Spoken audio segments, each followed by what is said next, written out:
I'd like to call the December regular meeting of the Board of Directors of Cambria Community Services District to order. And if you would please join me for the Pledge of Allegiance. I pledge allegiance to the flag of the United States of America and to the republic for which it stands, one nation, under God, indivisible, with liberty and justice for all. Thank you, everyone. I would like to request that you please silence all electronic devices so that they don't disturb our meeting. And we do have a quorum. We've got all 4 current directors here today. Thank you for being here.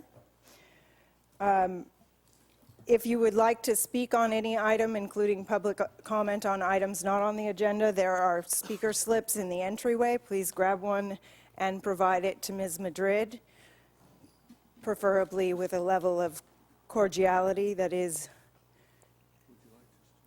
the hallmark of Cambrian interactions. Yes, today is December. All right. Next item on the agenda is election of officers. President Rice, may I suggest something? Yes. Okay, given that we have a meeting coming up on Tuesday that's very important, and either the president is, if the president would so oblige to continue on for that, and perhaps we would elect officers next month when we have a full group of directors to choose from. It's my suggestion that we postpone the election of officers until next month. Is that a motion? Sure, I'll move. So move. Is there a second? I'll second, and I appreciate Director Behringer's assumption that we'll have a 5th director, so we're moving in the right direction. Would you like to speak further to your motion? Yes. Essentially, there's no loss. Well, there would be a loss, I think, of continuity with the president and the current officers to, especially since the meeting is just next month, and it could be first thing on the agenda in January.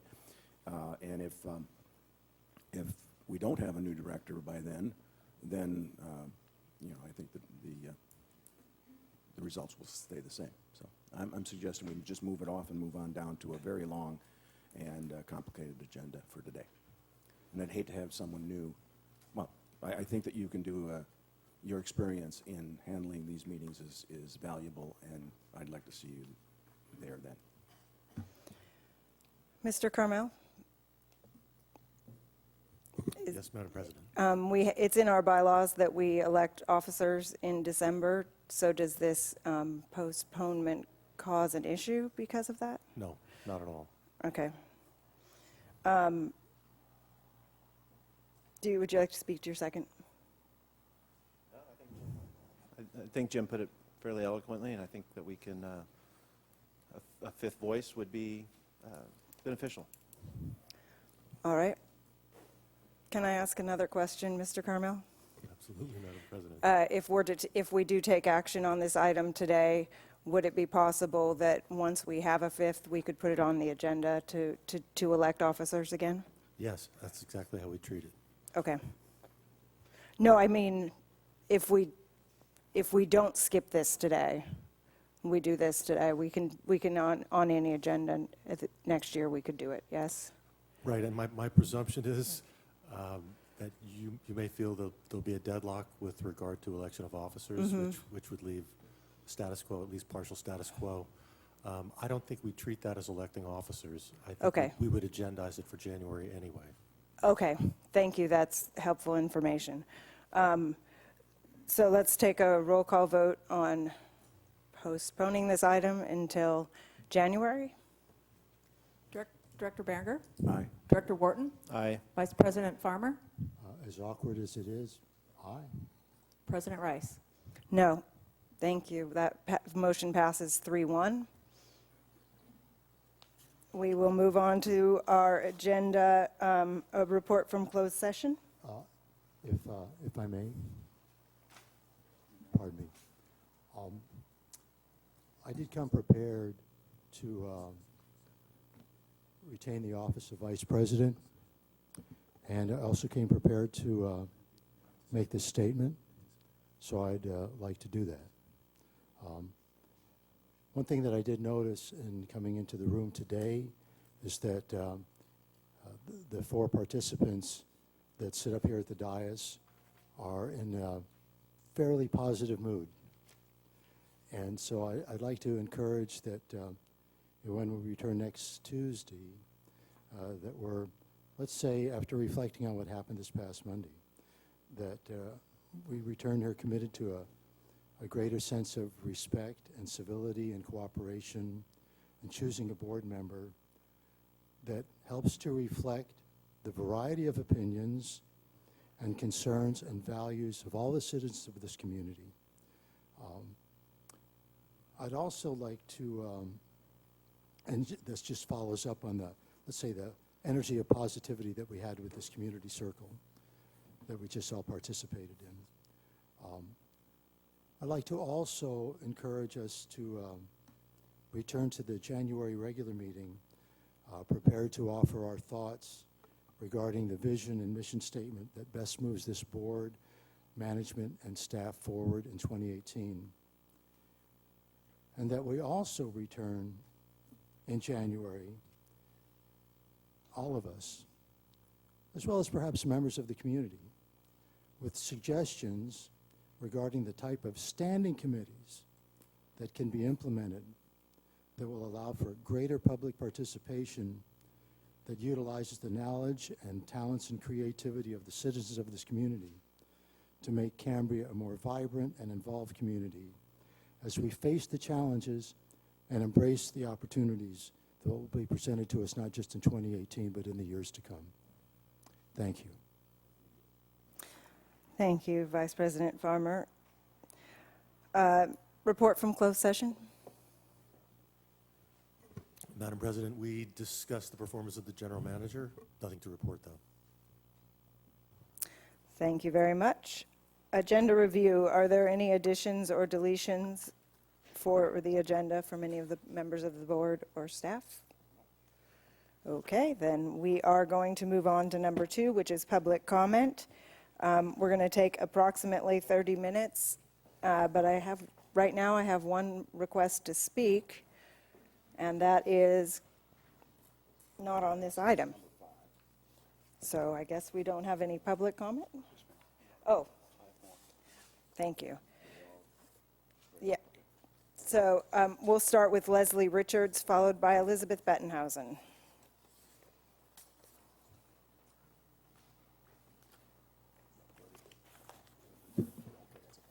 Leslie Richards, 30-year resident of Cambria. I may not be able to be here on Tuesday, so I'd like to make my statement for Tuesday today, if that would be all right with you. Can you speak closer in the mic so that we can hear you? Thank you.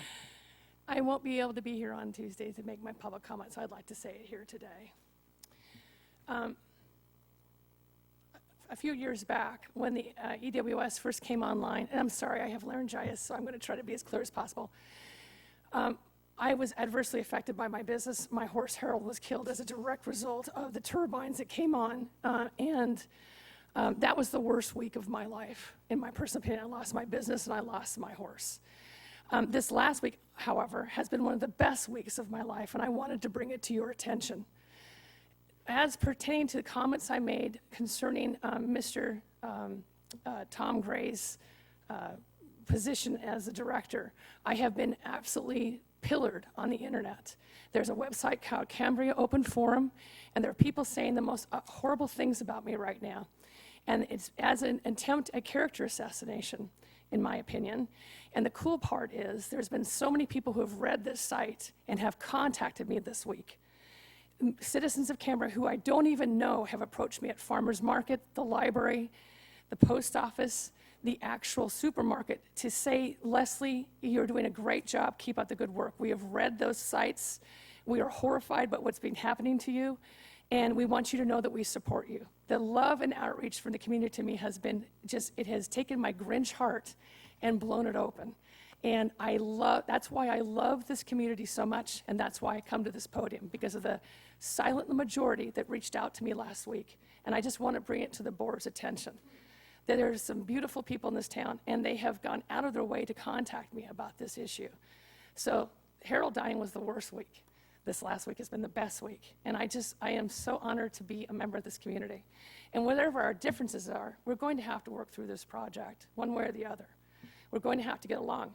And I recommend anyone go on that side. And I say thank you to those individuals who have said those terrible things about me, because there's a lot of people that I'm talking to right now that I have never had a chance to even have a dialogue with. You know, I'm speaking truth to power, and everyone knows this. Well, whoever I am or what my reputation is, I can support what I'm saying at this podium. And I have the evidence about my position on the Sustainable Water Facility. The EWS I supported. I do not support the Sustainable Water Facility. That is clear. But again, I love this town, and I'm doing what I can to support and protect and help people in this town who don't have the audacity or the tenacity to come up to this podium and make these statements here. Because when you do, you get trashed. You get trashed here. You get trashed when you leave this vets hall. You get jumped by individuals in this community.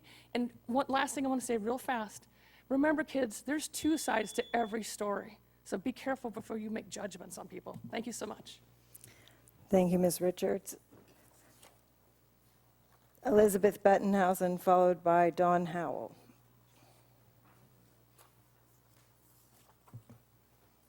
Welcome. Thank you very much, Madam President. Last night I woke up at about 2 a.m., frequent in my embodied life, and I went to the bathroom and used it. And then I decided to check out the Geminid meteor shower from Phaethon. Looking at the sky from a comfortable chair, wrapped in a blanket I watched the cosmic dust flash by. The best night of the year for it, I had been informed. The night before, using binoculars to see more stars while I was waiting for the flashes, I was amazed to see an owl fly right by our window.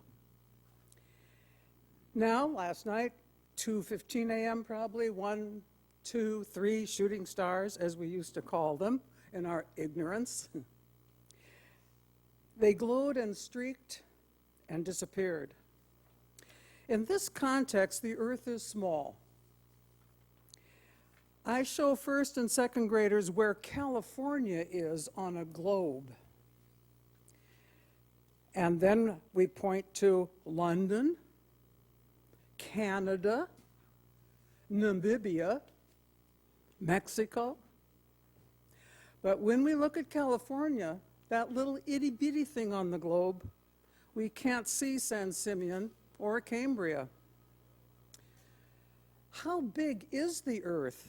Many of those students ask. Others say, I hope my family can find me.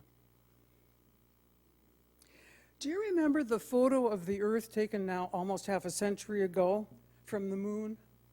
When we first saw this so-called blue marble from that distance? Or did you see the one that Cassini's spacecraft took just a month ago? Right here. Wow. Mars, the rings of Saturn, the different photos. And right there, right there. That's where we are, friends. This morning, the moon. Right here. I took the photo this morning. There's the moon. And Jupiter, that little white dot down there. That's from my perspective this morning. That's from the spacecraft perspective, but same planet, good old Earth. May your families and friends find you. May you find many ways to support life that doesn't get into the picture that you see every day. And finally, do look beyond your usual horizons, board of director members. all four of you currently, look beyond your usual horizons, please. Set a standard for the rest of us in the community about widening perspective. And cosmic dust does open up our perspective, doesn't it? Thank you. Thank you. Dawn Howell is the last request I have to speak on public comment on items not on the agenda. Welcome. Thank you. Can you hear me? This is a dead horse that I keep beating on, but I'm going to do it again. Regarding the naming and the branding of the EWS.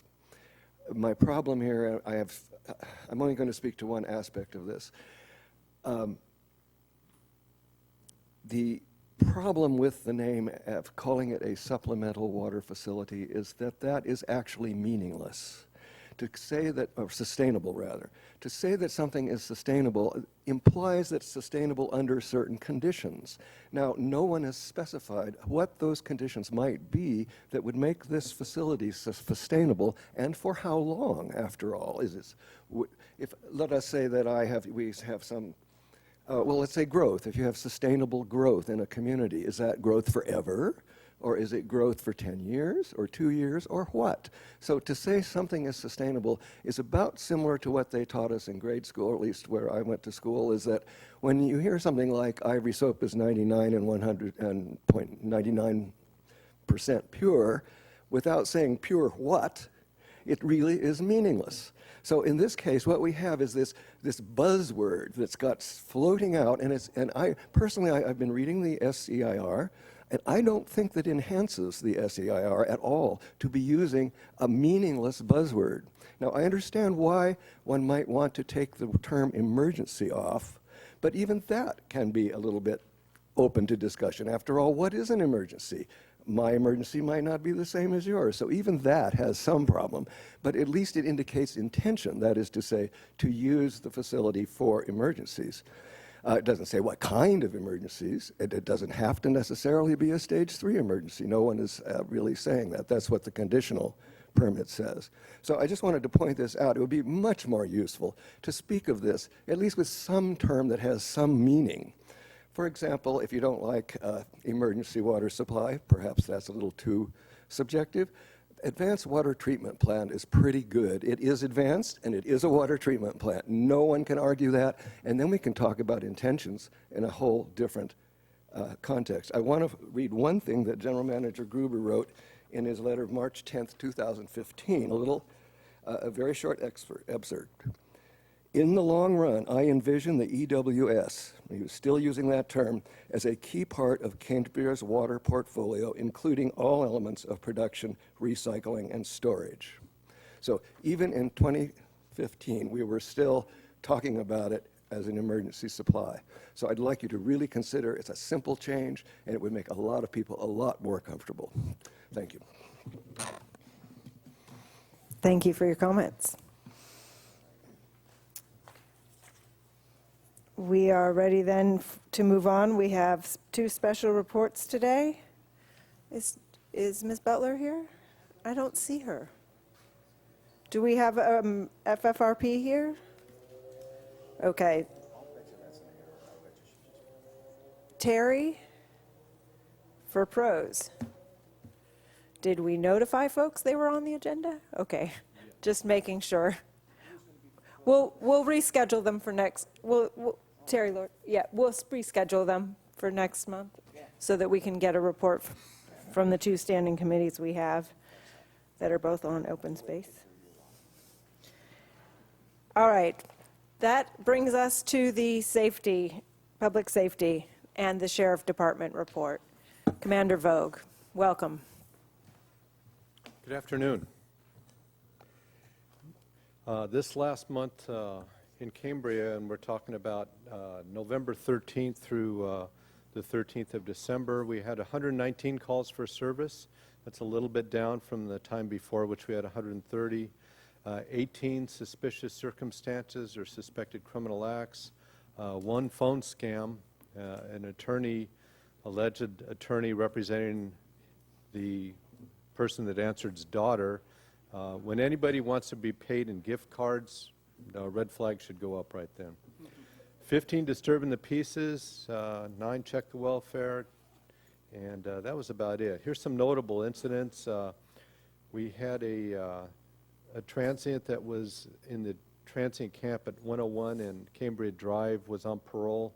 He's arrested for an outstanding felony warrant. That was on the 15th. Also on the 15th, on the 9,000 block of Green Valley Road, someone went into a residence, took some wristwatches and jewelry during the daytime hours. Looks like the point of entry were some French doors. On Burton, on the 17th, 1200 block of Burton, a resident received a phone call from someone purporting to be a computer repair company. This has come up more than once. They informed the resident that their computer's firewall had been compromised, needed repair. She allowed them to remotely access her computer laptop and fix the problem for $825. 2 days later, they called again and said she's been compromised again. And then she got a little suspicious. She called the telephone number of this computer repair company, and found out that they never called her. It seems like these people particularly prey on senior citizens, so they're very successful at doing this for computer, this type of fraud for computer repairs, so just be careful on that. Adjacent to the post office on November 18th, we had a fist fight between 2 individuals who knew each other. They were fighting over a car sales, civil issue over car sales that turned into criminal, so we took a battery report and sent that to the DA's office. Chinese Park, this is troubling. Somebody painted the N-word on the side of the truck that owns by Green Space there. This is somewhat rare in Cambria. As you all know, that we had some anti-Asian rhetoric that occurred several years ago when the new pharmacist came in town, but we usually don't see this kind of stuff here. This hasn't recurred again, but just something to be careful about or to be aware of. On the 24th, at an inn in Moonstone Beach, an individual reported that somebody took his bag of watches. He kept them in a dog poop bag, unused dog poop bag. But they were several valuable watches, and then when we talked to him about it, he said, well, he doesn't think they took them from the motel room. This is where he discovered they were missing. He hadn't seen them for a couple of days, and he kept them in a suitcase. So I wouldn't, he wasn't accusing anybody there of stealing it. So anyway, thought it was kind of interesting. On the 26th of November, on Hartford, 900 block Hartford, a man left his bicycle in front of his residence. Left it unlocked. The bicycle was stolen during the early morning hours. It's a green Kish, K-I-S-H, or Kish mountain bike. On the 500 block of Lancaster on the 28th, a lady left her unlocked vehicle and discovered somebody took a bunch of female clothing items during the middle of the night. Lynn's Restaurant had a big boulder thrown through the rear door of it. If any of you noticed, I think it's repaired now, but for a while he had plywood up there. Unknown why somebody did that. On the 30th of November, the transient camp at Cambria Drive, Highway 1, probably a lot of you heard a helicopter going over, and a lot of people were getting excited. This is Sean Michael Riley is wanted for a felony warrant. He knows us, we know him, he knows he's wanted. He's also on probation violation. He saw us, and when we said, come over here, he went running. So he was on the other side of the creek, so our big 225-pound deputy couldn't easily grab him. Highway Patrol has a helicopter in this county, and it's kind of unusual to see him up here looking around, but when we had somebody running, we asked if they're available, and they had nothing to do, so they came over here looking for him. So that was, it wasn't a big crime that occurred in the area. A lot of people were concerned about that as well. I understand that. So that's it. So he's still hiding somewhere out in the forest somewhere. On the 8th of December, a lady took her dog for a walk. This is over there at the East-West Ranch or Fiscalini Ranch area where the dog walk area is, the unleashed dog walk area, and she had her on Marlboro Lane. She had her car keyed. And this is the second time it was keyed. at the same location. So she thinks there's a neighbor that doesn't like her parking there, so to be careful around that area. And the 400 block of Dorset Street on the 9th, somebody took 2 laptops that were contained in a box inside of a carport. Carport was obviously unlocked. Somebody just went in there and took that. And that's about it, unless anybody has any questions. I don't see any questions up here. All right. Thank you very much Okay. for coming and for Thank your you. report. Cambria Community Services District Fire Department report. Chief Hollingsworth, welcome. Good afternoon, members of the board. Thank you for letting me be here this afternoon. For the month of 85, we had, I see, that tells you how my brain is, it's ahead of my mouth, unfortunately. For the month of, this last month, we had 85 emergency responses, which is still maintaining over a 13% increase from the same time this last year. We're projected to be well over 1,000 calls this year, which is by far the highest we've ever had. Just to let you know, the Season of Hope is going to be technically ending tomorrow. That's the KSBY sponsored food distribution and Toys for Tots drive. We're a collection point at the fire station. I'm happy to say that I've called in and had numerous barrels picked up of both food and toys. And although it is technically ending tomorrow and they are stopping the news and advertising for it, they won't be picking up the final barrels until sometime this next week. So there still is a few days left. We're going to keep those there as long as we can. So anytime anybody still wants to drop off any of those items, we could still receive those. As you know, the department's been working pretty hard on getting the new fire engine fully outfitted and ready to go. We have the installers actually at the department today as we speak, doing the final radio and vault installation. And so hopefully by about this time tomorrow, it should be about done. There's a couple of technical DMV related things that we have to do, but definitely by beginning of this next week, you'll see it in service, which has been a long time coming, and we're happy to have it on the floor. Attached to the general manager report is the full verbiage from the recent exhaustive ISO study and investigation.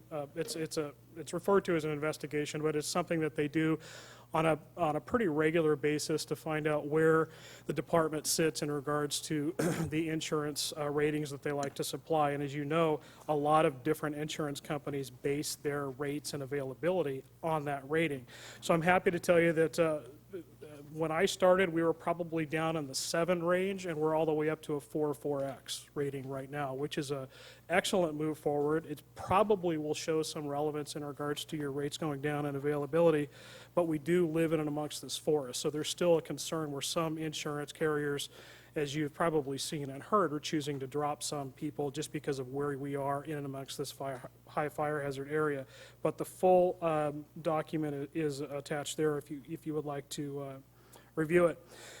Wanted to give you a real quick update on some of the fires that are happening around the state, which everybody is obviously very concerned about. We just got our water tender and crew back that was down at the Rye Fire this last week. They were worked to the bone, and that fire is actually pretty much out at this point. The 2 fires that remain are the Lilac Fire in San Diego, which is 97% contained. They've made huge jumps in regards to getting around that one.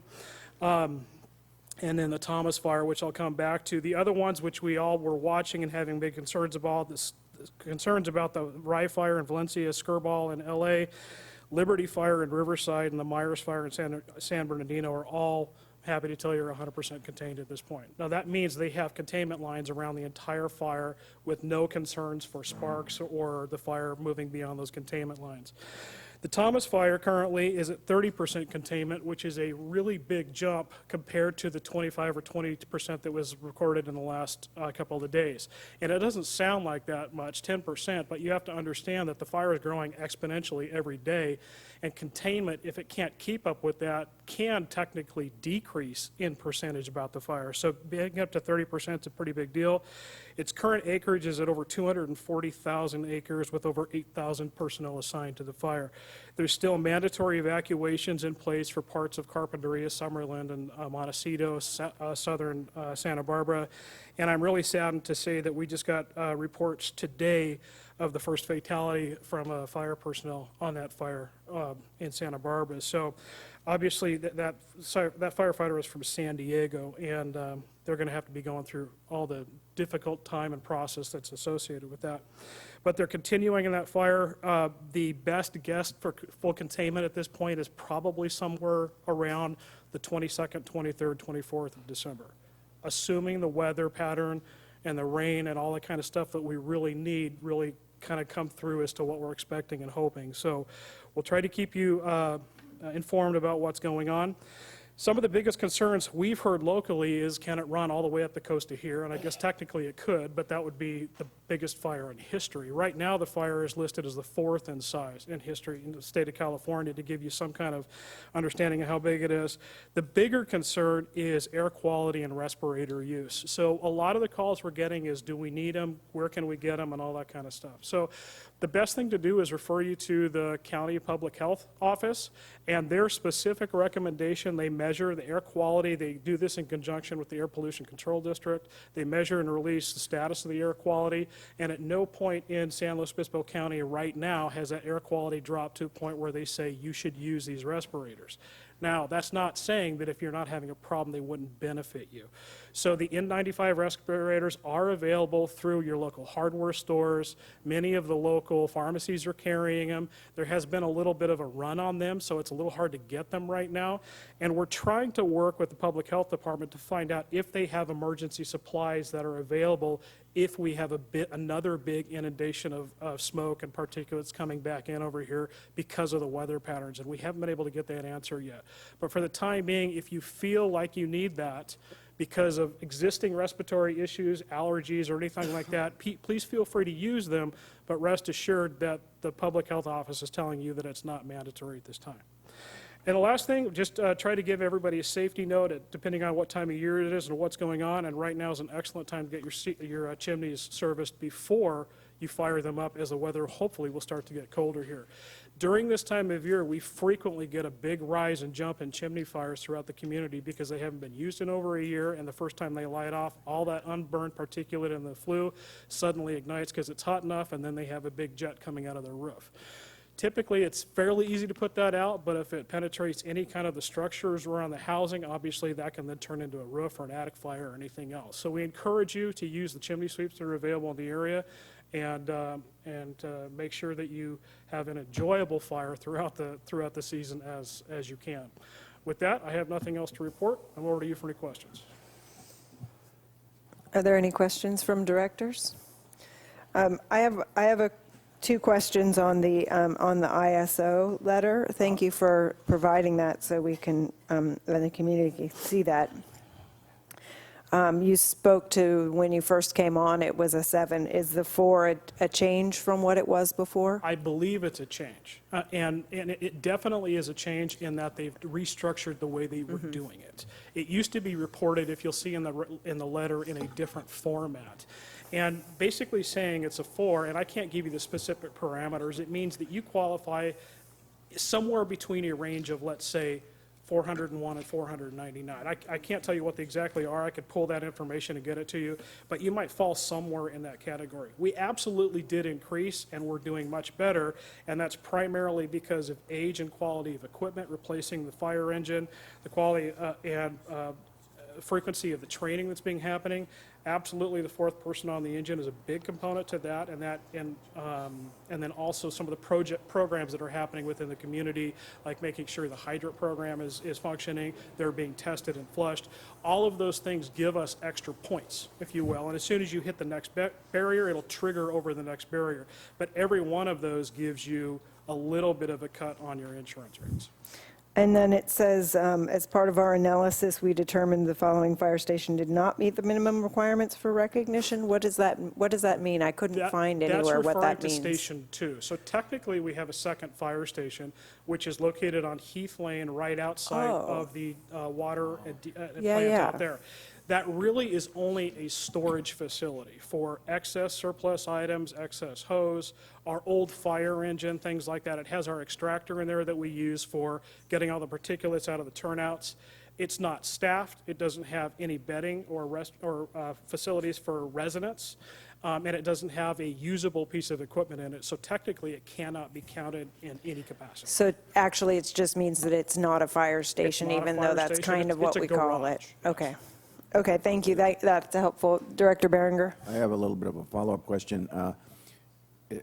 The letter doesn't make it clear as to what the range now is. Is it still, are there still 10, is there a range from 10 to 1? There are still 10, absolutely. And it used to be incredibly rare to get all the way to 1 being the best and highest ranked that you can get out there.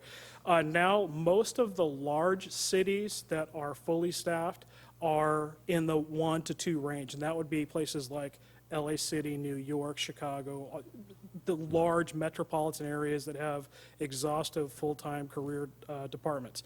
And you have to have a lot of different types of apparatus, whether it's hazmat, trucks, specialty rescue gear, the list goes on, and all of those things account for points. And you have to basically be a full-service department. And that's what we are to the most extent. We just don't have people that are dedicated in those positions as career personnel. For instance, we don't have a full-time fire prevention officer or a full-time fire training officer or a full-time hazmat technician. We have people that are qualified in those capabilities and they participate on those teams, but that's not their sole responsibility. So we don't get full credit for that. And also, it seems like our fire truck was just delivered. It was. And the flushing of the fire hydrants, were they taking that into consideration, or are you thinking that next year we might even go for a 3? I would be surprised if we got all the way to 3 at this point. There's a couple more things that we could do to improve our odds there. At this point, we are solidly in the 4 category, as long as nothing changes. And so that's kind of the big concern right now, and we're trying to make sure that we continue with the staffing, continue with the training, expand it as necessary, somehow expand even the like the weed abatement program and making more of a fire-safe community. All those things plug into it. So the more programs that we can develop and staff and implement all play into making sure developing that number. Anything further? Thank you very much for your report. I look forward to seeing you later on.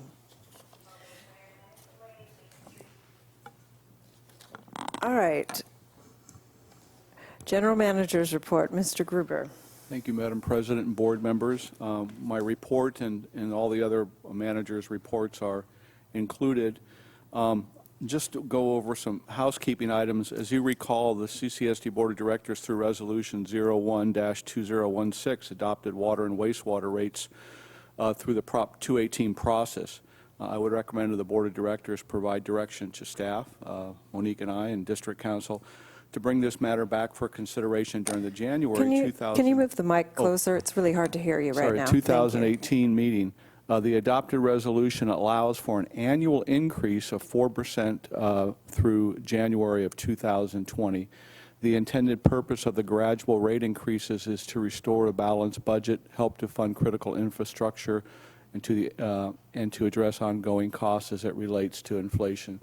So I just wanted to give the board a heads up that this comes up annually. If you recall, when we adopted our last increases, we through the Prop 218 process, there was a caveat in there that said we could, if the board so chooses through the resolution, to raise rates for water and wastewater 4%. But that would take more action. Staff would not do that unilaterally. So we're going to, excuse me, need some guidance on that one. And would ask Madam President and Vice President Farmer to consider as a future agenda item for January to put that on the agenda for consideration.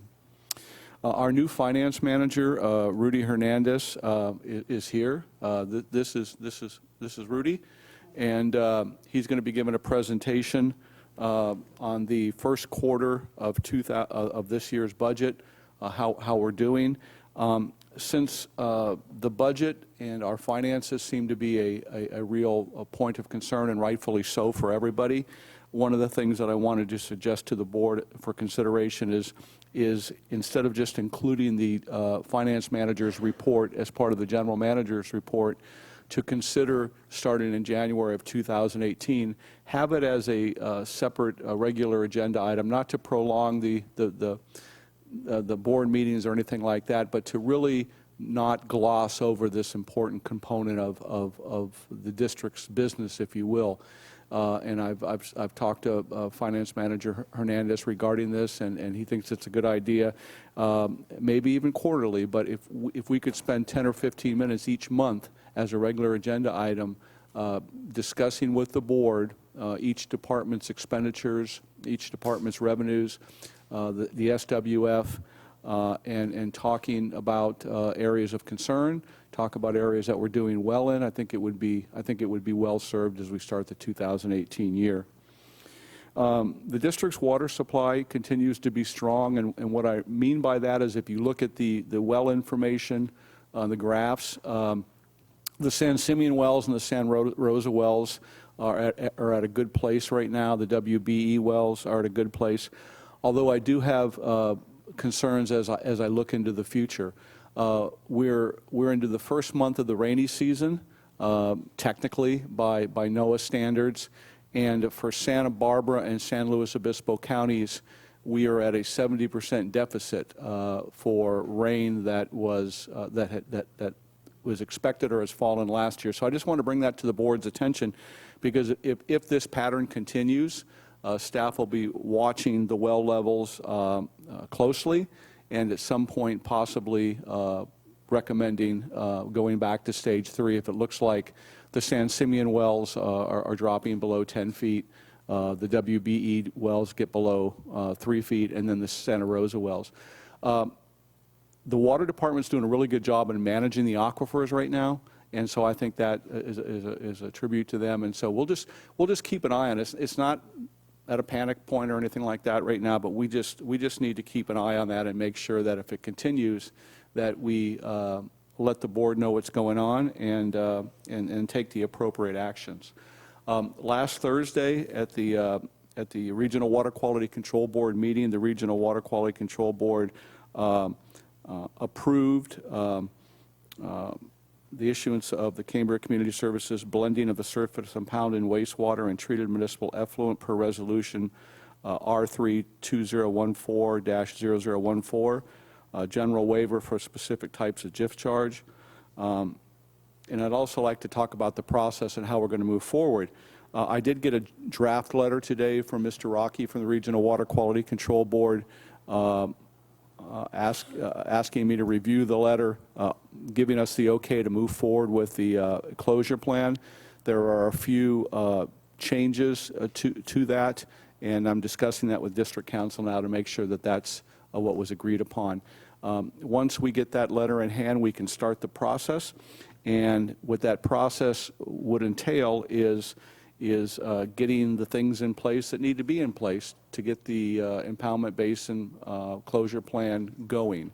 If you recall, we're talking about a twofold process: evaporation and also blending the components of the impoundment basin with effluent wastewater. And so staff has had a series of meetings. We had a good meeting yesterday.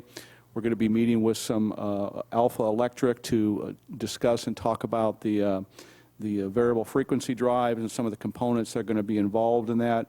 Bob is in the process of ordering a couple of tanks for that process. We want to make sure that the tanks can be used later on as part of our permanent solution for brine disposal. So what I don't want to do is incur a cost on renting or buying tanks, and then we can't repurpose them. So ideally, if we could get tanks that could be used ultimately for our final brine disposal, that would be great.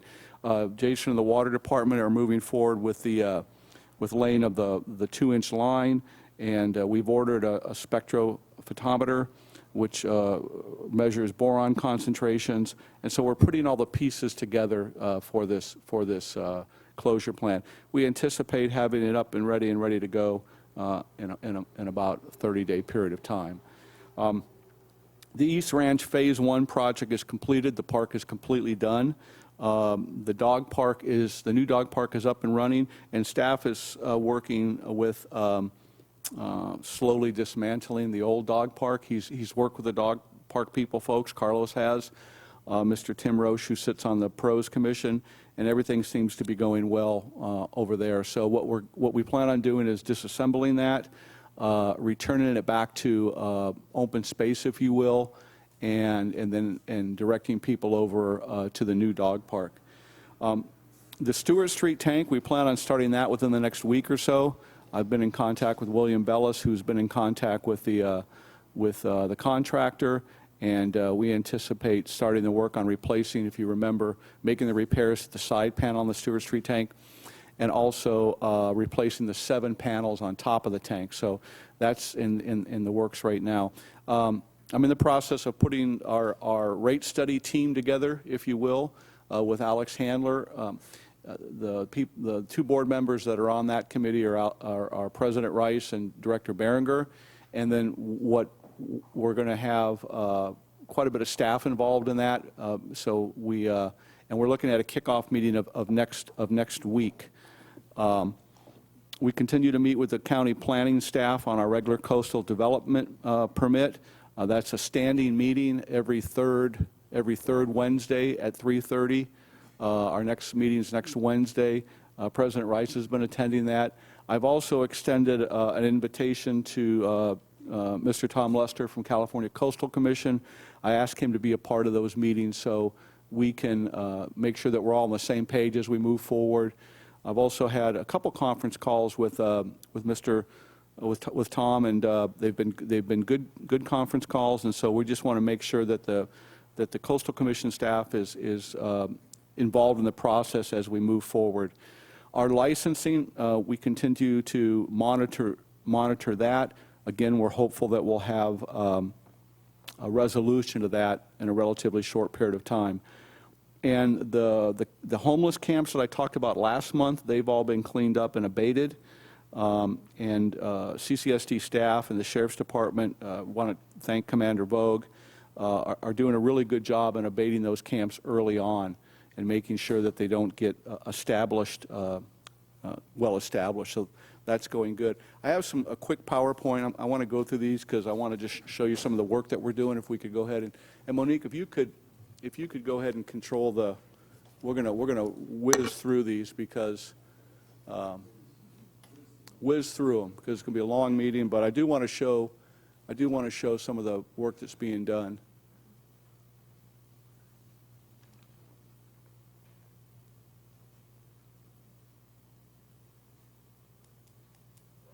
Hopefully. That's the beach.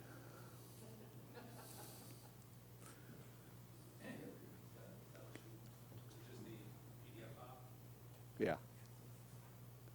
This is it.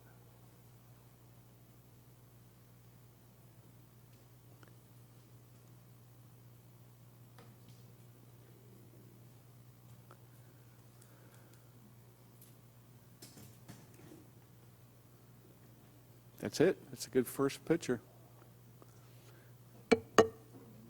The park's complete, but I just want to walk through some quick pictures of the start of the park. This is when we began the process. Next slide.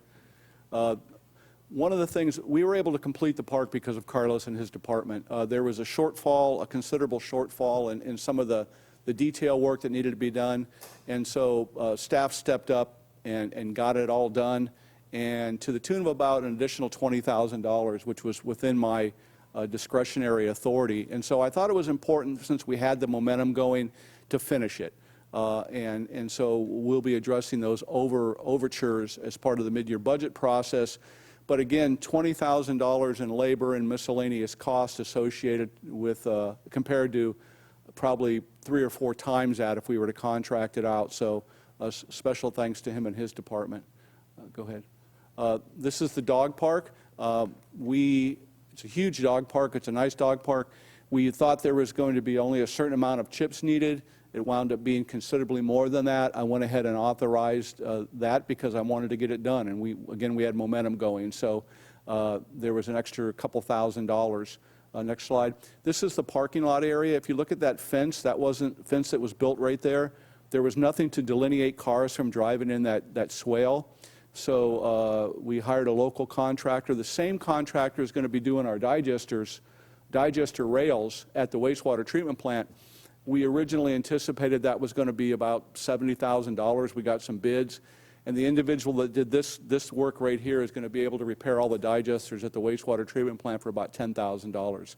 So a local person did a great job, and then staff went ahead and purchased and added all the rock there. We couldn't open the park unless this part was completed because people would just drive off into this ditch. So it looks really nice, no maintenance. These are the same kind of rails that you'll see cattle ranchers use. They put up on their property because they can they could go forever. It's the same kind of material the dog park fence was made out of. If you recall, we spent a little bit more money on the dog park fence, but there's no maintenance associated with it. These are cattle type applications that will just last forever. Next slide. So we needed some ideas to delineate the parking area and allow so people would not drive onto the fields. And Carlos came up with the idea of purchasing these large rocks. We got these up San Simeon Creek Road from a local person, and we went and purchased them, and then Carlos put them in place. FFRP's happy with them. They clearly delineate the parking lot, and it's turned out really nice. Next slide. We're kind of bouncing around here. We didn't go in order. So in preparation for the wet weather that's coming, we went ahead and emptied the ponds at the wastewater treatment plant. They have over 1 million gallons capacity, and so because we do have an I&I problem, we'll be able to divert some of the flow into these ponds for holding purposes during heavy rains, if and when we get heavy rain. So we're prepared for wet weather. Next slide. This is a challenge that we have within our infrastructure right now, and hopefully we'll identify it during the rate study process. This relates to the collection system. I use the terminology I&I, which is intrusion and infiltration, and we've replaced a lot of manholes, allowing water to not come in from the top, but you can see that we're having intrusion coming in from the side walls. A lot of these manholes were built back in the 70s when the system was first brought online. It's not uncharacteristic. What happens is the wastewater just erodes the concrete over a period of time. It creates an acid type stuff. So we need to go in there, and part of the rate study would be to look at our infrastructure more closely and seal these things up. Why do we need to do that? Because this is water that we have to treat, we have to pump, and we don't want to have to do that. We want to just treat wastewater and not rainwater or groundwater. So what we're doing now is we're identifying them all. We're popping all the manholes, we're taking pictures, we're implementing into our GIS system, and so we'll have a good inventory of what needs to be done and have a course of action, as opposed to, oh, here's one, and so we'll address it and we'll get them resolved. Next picture. So this is a pump that we've got rebuilt, and we're going to be using this at the wastewater treatment plant for hose down of the tanks and things like that. I don't want to use potable water. I want to get out of the idea of using potable water at the wastewater treatment plant for operations. So this has a filter on it, and we're going to install it, and we're going to be able to use the effluent from the plant leaving to do some of the day-to-day operations at the hosing the plant down and things like that. So this is a GIS system. It's kind of rudimentary, but it works. And we've in the process of implementing it. We have all the manholes. This is just the manholes. We have all the valves. We have all the water lines. We have all the collection system, and we're going to have it installed, if we don't already have it installed on everybody's laptop. So when the guys are out in the field, they can bring this up on their laptop instead of having to carry maps around, or if there's a break or something, they can go back and they don't have to run back to the office and waste time. So it's kind of, we're heading in more of a technological area. This is also, oh, go ahead. Yeah. That picture's a little bit difficult to interpret. Are the manholes dots, and then there's lines going between each one? Yes, And that must be a sewer line or something? yes. Now, is there certainty that the sewer line is where it is, or is that an estimate? Because we're pretty certain where the manholes are, but It's really close, and Seth Sutherland did this work Thank for you. us, and the instrumentation that he has is pretty accurate. And what we'll do is we'll purchase handheld GPS systems for the field and wastewater crews, so they can, but they're within a couple feet. They're within a couple feet. This is important too, because the last slide, if you saw, showed the I&I, and it gives us an idea of where the work needs to be done. If you remember, several years ago, with Paul Reichardt's help, we cameraed and cleaned 20% of the system. So we still have 80% of the system that needs to be looked at, and this will help us in that process. It'll be a lot easier next time a firm comes in to camera and clean the lines with this system up and running. So it's a start. I mean, it's a start for us, and we're excited about it. And next slide. Okay, this is the swale. It's completed. I would encourage everybody to go out to the impoundment basin. This is along the north side of the basin. The liner work is continuing on the swale to the east of the impoundment basin. It's completed. If you recall, the board approved this contract. And again, I'd like to thank Paul Reichardt for his work from Terrain on this. It looks really good. We have it hydro-seeded, and we are now ready for any wet weather that may come and inundate the pond. So we're ready. Next slide. This is just some more slides of that. You'll see the fabric being rolled over the swale itself. Next slide. This is just a map of what we use to guide us in that process. This was also part of the Regional Water Quality Control Board staff report as part of the December 7th meeting to give them an idea of what we're going to do. There was concerns. There was some pictures sent to Coastal Commission and Regional Water Quality Control Board from some concerned citizens relating to the construction of this. And what I did is I sent Tom Luster a completed copy, a completed list of photographs after the swell was completed. I also sent him the Regional Water Quality Control Board staff report, the resolution, and a complete copy of the closure plan.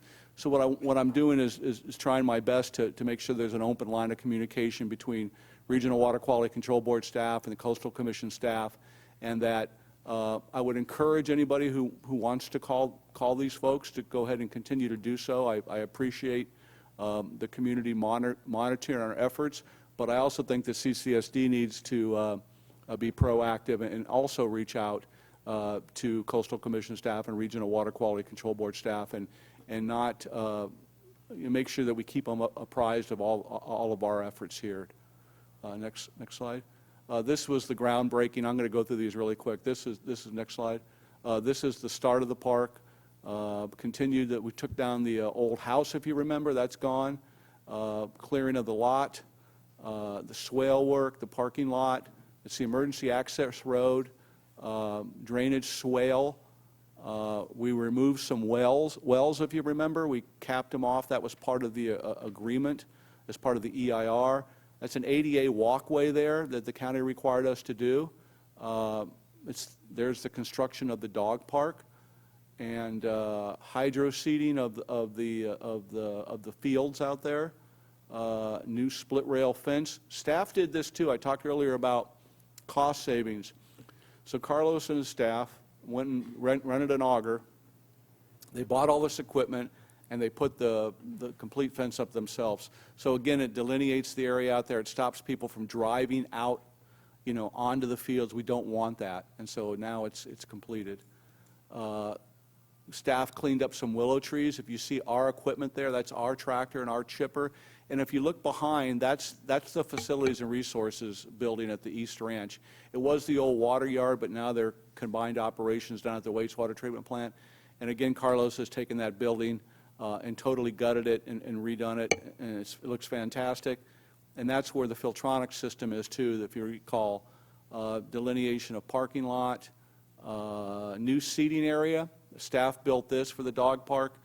They used wood from the Fiscalini Ranch that was harvested from dead and dying trees, and they built that. Nice area for people to sit. Rocks in the parking lot. Next slide. And I think wood chips for the dog park, rocks for the parking lot, and is that it? Let me see. I think that might be it. Let me see. I think that's it. Hold on. That's it. Okay, that's good. But I know it's a lot of information, and I want to try to do a better job in keeping the board and the community and the regulatory agencies informed on how we're doing out there with the closure plan. I had a meeting with staff, and so I've written all the accomplishments down. I'm going to send that to John Rocky and to Tom Luster, and I'll CC the board. But what I don't want to happen is the Regional Water Quality Control Board approved our permit, and then a month or so goes by. I want to show everybody that we're making effort and that we're moving forward in the process. So I did want to clarify a few things on. I sent a copy of the CCS budget analysis for the SWF. Hopefully everybody has it.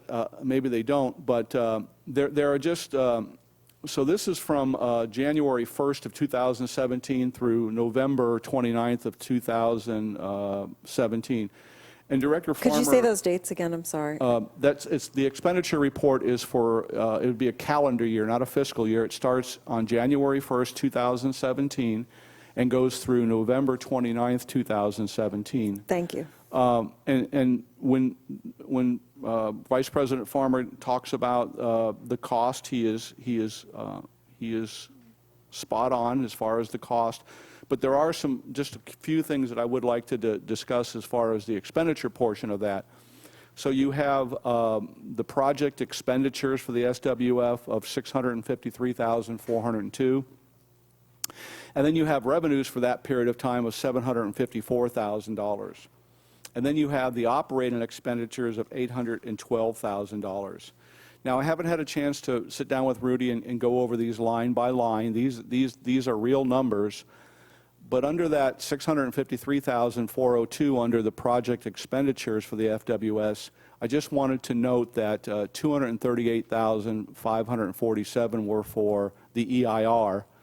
And a component of that also, an additional $192,000 was for work that CDM Smith had done. So from the SWF operating expenditures, the 812 that I just referenced, 333,740 was for the EWS loan.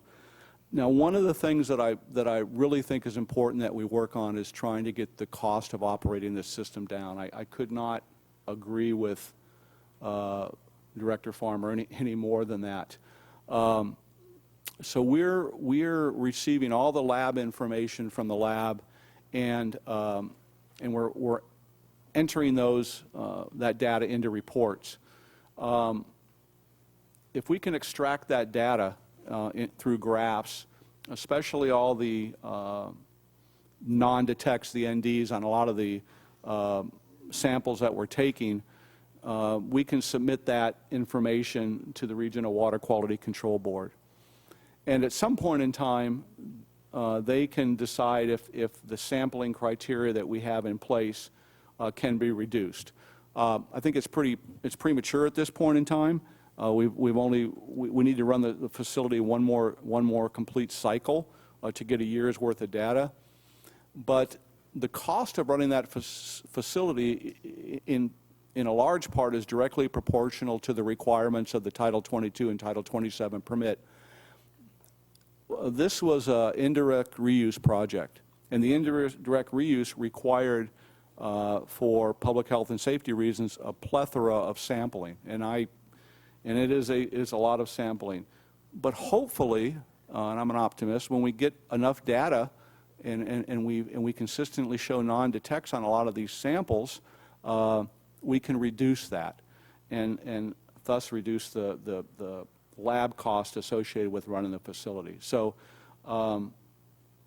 once there's going to be a cost of disposing of that brine once we shut the impoundment basin down. but they'll be, and I'm doing some preliminary work on that right now, but there's also, will be cost savings on shutting that brine pond down. So I just want the board to know that I completely understand what you're saying and I hear what you're saying, and, you know, we're going to continue to look for cost-cutting measures on that facility into the future. So I know it's a long presentation. We just got a tremendous amount going on right now, and just wanted to share some of those things with you, and be more than happy to answer any questions that you may have. We do have some public comment, and then we'll come back, bring it back to the board for questions. Starting with Elizabeth Bettenhausen, followed by Christine Heinrich.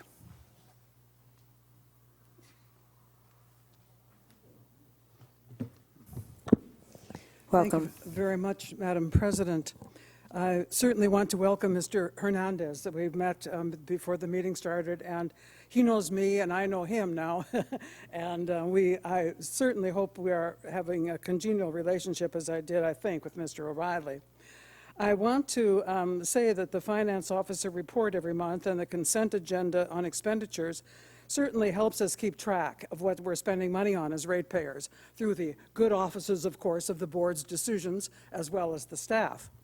I've been using these figures, and I'm so glad just to hear this comment by Mr. Gruber about the SWF expenditures.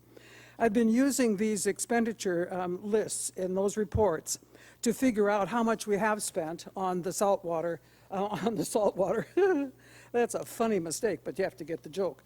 On the sustainable water treatment facility, and this is it.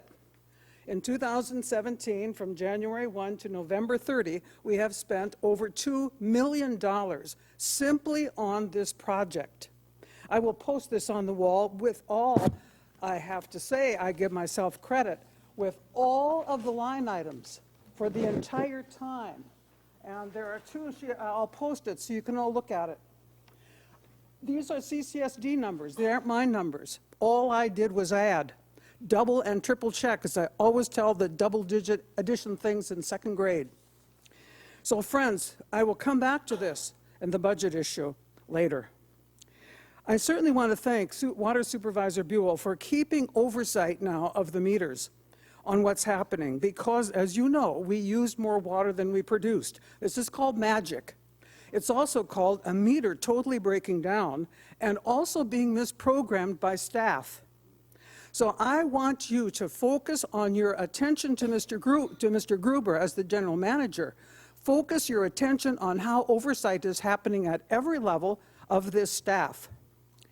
There certainly has been an interesting speculation about how much water we use, but how much water did we use in October, produce in October and November? We do not know. We have some days, but not the other days, because the meter went wrong. We cannot report an accurate number for 2017. I was surprised, actually, to read that the high school graduation, or GED, is what's going to be required for the dear man or woman who's going to come and run that plant.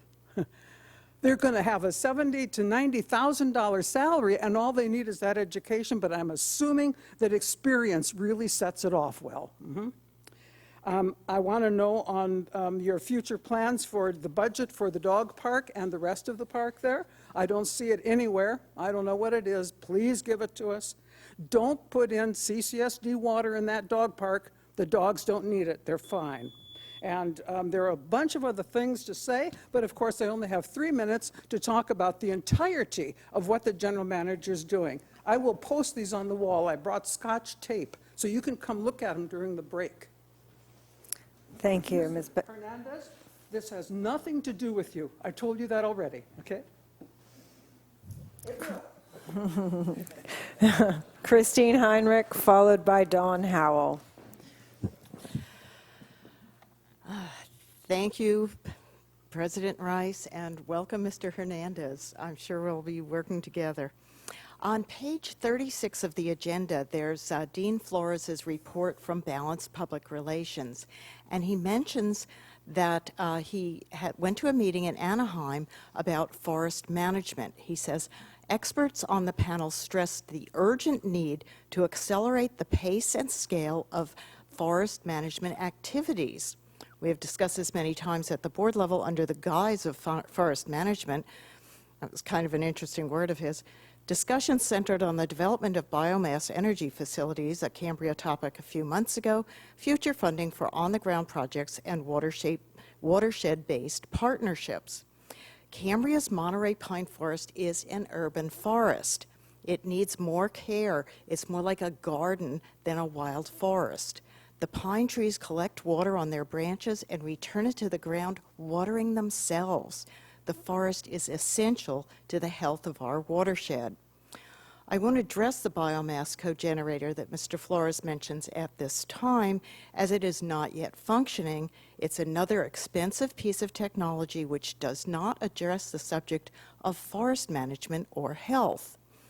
I ask the board to focus on the best way to prevent fire and keep our aquifers full, a healthy forest. Implementing the forest management plan is overdue. The Cambria Forest Committee and Green Space, the Cambria Land Trust, stand ready to help. Our forest is being actively studied by a forest ecologist, and data are being collected to manage the forest scientifically. We have a job description for a forest manager and have connections to the professional forestry community to find the right person to manage our rare Monterey pine forest.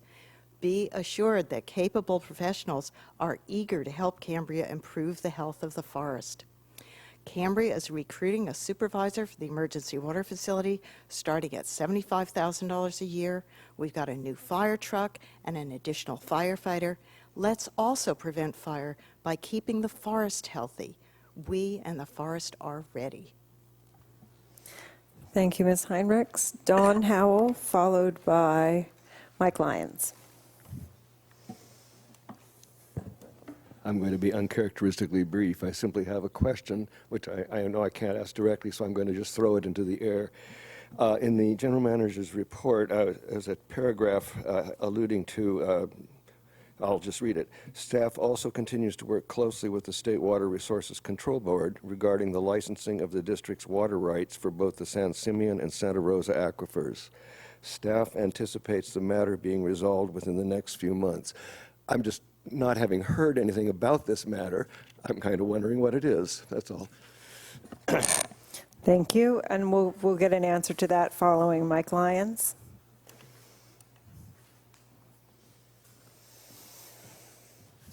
Welcome. Mike Lyons, Cambria. Thank you, staff and board. I'd like to take a minute to celebrate what I think is a significant achievement that was outlined today by General Manager Gruber. In the spirit of following the opening remarks by Director Farmer, I would like to accentuate the positive. I'd like to thank Mr. Gruber and his staff for the very hard work they have done in securing a very favorable solution to the effluent pond. It seems that their hard work and sincerity have paid off for all the Cambrians, for all Cambrians. The staff will not toot their own horn and seems to refuse to take very much credit for this, but I will tout their achievement. I think it's worth pausing, taking a deep breath, and celebrating this positivity. They seem to have forged a cost-effective solution in the near term and made a significant progress in the long-term solution. The board and staff have endured harsh criticisms by many on this problem, and many claims that we can't even use this treatment plant that we paid so dearly for. I hope that the critics will finally realize that the hard work and goodwill can achieve good results. Thank you. General Manager Gruber, can you elaborate just a bit on the licensing of the state with the State Water Resources Board, just to kind of give some base level background so folks know what that means? Yes, Madam President. I'm going to let District Counsel, he'll be able to articulate it a little bit better than I will. And if he forgets anything, I'll go ahead and dovetail on what he has to say. Excuse me, Madam President, members of the board. Licensing is the final act in perfecting the district's water rights. It's based... I hear you. Oh. Licensing, can you hear me now? Licensing is the final act in perfecting the district's water rights. So through the permit term, the maximum amount of water that you used in any 1 year is the basis upon which they'll issue a license. Once that license is issued, you have perfected your water rights. So that's what we're talking about. I hope that clarifies for Mr. Howell what his question was. All right, I don't have any further slips on this item, and we'll bring it back to the board for questions or comments. Vice President Farmer. Thank you, President Rice. Just to kind of follow up on a couple of comments from the general manager and also from folks that made public comment. I want to thank Mike Lyons for, being on top of some of the financial issues that are of concern to the district. And I do want to thank him for complimenting management and staff for coming to some apparent positive, how could we say, conclusion to the issue of the brine pond.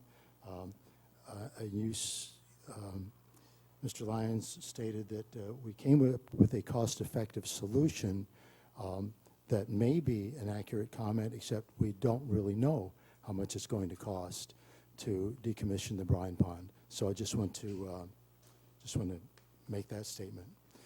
Also, with regard to water and the fact that the wells right now are fortunately, because of the sufficient amount of rain we got in the last rainy season, that the wells are still in good shape. But I would like to encourage the district to once again alert the residents of this community, and we need to be proactive rather than reactive, and alert the residents of this community now because water usage has gone up. I know most everybody that I know personally is still sticking with the same conservation measures that they used back when this issue became, right in our face back in 2014. But water usage, like I said, has gone up. I believe it's about 20%.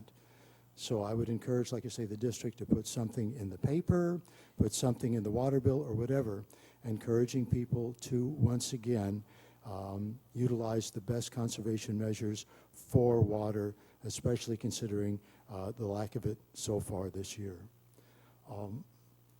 Also, with regard to the tanks that are going to be put up at the impoundment basin, do we yet have any idea with regard to the cost of these tanks?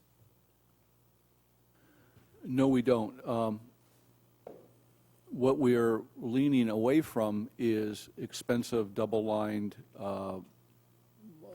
metal, if you will, tanks, and looking more at a plastic-type application. So I think once we get everything dialed in, Vice President Farmer, I could be able to come back and say, okay, this is what the tanks are going to cost, this is what the spectrophotometer costs, this is what the piping costs, this is what the pump cost, and things like that. So you'll have a better understanding. On another note, one of the alternatives that we were originally looking at was trucking the water out of that facility, and the calculations for that were well over $1 million, which was where part of the concern on the district's behalf to the Regional Water Quality Control Board was that was very expensive. And that really started the dialogue. That was the genesis of this process, to be able to come up with a solution in working with the regulatory agency. If you recall, when we originally submitted the closure plan to the Regional Water Quality Control Board, it listed just evaporation as the primary source of emptying that pond, and that did not suffice their desire to get that pond emptied as soon as possible. And then we discussed ion exchange, which was pretty expensive, and it was working collaboratively with the Regional Water Quality Control Board and coming up with the with the blending idea that ultimately led to the approval of that permit. So although it will not be free, it will be a means for us to empty that pond hopefully by the middle of summer or by August. at a considerably less amount than what was originally anticipated, so. Well, thank you for that. I just want to make another comment, and this is kind of a semantic thing, but when you were discussing that hopefully the cost of running the facility will be reduced in 2018, it's like I say, it's a semantic thing, but it's pretty hard to assess the cost of running a facility that isn't running. If you understand what I'm saying. Or we could rephrase it and say, well, the cost of operating the facility while the facility isn't operating. So I just want to make that clarification. And with regard to the cost of the facility, let's say in the month of November, as we're trying to cut costs, especially regarding tests, tests with abalone, I'll get to that when we get to the consent agenda. And because it's in item 6A, although I could mention it right now, but I'll just wait till then because it's not in the manager's report. Unless the president feels that I could address that right now. Might as well, you're right there on the subject if that's not disagreeable. No, that's fine. Yeah, since we're there. Okay, thank you. So the lab testing, and this is like, wow. It has run anywhere from, let's say, $10,000 to $26,000 in recent months. So the lab testing for November was only $119. However, there were various task orders from the past that have been revisited to the amount of over $55,000. So along with other operations and project expenses, the amount for running the facility in the month of November was a little under $104,000 plus, and that doesn't include 53 hours of water department staff time with regard to the EWF and the impoundment basin. So there we are. That's all I have to say, I believe. That's all I have to say about that. Thank you. Director Berenger. Yeah, I just have a brief comment because it's on the General Manager's report. There was a referral of a 4% increase coming up, and I was wondering if the Finance Manager has that in the budget. And before he answers that question, even though it's in the contract, and I missed it, when we went through the budget, and I believe President Rice was on the committee at the time. It was an up to 4%, and we're in a deficit. We might have to do it, but if this comes out in another rate study, an automatic increase, to catch up on inflation might be something. But I think we should look carefully at that next time. But if the Finance Manager has it in the budget, I'd like to know. I believe we did not include it. I don't, but I want to check to verify. I don't want to ever assume when you're preparing a budget that you're going to automatically have revenues that have not been approved yet. So I would venture to say probably not, more than likely. But I want to get the board an answer on that. I would never include water and wastewater projected revenues on an action that hasn't been taken by the board yet, so I would say probably not. Okay. Well, if it is, or if it is, a dollar figure would be great to know at the same time, rather than just, okay, we're going to have. And we're going to have that on the next month's agenda, the 4%, or this is just something that Yes, you're Madam reporting President, to us? and it really is a board decision. It needs to be discussed, and I believe Director Berenger is right that it can not to exceed. The reasoning behind that is when Alex Handler presented us with our last rate increases, he said one of the things that have been detrimental to us is that we have not gradually raised rates over an extended period of time, and therefore we were not keeping up with inflation. Inflation from a utility perspective, water and wastewater, let's not talk about facilities or fire or anything like that. inflation from a utility perspective is usually about 5% a year. That's to keep up with infrastructure needs and to keep up with evolving environmental and regulatory requirements and things like that. So if you recall, he provided the board with a graph that showed, I think it was 20-year time span from a historical perspective on how the CCSD raised rates or didn't raise rates. So it's a long answer to the question, but it's something to consider. So it's staff will make a recommendation to you, and it's a policy decision, and we can take it from there. So. I just have a couple of quick comments. One, I would like to commend the general manager. The Regional Water Quality Control Board meeting went quite well, and he presented the district in a nice light. I'd also like to thank the Regional Water Quality Control Board themselves and the staff of that board, because they've been very helpful through the entire process. Also, during their deliberations on our permit for the low threat discharge last week, one of the members of the board spoke to the fact that they appreciated that our community does communicate with them, because they can't be everywhere and see everything, and so they were thankful that the community is helping out in that. And I think that in the long run, since we're trying to make sure what we have is safe, high-quality water for the community, I think that speaks well for both the community and the general manager. The other thing I would note is that we've got all these wonderful slideshows during the meetings, but we don't have a newsletter. Couldn't we be putting together some kind of newsletter to go out, like, I don't know, quarterly, even just twice a year, maybe with the bills?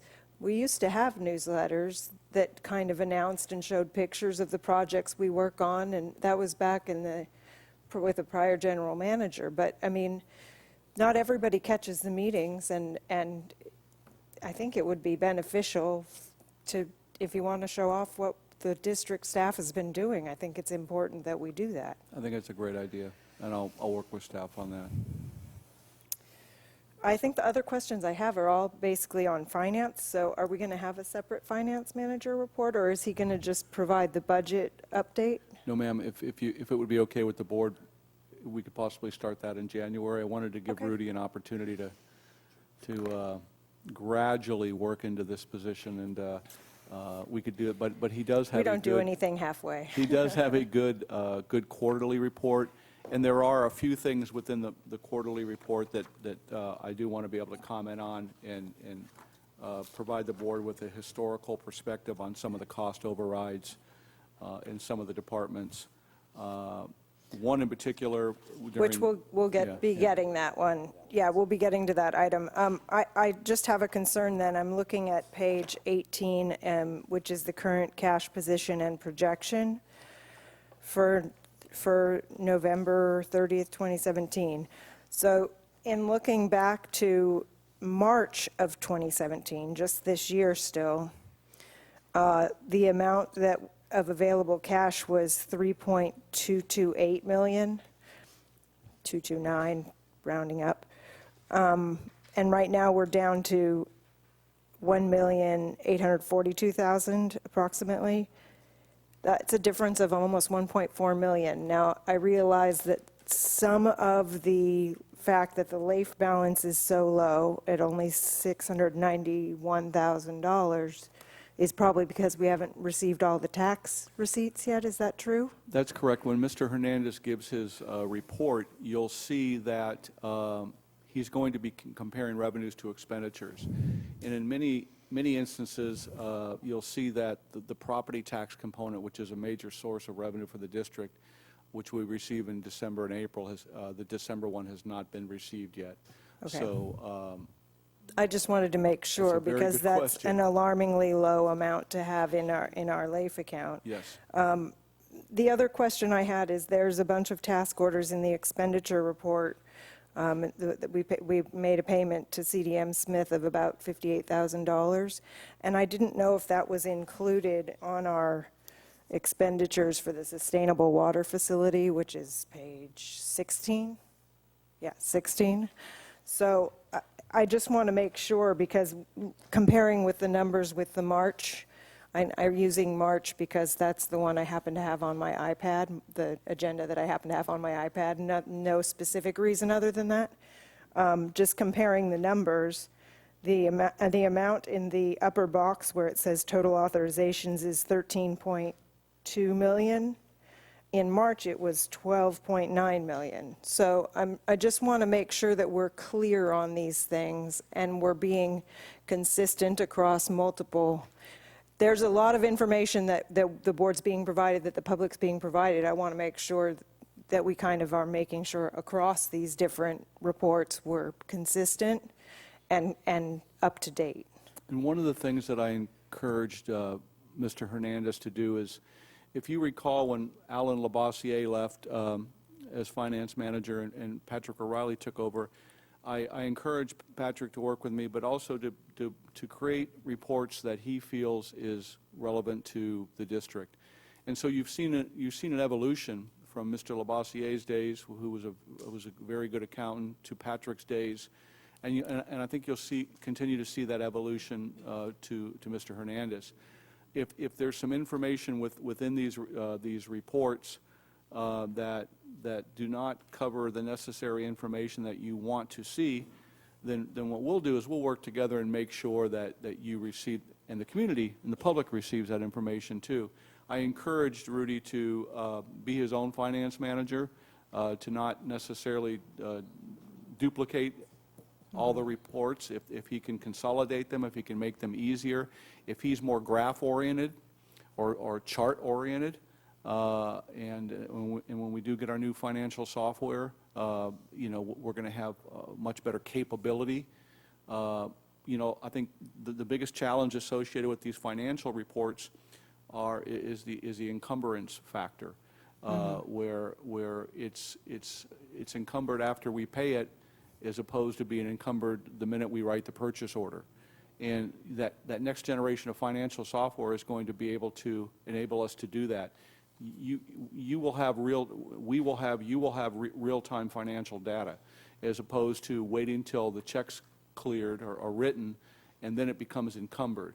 What we need to do is we need to have a financial software in place where the department managers, when they write a purchase order at their individual departments, it automatically comes out of their budget. It's encumbered. They know how much they've spent. They know how much they have left. And then you know how much we have in actual cash on hand. So I think that's going to be a real important component. I've asked the IT, we've been really busy, I've asked the IT committee to meet. We've kind of homed in on a particular product. And I think that, for us to really do a better job in managing the finances of the district, we need to take that leap of faith and get that financial software. So. And I'd just like to make a little bit of a plea, because I was able to make those comparisons because I had the report formats were similar. So as we transfer over to some new reports with Mr. Hernandez, that we can have that bridge that kind of points to this, goes to this, so that people can make those across time comparisons when reports change. But we have the good, and I'm glad to hear we're moving forward on that finally. Good. Thank you. I just have two things. I just want to piggyback on the fact that President Rice, addressed with a little bit more detail some of the, how could we say it, expenditure and revenue amounts, and that they're a bit confusing.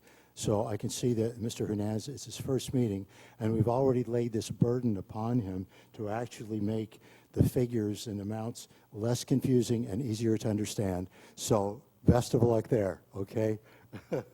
Now, One of the things that is going to be important, and that I really emphasize to Mr. Hernandez and the department managers, and we've done this, but when we start the new year January 1st, and we come up with staff goals and things like that, is that one of the things that's important is that Rudy and I spend time faithfully each month with the department managers. And we go over their expenditures, and we talk to them and say, and let them know, and we work with them. It has to be a relationship where they have a budget, they need to abide by the budget, they need to stay within the budget, and I think Rudy's going to be a good mentor and coach in working with the department managers. But that's that relationship that we have to have.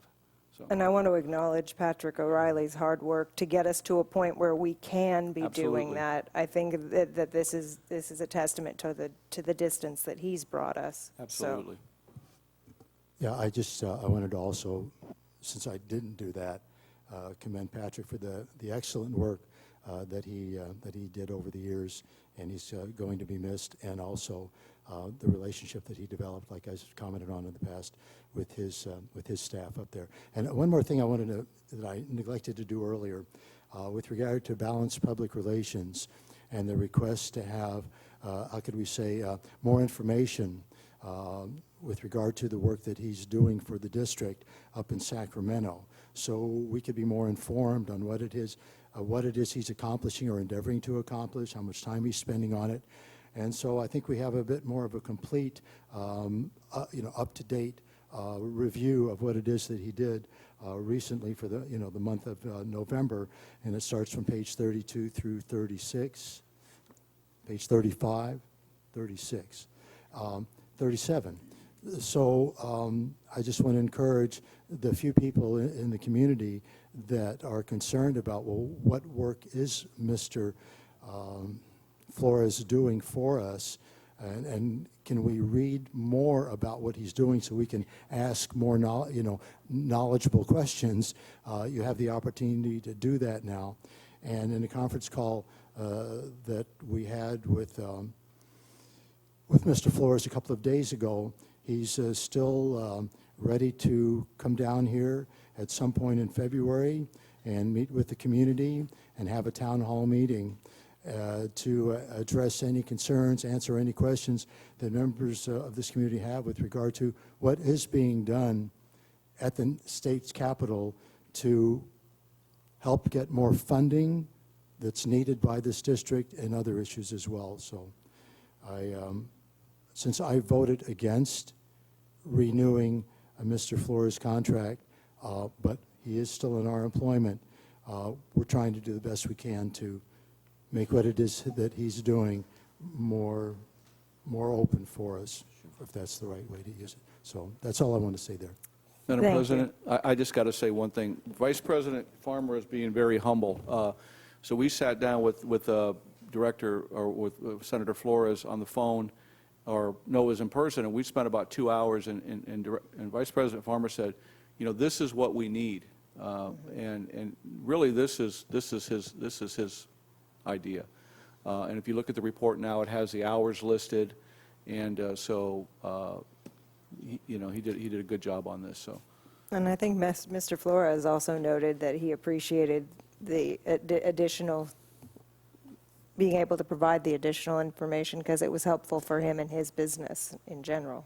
So thank you. We have ad hoc committee reports. Has any committees met? Yeah. I'll be brief again if I can. Director Berenger. I did, the NCAC really didn't hold a meeting this month. However, there was a dinner that was held, and I attended. I was pleased to see that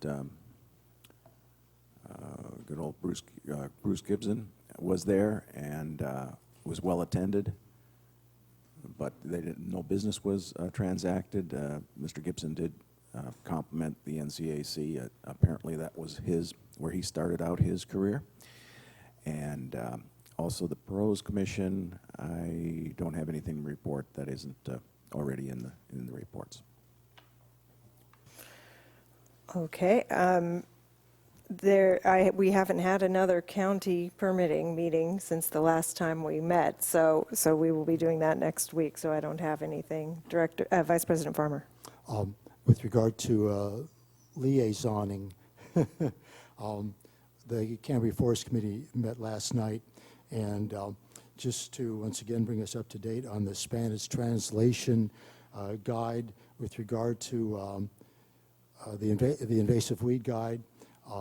We've had some local involvement, some kind of spontaneous involvement at one of the local eateries with Miss Christine Heinrich connected with someone, and so we're getting an even more, how could I say it, more Spanish proper way of putting the invasive weed guide out there on to be available in your handheld device.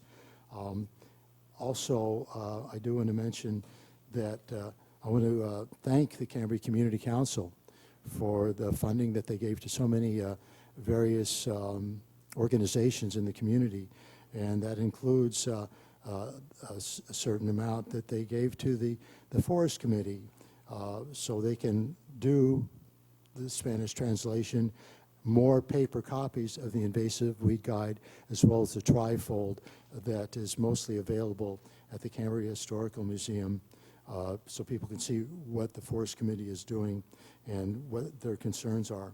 Also, it turns out that with regard to the Cape Ivy, that's been a really important issue up here where the eucalyptus are.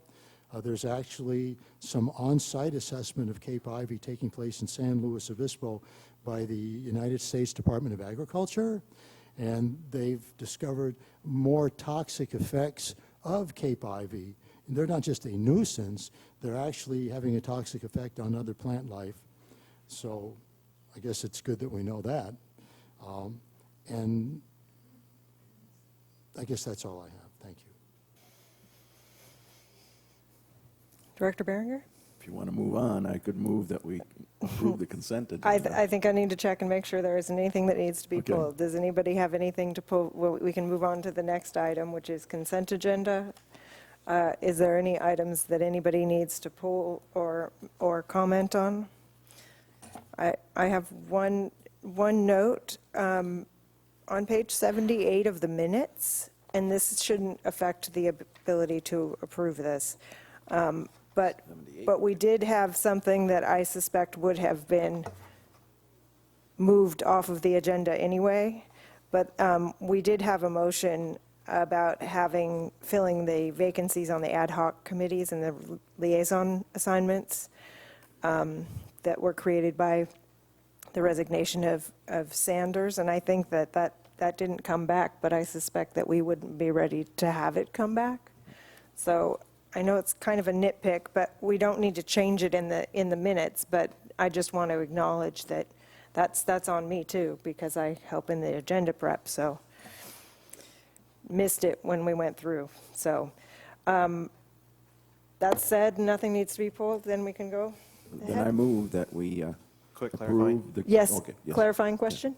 On the consent agenda, 6C, and this is probably just more of a semantic thing, Heritage Oaks Bank is no longer in existence. Oh, that's right, I had that too. Oh. Civic I had Premier. that too. I don't know if that holds anything Oh. up.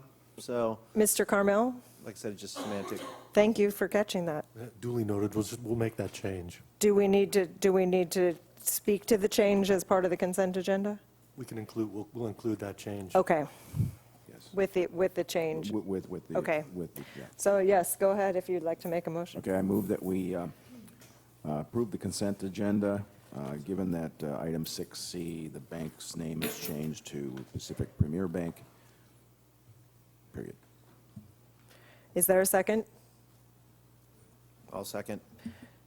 Moved by Director Behringer, seconded by Director Wharton. Let's have a roll call vote, please. Director Behringer? Aye. Director Wharton? Aye. Vice President Farmer? Aye. President Rice? Aye, thank you. I did note in here, when I looked at the expenditure report, that we are spending a lot of power at the wastewater treatment plant. Have we looked into solar at all? At all? It might not be a bad place to look for some money. No, we are. If you look at the presentation that Mr. Hernandez will give, we're right on schedule. All right. We've always spent a lot of money at the wastewater treatment plant. The Right. issue is getting putting equipment on the VFDs and things like that to, Okay. We're working on the power, in other words. yeah, when that plant was, just real quick, when that plant was designed, they stuck 100 horsepower motors in there, and they run Right. 24 hours a day.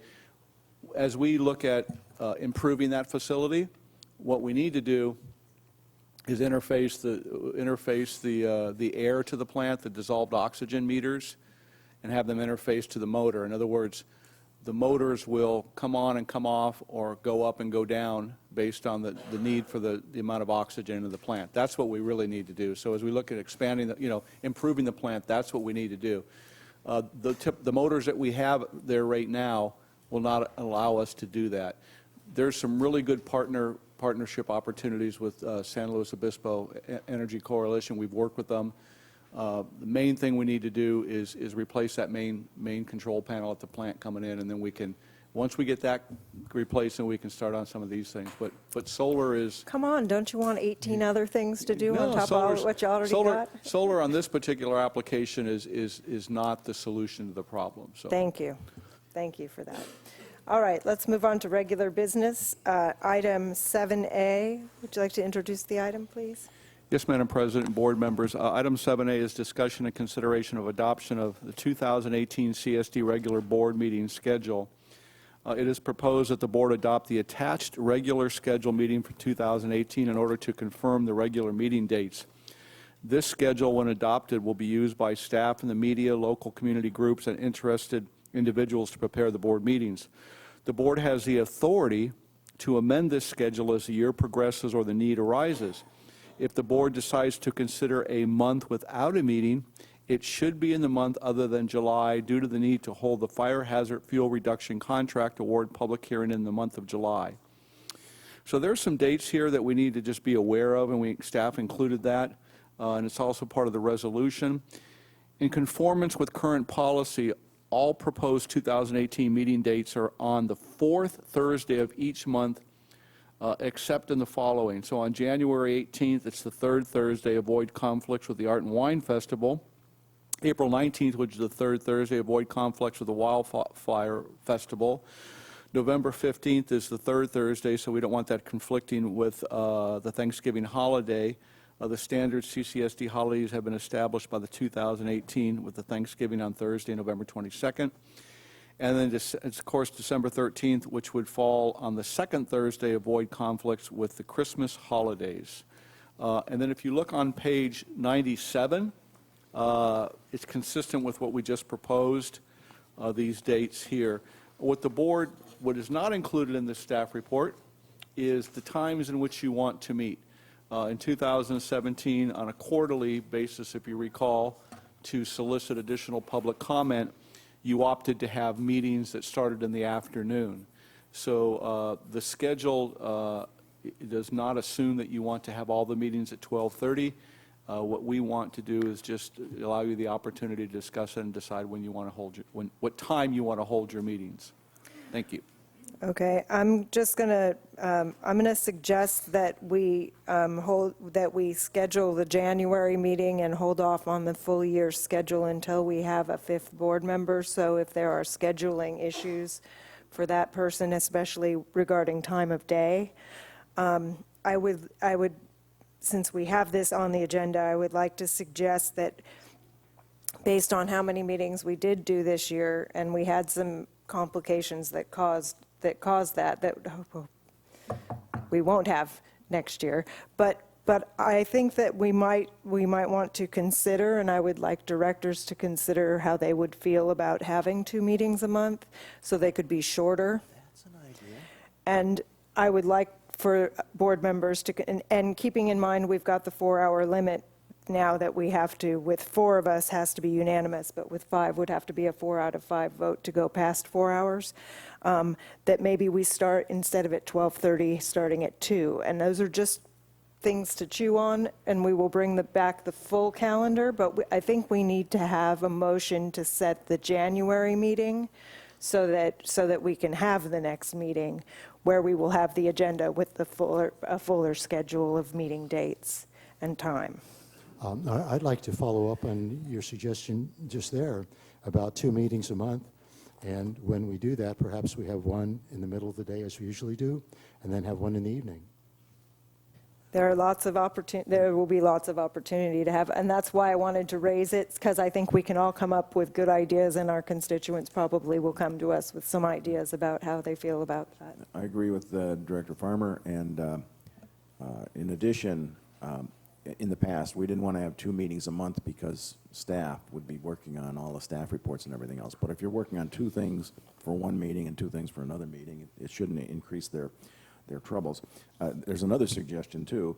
Since 4 of these meetings are moved to the 3rd Tuesday, Thursday, why don't we make them all the 3rd Thursday?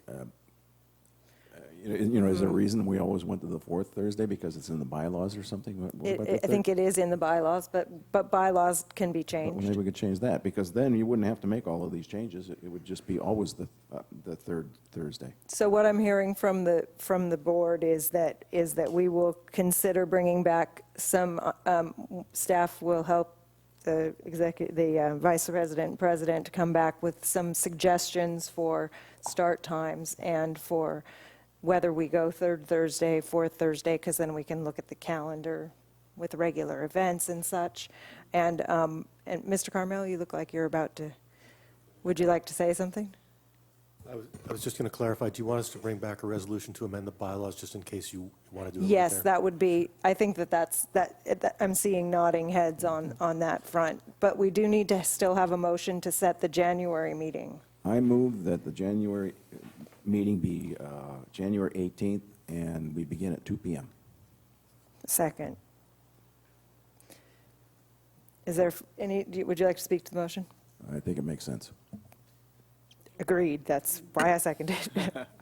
Questions, clarifications? Well, I just want to say, if we have to, if we have to make adjustments to the bylaws, that we just make bylaws be bylaws.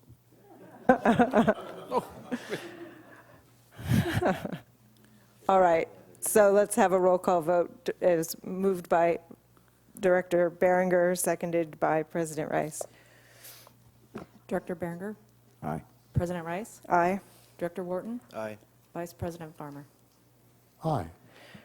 Thank you. The vote is 4-0. The January meeting will be held on the 18th, beginning at 2 p.m.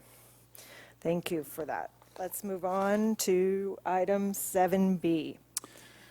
Thank you, Madam President and board members. Item 7B is discussion and consideration of fiscal year 2017, 2018 quarterly budget review.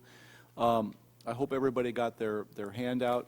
We have a PowerPoint that's going to be presented by Mr. Hernandez. And also, we made additional copies for everybody in the audience if they would like a copy. And Mr. Hernandez, I believe, left those in the back. Rudy and I did meet early this morning to go over this for a final time. And there are a few items in particular that both him and I are going to need to do a little bit of additional research on. One item in particular is the, and Director Farmer, you'll appreciate this one, is the lab cost associated with the SWF. We think there might have been a miscoding along the process because it just doesn't stand true. And then there's a couple other items, in particular relating to the water department. That is electrical cost and a maintenance, which is related to the break behind the Bluebird Hotel. And then there are two particular items within the wastewater budget, one for lift stations, collection system, and then plant maintenance. Of course, they're higher than normal. Just to refresh the board's memory on this budget process. So historically, what we did in the water and wastewater departments is we listed out all the items that we wanted to repair. We're going to replace this pump, we're going to replace this water line.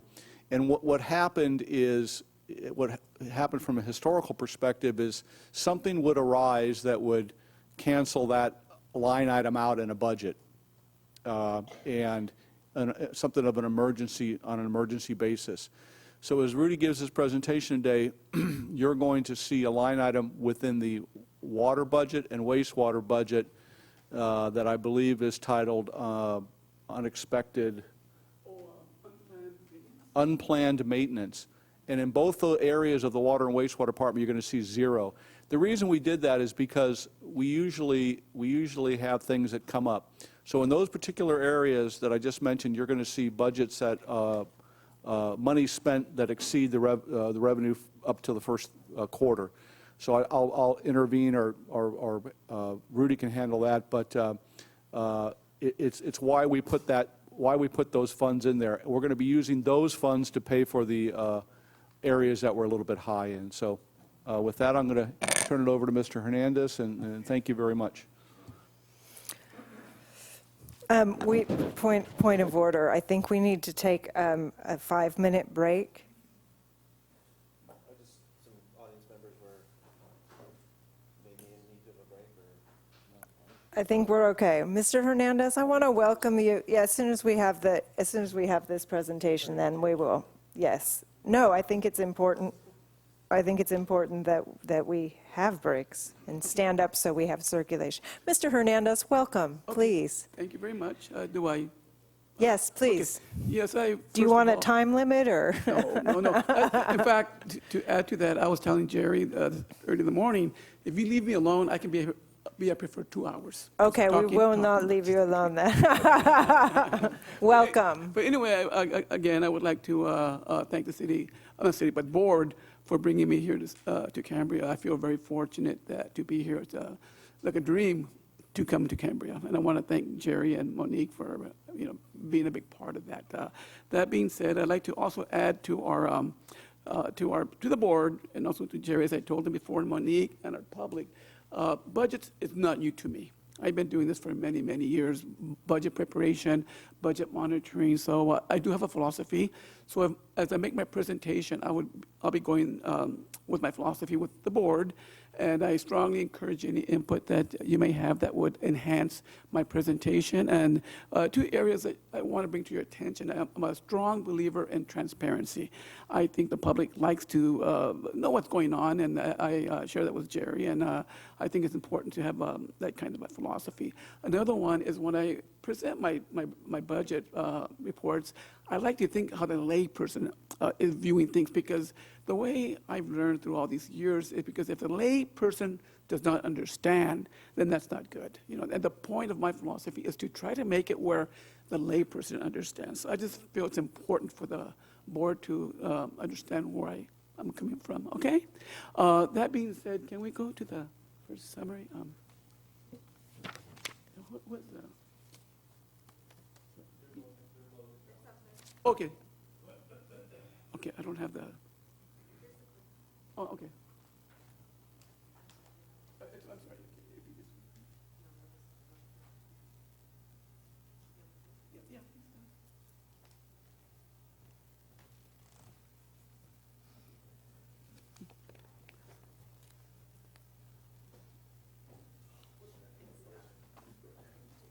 Oh. I think Mr. Hernandez knows where we need to put some money in the budget.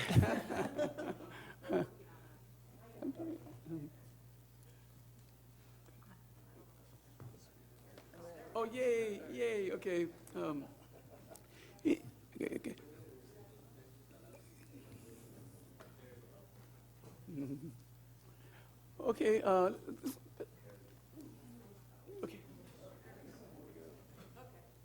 Okay, let's go to the first summary. Next. Do you want to go to the next slide? Yes, please. Yes, please. Yes. Okay, great. Thank you, Monique. This first summary page that I'm going to discuss with the board is that this is our general fund financial picture. As you can see, folks, it's for the period ending October 31st of 2017. And I think when you look at this picture, the public will probably say, oh my gosh, what's going on? What's going on? Because you look at the revenues to date are $1,097,230. Expenditures are $1,803,000 and shows a deficit of $706,000. And I want to make it very clear to our board and to our public that's not a reason to panic. This is very standard for your general fund to be at this point, not just for our district, but in general. If you were to look at other cities, special districts, you would see the same type of report. It's very common, and as Jerry pointed out earlier, it's because the property tax revenue, which we'll be talking about that in a few minutes, okay? And it's very common where agencies' cash flow, and to follow up, President Rice, you mentioned about the cash flow, and you're going to find that in the last distribution for the fiscal year is in April.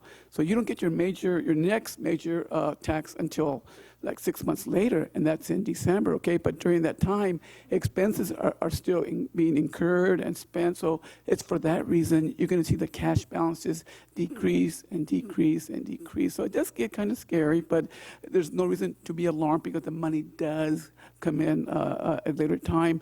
What agencies do to address those kind of issues is that sometimes they'll have like a major capital item that's, I'm going to say major, that does a lot of money. A lot of times, once the budget is approved, like on July 1st, a lot of times they'll wait till December to buy that major capital outlay for cash flow reasons. Okay, so that's just something I want to share with our board. Anyway, that's my first brief presentation on general fund. Next, please. Now, this page is, unlike the general fund, is very different, okay? And the reason why it's different because the money comes in every month, okay? Let's take a look at our wastewater revenues. You can see, folks, it's $710,240. Expenditures are $694. So if you see a cash flow dropping in we call these enterprise funds, by the way, okay? If you see the cash flow getting ugly, then yes, you should be concerned. Because if the intent of these type of reports or funds are to be self-supporting, where they pay for themselves. We collect the revenue. Why? To pay for the service that's being provided, okay? So unlike the general fund, if you see a negative cash balance in these particular funds, yes, your red light should go on. That is a problem, okay? And in a few minutes, we'll be getting into more specific areas of the budgets, but I just want to make that clear to you folks, okay? Okay, as I mentioned earlier, let me go to my report. This particular report is the fire department, folks. As you can see, the report is property taxes and things like that, but most important, it's a general fund budget. And if you can see up there, let me have my pointer up here, okay? You'll see where 7% is to date, which is very normal, 7%. Fire benefit assessment, that's 8%. So these two particular items, which accounts for roughly 87% of this particular budget, and that's why you'll note that it's, the general fund revenues are not where they should be. But right now, there's no reason to panic. But these are the ones that I mentioned. And the other type of revenues are like grants and things like that. So we can wait till later to ask questions, or the board can ask questions now as I present my report. Why don't you get through your presentation, and I think we can, if that's all right with the board. Okay, next, please. Okay. Now, I should mention, I should have said this at the beginning of my presentation. Today is my first time making my presentation, so there's still a lot I have to learn. And Jerry and Monique, they've been so supportive. I've been fortunate to have these kind of people as my bosses. And I just want to let you know, if you ask specific questions, I may not be able to answer those tonight or this afternoon, but I'll do my best, okay? This particular budget, I do have a few comments, okay? One thing, as I mentioned earlier, my philosophy, and this is the way I present my budget status reports, okay? The first thing I do every month, I look, I'm sorry, yes, here, okay. Okay, the first thing I always do, I always ask myself, or not talk to myself, but I look at the report and say, okay, what % of the year of the budget has been completed? Folks, the year at 33%, okay? Was 33% of the budget or the year completed? What's the bottom line? How much have we spent in terms of expenditures? You can see it's 30%, okay? So where the radar, red, or the alarm should go off is anytime this number here is significantly higher than this number. As you can see, folks, it's less than, it's within budget. Anytime this number is within lower than that number, is technically, it can be said that you're within budget, okay? So that's the first thing I do. I always look at this particular number and this number. And then the second thing I go, okay, now, then I look at the individual line items. And the first one, I'll say, okay, personnel, it's within budget, that's fine, okay? And the other one, this is equipment and building maintenance, it's 39%. So right there, my little radar will go on, why is it 39%, okay? And down here, there's another one, dues and fees, okay? And one thing I want to point out is that sometimes when you look at the numbers, they could be a little bit misleading, okay? Because when you look at, let's look at 90%. The public can say, wow, with 33% of the year completed, we've already spent 90% of that particular expenditure. Well, that's, yes, maybe true, maybe not, okay? But a lot of times, membership and dues are typically paid the first part of the year. So, and that's why when you look at the report, it's going to make the report look a little bit off. But the chances are, if this number is like 120%, 130%, yes, okay. But typically, memberships is about 90%, usually the first part of the year. That's very, very standard, okay? The other one numbers I look at is like fire truck. Okay, here we have $134,000 budget, but there's nothing spent. So why is it zero? So basically, I always evaluate and analyze these numbers to see how they compare to that number.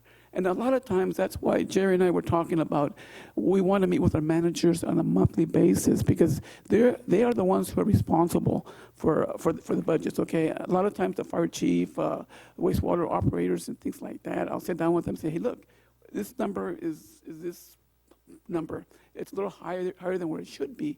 And a lot of times we'll analyze the numbers, print invoices and things like that. So those sometimes they're actual, but because we're human, we're subject to what's called human errors, okay? And it's always possible there could be what's called a misposting, okay?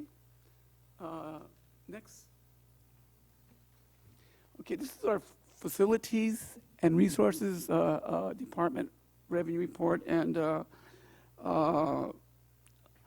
thing I see is like the, I'm sorry, what is it? Today, I'm going back.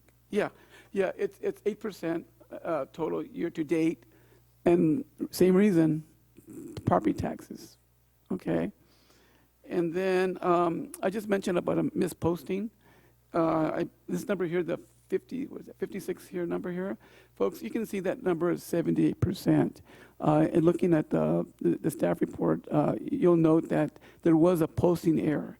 There was about $4,600 that was erroneously posted to this particular account. So that's why it's that number. This number should be about $854. So things like that we look at, and before we present this report next month, we'll make sure that we correct those mistakes. Okay, next.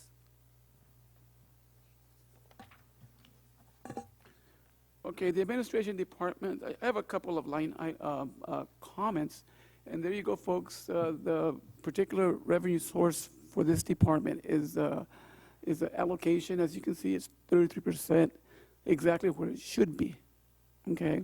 And there are a couple of items, and in this particular, I mentioned the dues and fees already, but the one that you probably have noticed is office rent, and right now it's 67%. And the reason why it's way above where it should be is because when we did the budget, we budgeted for 6 months only, okay?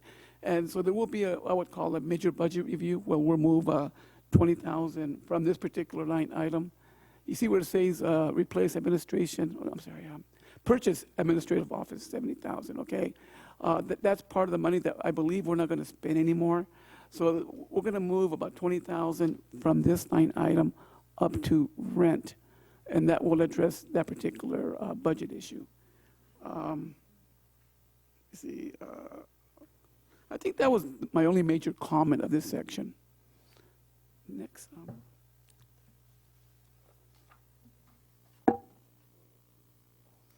Okay, and this is a report that Jerry and I and Monique spoke about this morning, okay? And right now, when you look at your wastewater revenues, they're pretty much where they should be. 33% completed, 32% actual. Okay, but there are some items that came to our attention this morning, and one of them is collection system, 112%, and that's about $6,600 over. And Jerry and I and Monique, we will be analyzing that particular budget more closely over the next couple of months. And the other one is treatment plant. That's a little high also. Okay, right here, see 135. And the last one is, or actually not, this here, government, which is where government, where here we are. You can see, folks, that's only 1% spent, okay? That's not to assume that we're we're doing good at monitoring it. It's early on in the budget year, so we'll be looking at that very closely also. So anyway, and Jerry, he made a point earlier about this unplanned maintenance over here. As you can see, folks, there's $69,000 that's budgeted. There's nothing spent, and I think Jerry's plan was to use some of this money to address these overages up here. Okay, next. Okay, folks, now we're into the water fund. Okay, and I'm pleased to say that it's 33% where it should be, and it's 33%. So that's, again, I always look at those two very carefully. And then, obviously, over here, delivery system repairs, there's 101,000. And this is the one that I was told, I wasn't here in August, but back in August, there was a water leak behind the Bluebird Motel. Well, anyway, that ended up costing, what, $72,000. So when you look at the $104,000 of that dollar figure, $72,000 was spent to repair that water leak. Okay, and then, like the wastewater fund, there is a unplanned maintenance budget up here of $100,000, and I think, and Jerry may want to elaborate more a little bit on this, but the plan is to mitigate these particular, that number by using some of these monies, which in my opinion, I think it's a good strategy to have money set aside for these kind of unplanned expenditures, okay? Next. And this is our, I believe it's the water, what do you call it, sustainability? Yeah, fund, water sustainability fund. And this particular report, there are a few issues that we need to address. The first one, of course, I always look at this number, and when I see this number exceeding that 33%, that's about 4% better. Now, we do have this particular maintenance, okay, and in reading Patrick's report, because by the way, to his credibility, I don't want to take credit from him. He's the one that prepared this report, so I can't take that away from him. Just the opposite, I compliment him for doing, I think, a good job, okay? So anyway, this particular maintenance, okay, when I read his report, I think has to do with some kind of, it makes reference to biological monitoring, I think that's part of that. And the other one is to pay expenses for dead tree removal. And then we have some lab testing that Jerry and I are going to be looking at very carefully. That's a little to the high side. And then we have some professional expenses that we paid a little bit more than the budget. And some of those were to, of course, to pay some kind of permit or something like that. So anyway, this is my pretty much my budget status report. And I think I'm ready now to have any questions that the board may ask. Director Berenger. Yes, I will go through a couple of things that I have questions about, and if it pleases, if another director has that same page question and wants to follow up on that page, I'm going to, in your report, number 4, page number 4, which is the fire department. The grant revenue for the PPE Do we know where that grant revenue stands, General Manager? Or maybe even the fire chief knows where that grant is, what the status of that grant is? You're talking about for the turnout gear? Is that for the turnout Yes. gear, Chief? We're still waiting on the status of that, I believe. Okay. I believe you're asking in reference to item 014610? Yes. Okay, so we put in an application for a grant to fully fund all of our personal protective equipment, both for structural and wildland firefighting. NFPA requires that you change those out on a 10-year basis, and almost everything we have is at about that cycle right now. So we put that request in for that. In the anticipation that we did not get the grant, we also put in for a line item request. I believe it's at about $98,000. We just got notified about 3 weeks ago that we did not get selected for the grant. So that unfortunately, that goes away. But with the line item in there, we've already started making the purchases to outfit our personnel. Are you going to try and get it within that $78,000, even though you were anticipating a grant? We're going to do everything we can.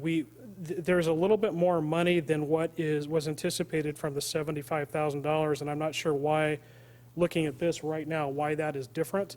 Initially, it was spec'd at a higher cost than that, which is where the $98,000 came from. But my goal is to get it not the cheapest out there, but we have 3 competitive bids. We're going with what we have right now, and at least the structure stuff has already been ordered.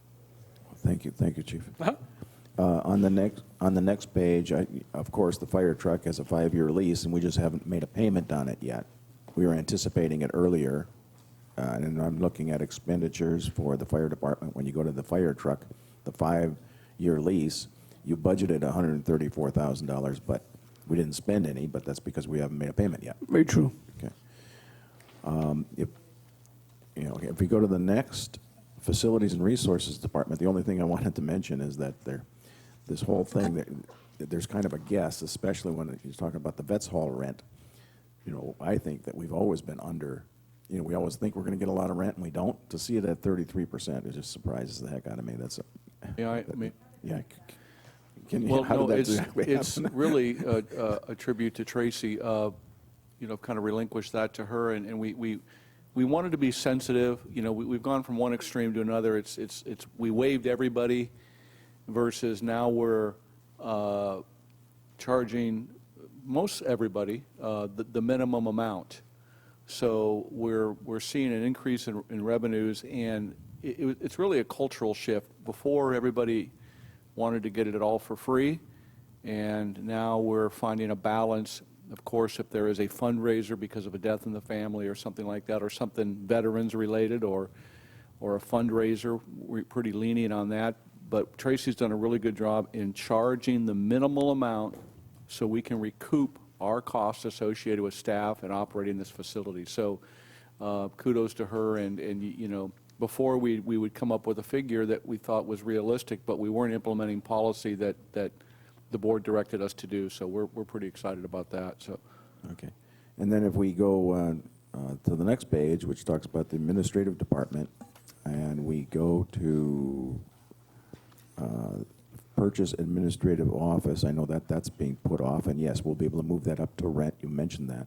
Replacing the servers, didn't we authorize that to happen? yes, the board approved that.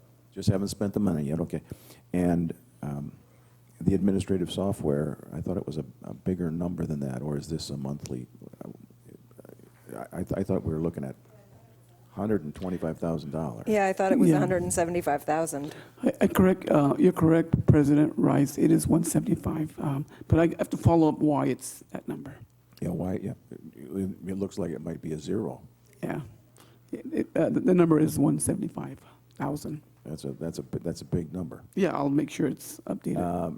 And we're gonna, the IT committee is gonna talk about that later. If we go to the wastewater fund, like you explained, the influence screen was budgeted for $85,000. And General Manager, do you know what that's going to go now? Yeah, we're hoping to be able to install it at that price. What we did is we purchased AutoCAD, which is a program that allows us to design it And so we're working with FRM. If you remember, the original bid came in, in excess of 300,000. We got them down to about 125, and we think that we can get them down to this 85. I'm hoping that this will be on the agenda for the January board meeting to approve that. So what we're going to do is create our own plans and give them to FRM to be able to get this project in on the budgeted amount and get this piece of equipment installed. Just really quick on this also, as Rudy indicated, you'll see two items, the collection system. The 112% on that is because we went ahead and purchased a lot of different manhole covers to try to address the I&I issue. And then the other one, the treatment plant repairs, is related to just motors and blowers, and we really need to get that influent or that main power source changed out. But what we did different this year is we just put unplanned maintenance. You see that $69,000, and we spent zero. So we're hoping to balance the wastewater budget and to really keep a close eye on the wastewater budget using that $69,233. Because as you can see on the treatment plant repairs, we're at 135%, and then at the lift station cost, we're at 112%, and with only 3 months of the budget. So Rudy working with me and John and district engineer, we really want to keep a close eye on the wastewater department this year. I know we have needs, but we also need to be able to live within those means and not just purchasing things to be purchasing them. So that $69,000 is a buffer to hopefully balance the deficiencies within the wastewater treatment plant. Before you go to the next page, just below the influence screen, there's an expenditure of $89,000 that says other. Yeah. Any idea what that is? It's a big other. Yeah, it is a big other. Okay. I need to do some That's research fine. on that, Madam President. That's fine, Okay. thank you. Yeah, but that big other we should look at. And then we go to the next page. I'm just encouraged to see that we have an unplanned maintenance amount. And I think Rudy was saying that that's something he'd like to see in there, and I didn't realize that we had anticipated that. I should have looked at it a little bit closer. And I see the Stewart Street tank repair is still 64, and we're going to do it for less. But we're going to have to start really saving some money to do a long-term project on that particular case. And going to the last page, I just wanted to know that the last item, performance bond, looks like we paid the performance bond of $71,650. Can we anticipate that, based upon the closure plan, that we can cancel that insurance? Yes. When we get the pond emptied, what we'll do is we'll surrender our Title 27 permit to the Regional Water Quality Control Board. And correct me if I'm mistaken, District Council. By surrendering that, you'll do away with that cost. You'll do away with any of the sampling and monitoring costs associated with that facility. But you will incur costs associated with hauling brine away based on the agreement we have with South County Sanitation District. That comes to about $111 per 1,000 gallons. I did some calculations yesterday, and it comes to about $2,200 a day while we're running that facility, not including trucking cost. But we're looking at some options, too, as far as that goes, that could save money. So we are going to be canceling those costs relating to the brine pond, but we will, while the facility is operational, be incurring other costs as it relates to the disposal of brine. Okay. One additional suggestion.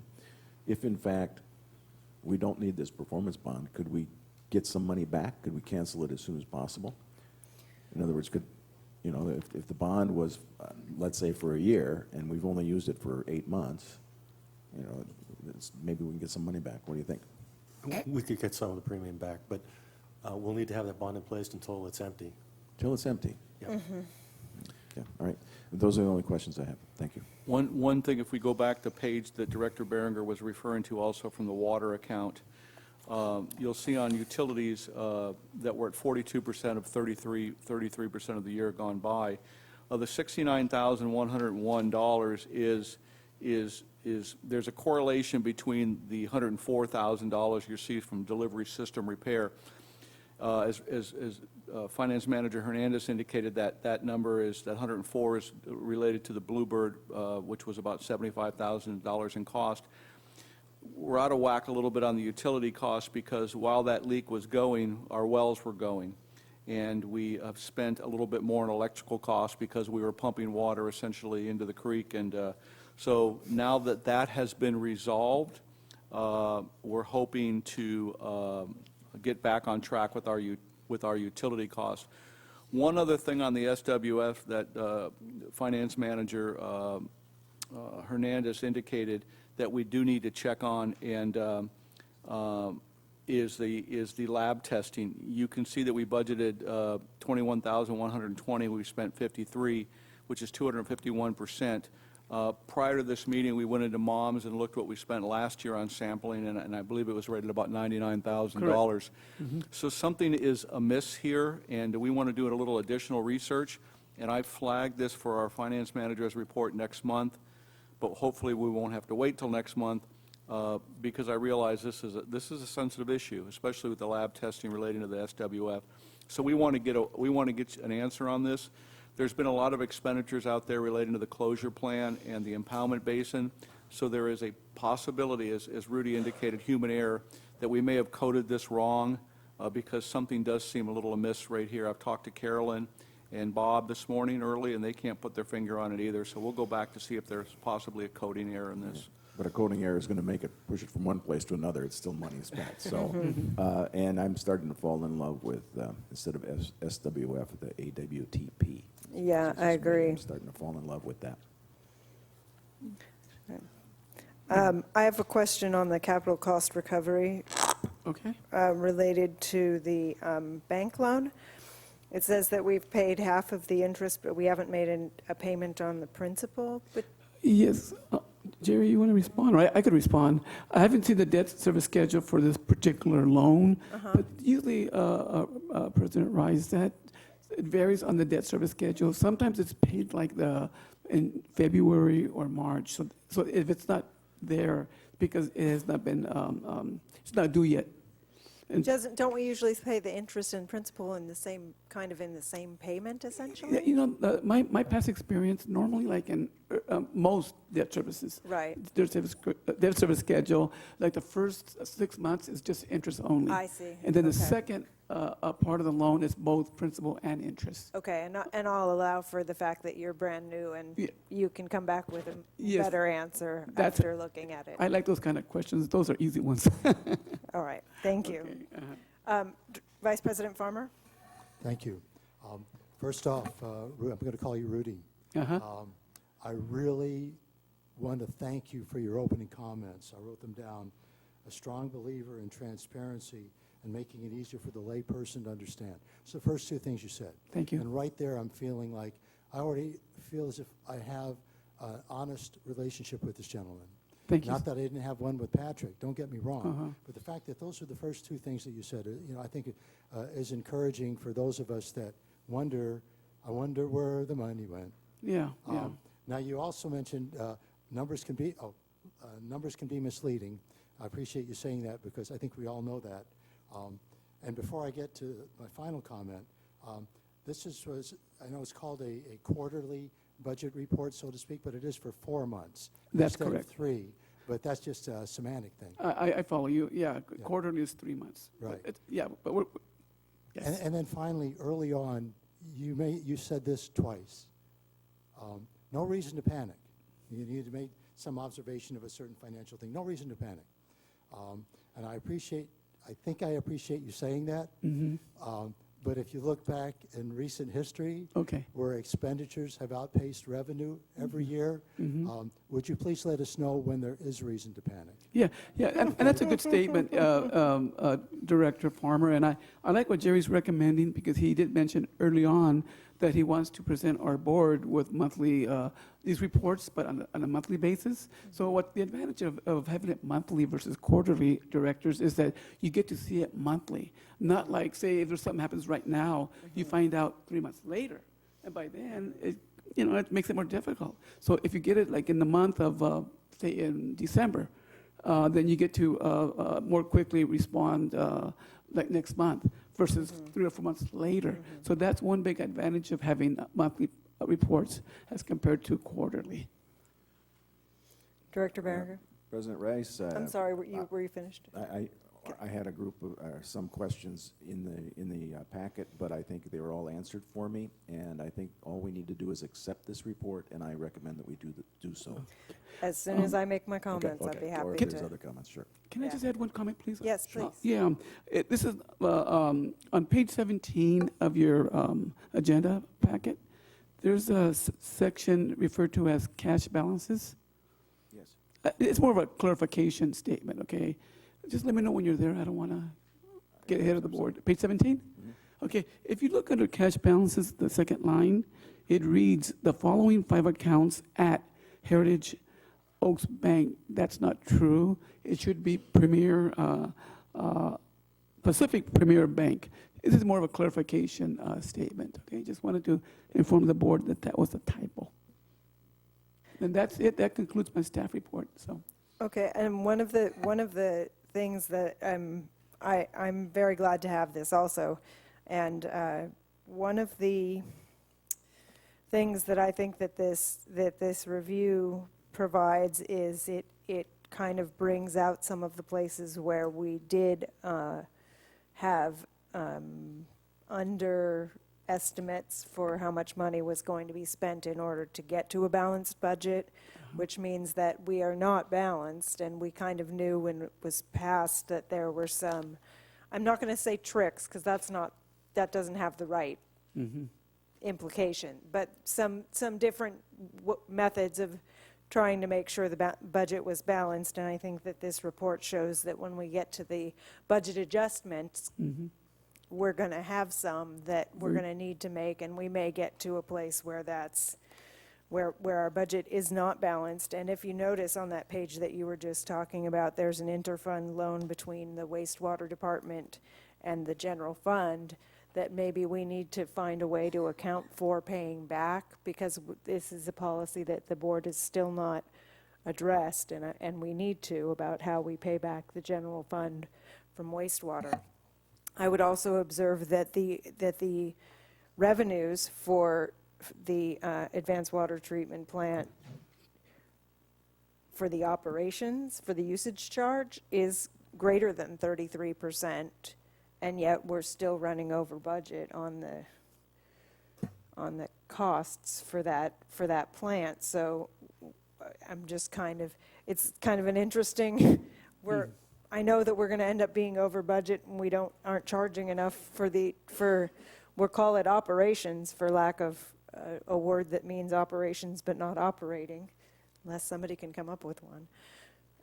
So I really appreciate this report, and like I said, we all need to be aware. I'm glad we don't have to panic, but we do need to be aware that that in order to maintain the balanced budget that we passed in June, we're going to have to make some significant prioritizations regarding what we can and cannot afford to do. I look forward to seeing what the tax revenues are.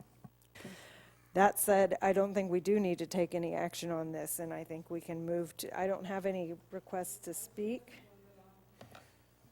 Please let me see if it's buried under all of my paperwork. Oh, it is. I do have one request to speak. Of course.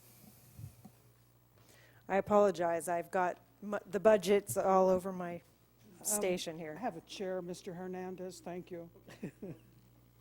I will submit this in writing. It's all ready. I'll just copy it out in email. I want to point out that on the last page there, what it says in the agenda is that the expenditure for the SWF does not yet reflect any wages and benefits. So the entire allocation to the general fund is not there yet. but I want to read this differently, and I'll try to be speedy, so don't worry if you take notes, I'll send it. I want to point out to you that if you do what I did, and I'm going to brag, sort of, although it's a sign of my stupidity in a way, I spent hours going through the expenditure reports. They're hung up there, some of them, for July 1 through November, or through October 31, sorry. And I want to tell you that if you look at page 18 of the budget for this, it lists $453,859 less than the monthly expenditures for the sustainable water facility. They don't match. According to what we learned every month in expenditures, we spent, and you can just, you know, that find little button on my little software. I just hit it, SWF, put it out and print it out. Tally it up and there it is. Or you can look at the expenditure summary sometimes. It's easier. And that's what I did when it was available, which it always wasn't. It wasn't always. Friends, these two items don't match. But that's, you know, if it was off a penny here and a dime there, so what? It is off $500,000 in expenditures from the one report from the finance officer to this budget. Now, I want to add something to that because it gets a little worse. The monthly list of expenditures that you get has an expense distribution account number for many of the line items. We finally got that. The problem is that if you go through line by line for the sustainable water facility and look at the line, I call them the EDA, expense distribution amount number, that's there, a whole bunch of them never show up on page 18.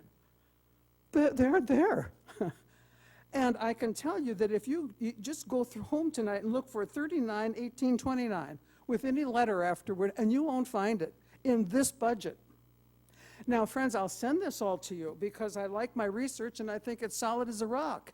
You've got some problems here so that when you get the monthly report for two things, I'm going to finish this sentence, for two things, SWF project and SWF operations, even when it's not operating, then this budget doesn't use the same categories. And this budget is one of three you said you would use for the SWF. The other two are invisible.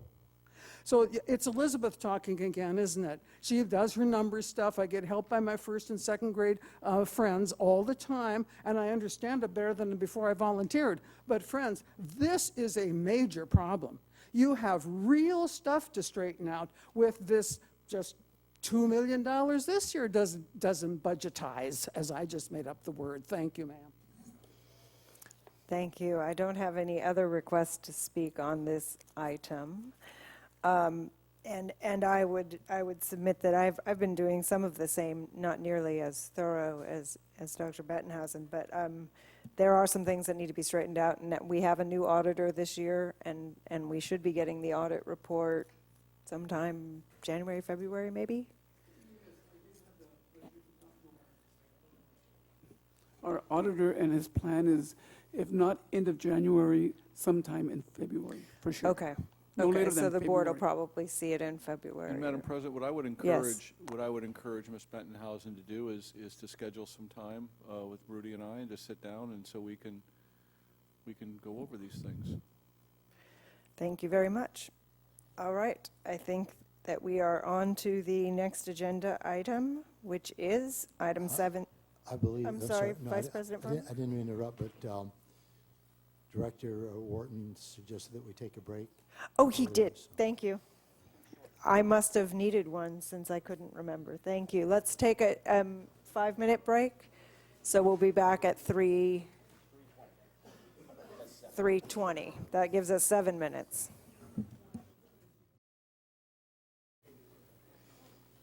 And again, thank you to Director Wharton and Vice President Farmer for requesting the break and reminding me of it, respectively.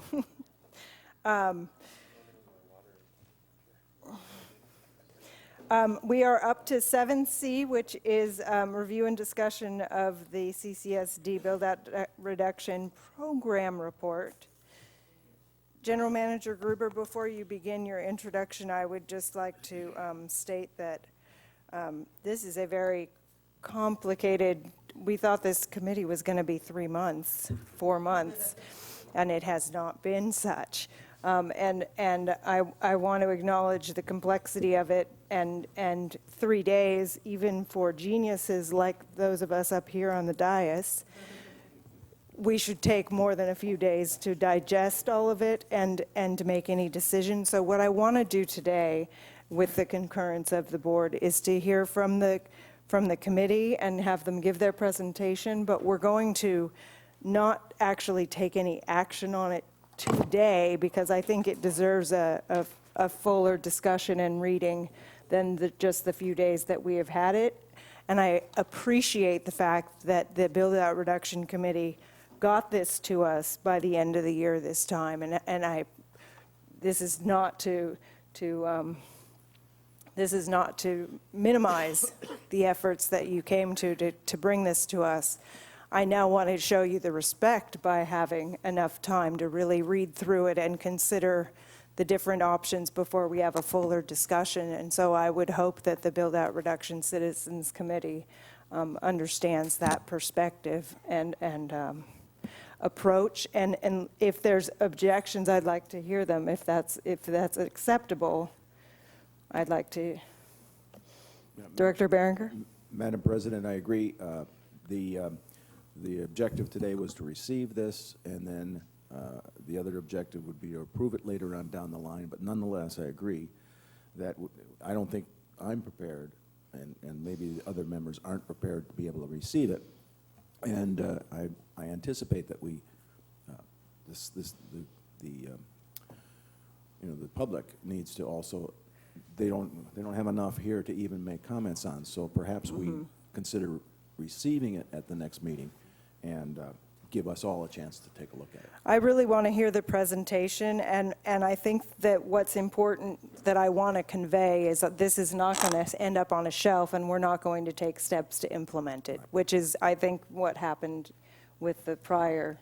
Can I add one thing? Yes, I hope please. that after the presentation, a few quick questions or clarifications would be valuable. Okay. Absolutely. That's why we're having the presentation, so that we can kind of begin to get into it. Thank you. General Manager Gruber, thank you for your patience. Thank you, Madam President, board members. I am going to allow District Council Tim Carmel to introduce this item, because he Mr. feels Carmel. neglected over here that he hasn't had a chance to introduce any items. So, Thank you, General Manager Gruber. I'm feeling better now. I could just bypass this or give just a short overview, a little historical perspective on Some context would be good.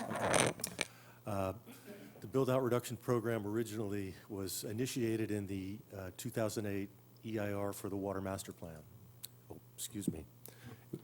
We found this Build-Out Reduction Program originally as a mitigation measure in the programmed EIR for the Water Master Plan in 2008. It then found its way into the county's North Coast Area Plan as a community goal. And most recently, in the subsequent environmental impact report for the Sustainable Water Facility, it was a tool to minimize growth. So that's kind of the history of the thing. In 2016, when we found it as a sort of a critical part of the SEIR, the board decided to form a citizens committee, the Build-Out Reduction Program Citizens Committee, to review and update the program that was in place at that time, which was sort of a mishmash of different things. They did an incredible job, met many times, put an enormous amount of time and energy into this document, looking primarily at funding sources, which has always been sort of the underpinnings that is missing. It's a program that really doesn't have funding. And Mark Roquefort, Ted Siegler did incredible work. The whole committee was just outstanding. The purpose of the Build-Out Reduction Program is to reduce the number of undeveloped lots in a fair and reasonable manner within the district. And they've basically done a fine job of laying out most of the issues and identifying potential funding sources. And with that, I'll turn it over to you and Mark. Okay. Mr. Rochefort, Thank about you. how much time do you think you're going to need so that we can, I know it's I'm gonna- probably need 4 years, right, to really explain it? I'd planned to take about 10 to 12 minutes, Perfect. and I hope to be able to keep to that. I'll speak quickly, but hopefully clearly. Thank you, Mr. Carmel, for the nice introduction. Good afternoon, Madam President and members of the CCSD Board. My name is Mark Rochefort, and I am a member of the Build-Out Reduction Program Citizens Committee. I am here today, as Mr. Carmel indicated, with some of my colleagues on the committee to present the committee's report. First, I would like to express the committee's appreciation to the board for appointing us to this project and for the patience in allowing us to spend the time necessary to thoroughly investigate and report on our charge. Second, I want to acknowledge that this presentation should have been made today by the committee's chairman, Ted Siegler. Unfortunately, Ted could not be here today. However, our committee knows, and this board should be made aware, that without Ted's leadership, this report would not have been possible. Now let's take a look at the highlights of the report. Want to get to the next one? Today I'd like to talk about what is the Build-Out Reduction Program. I'd like to describe a little bit about the committee and its work. We want to discuss why adopt the Build-Out Reduction Program. Who are the stakeholders in our community of the Build-Out Reduction Program? What's the BRP cost and funding streams? And what's required to implement the BRP? Next slide, please. The BRP is a program to retire from future development all vacant residential parcels in excess of the 4,650 residential water connections targeted in the 2008 CCSD Water Master Plan. The 4,650 number has been part of that plan from its origin. It is also a number that's incorporated by our research in virtually every planning instrument that the CCSD has adopted and that has guided the CCSD. The original BRP was prepared in 2006.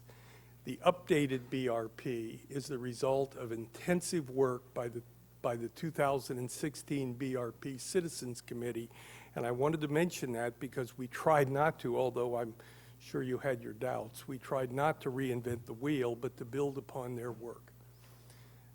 The Build-Out Reduction Program Citizens Committee has identified 1,377 undeveloped residential parcels that are subject to retirement in excess of the 4,650 target.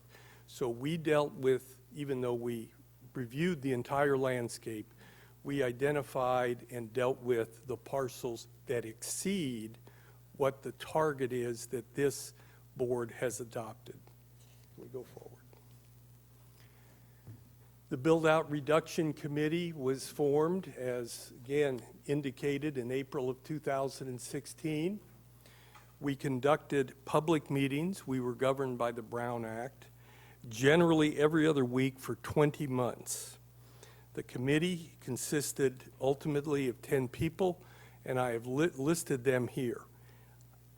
It's a diverse group of folks covering a wide band of opinion in our community around the central issues of water distribution, growth, and population. And I would like to do an unusual thing here. Many of our members are here, and I would like to ask them to stand and be recognized by the Board of Directors.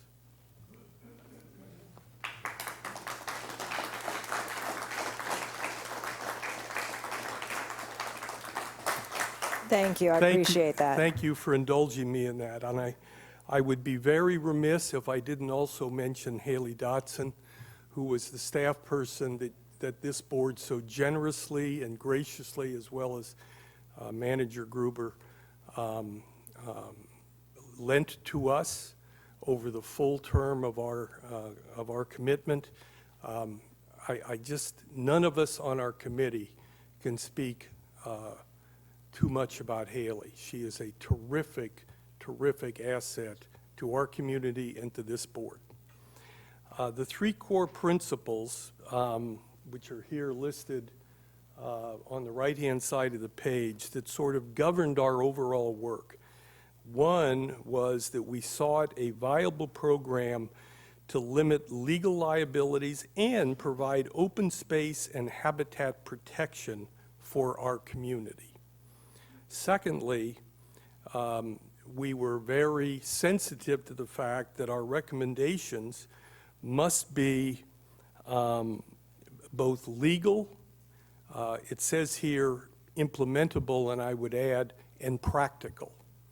And thirdly, we were governed by the notion that the costs of implementing this program should be shared by those who derive benefit from the program in a fair and balanced way. Why adopt the BRP, or the Build-Out Reduction Program? The Build-Out Reduction Program is the only guaranteed way to assure that Cambria's population is permanently limited to 4,650 households. Secondly, the Build-Out Reduction Program preserves Cambria's small-town charm and natural beauty. Third, the program is the growth-inducing mitigation measure identified in the EIR for the Sustainable Water Facility.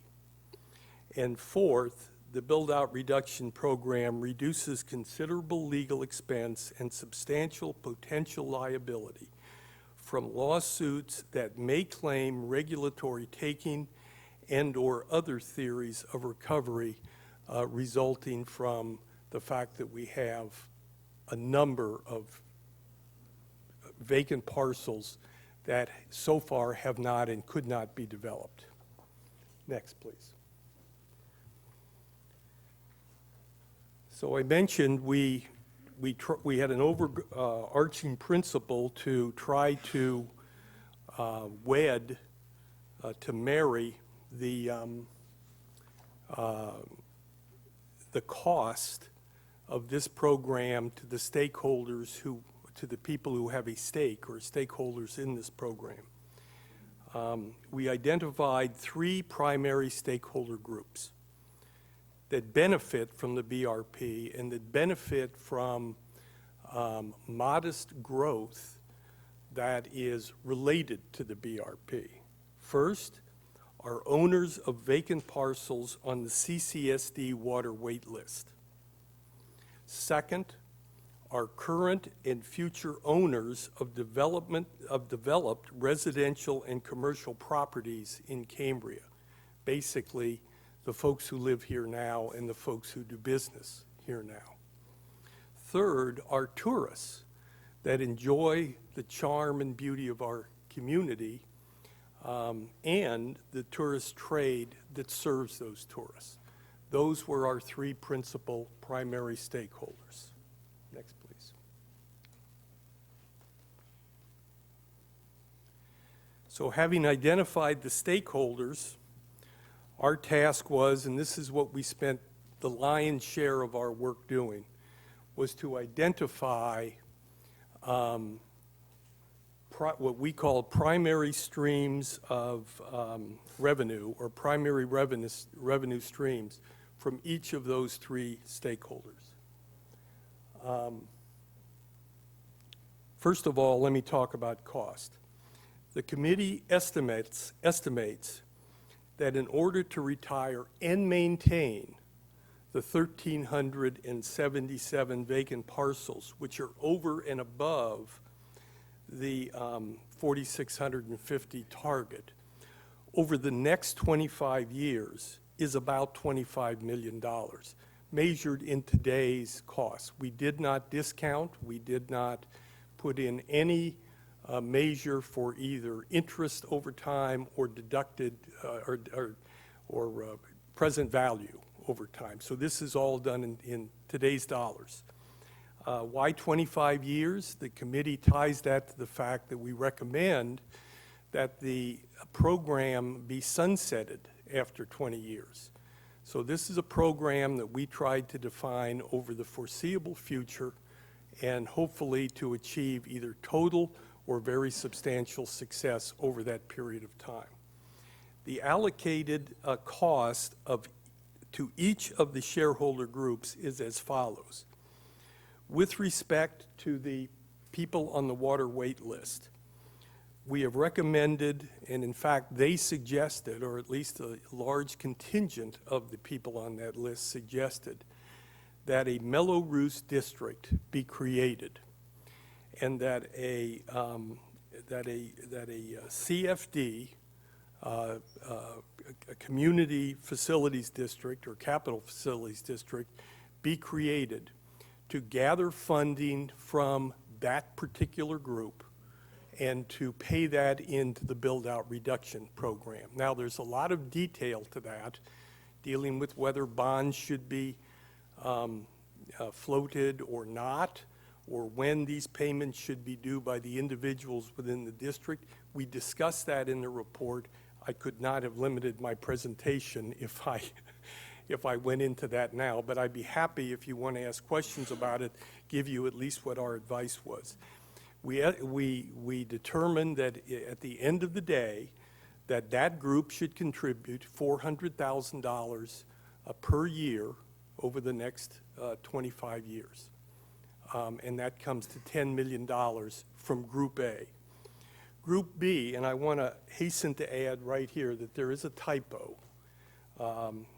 It says current owners of residential property, the second bullet point.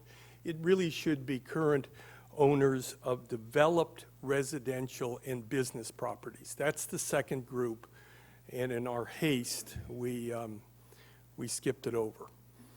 From that group, we also recommend a $400,000 per year contribution, and that breaks down for all the people within that group to about $100 per year special parcel tax on the real property that is currently developed both for residential and commercial purposes within our community.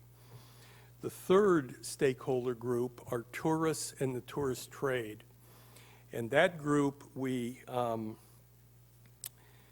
recommend that the district take advantage of, to the extent they're able. It's actually through the county. So take advantage of enlisting the county to increase the county tourist business improvement fee by 0.5%. This is not a bed tax. Bed taxes go to general funds. This is a fee that goes to specific environmental and business reasons for the tourist trade, and happily, it includes matters like preserving cultural and environmental integrity for the community. So we feel that this fee is very appropriate for this purpose. And from that group, we're asking, as I say, a 0.5% increase on that fee, which will generate $200,000 per year. You total those three constituents up or components up, and that's $1 million a year times 25 years is $25 million in current value. Lastly, on this slide, I want to take care to note that in our report, we also recommend a number of secondary means and methods to retire lots, to retire parcels, short of actually purchasing them and taking ownership by the district. This includes, for example, vigorously continuing and perhaps even improving upon the voluntary merger plan that has been very successful, that this board and prior boards have supported and has been administered by the general manager and his people. To date, That program has retired without taking on the costs of maintenance and without paying purchase prices of something in the order of 320 parcels in our community. We see that there's still plenty of low-hanging fruit in that type of an effort, and we recommend to the board to consider those things as well.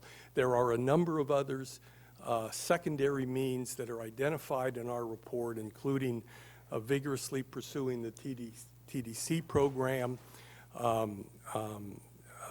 presenting to people where it makes sense to them on their vacant land, especially adjacent vacant land, that they apply conservation easements and other restrictive easements. I want to stop and say something at this point, that we haven't specified with detail the type of such easements or the type of deed restrictions that ought to be there. And the reason for that goes back to something that President Rice said back last year when the San Luis Obispo Coastal Conservancy delivered the 52 parcels to us, and this stuck with us and some other members on the committee. A conservation easement permits no improvement whatsoever.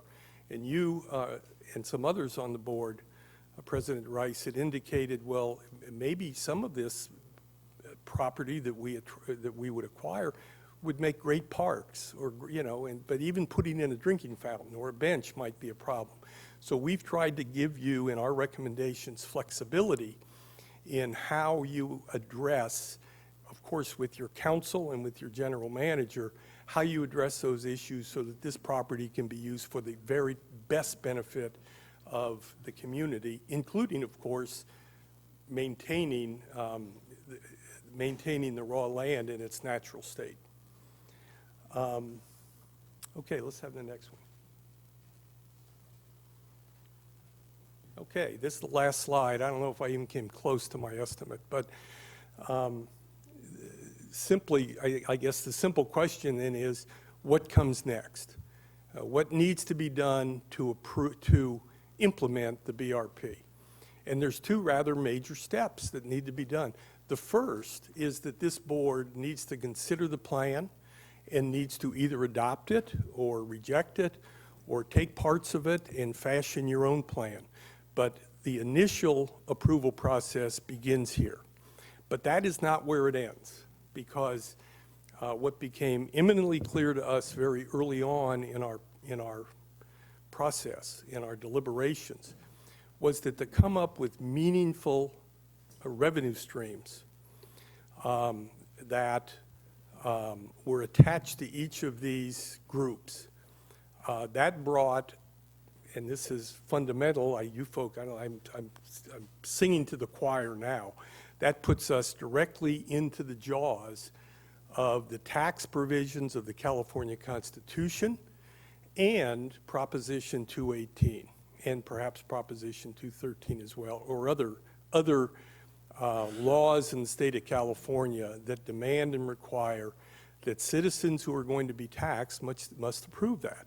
So the second step is that there must be an elective process, and it must be directed to each of the stakeholder groups. So it would be to get the necessary vote of the people who are going to be in the Mello-Roos district, to obtain the necessary, I believe it's 2/3 vote of the people who would consent to a $100 per year parcel tax, and to obtain the consent of the requisite majority of owners of lodging facilities in Cambria in order to approve the 0.5% increase on the fee.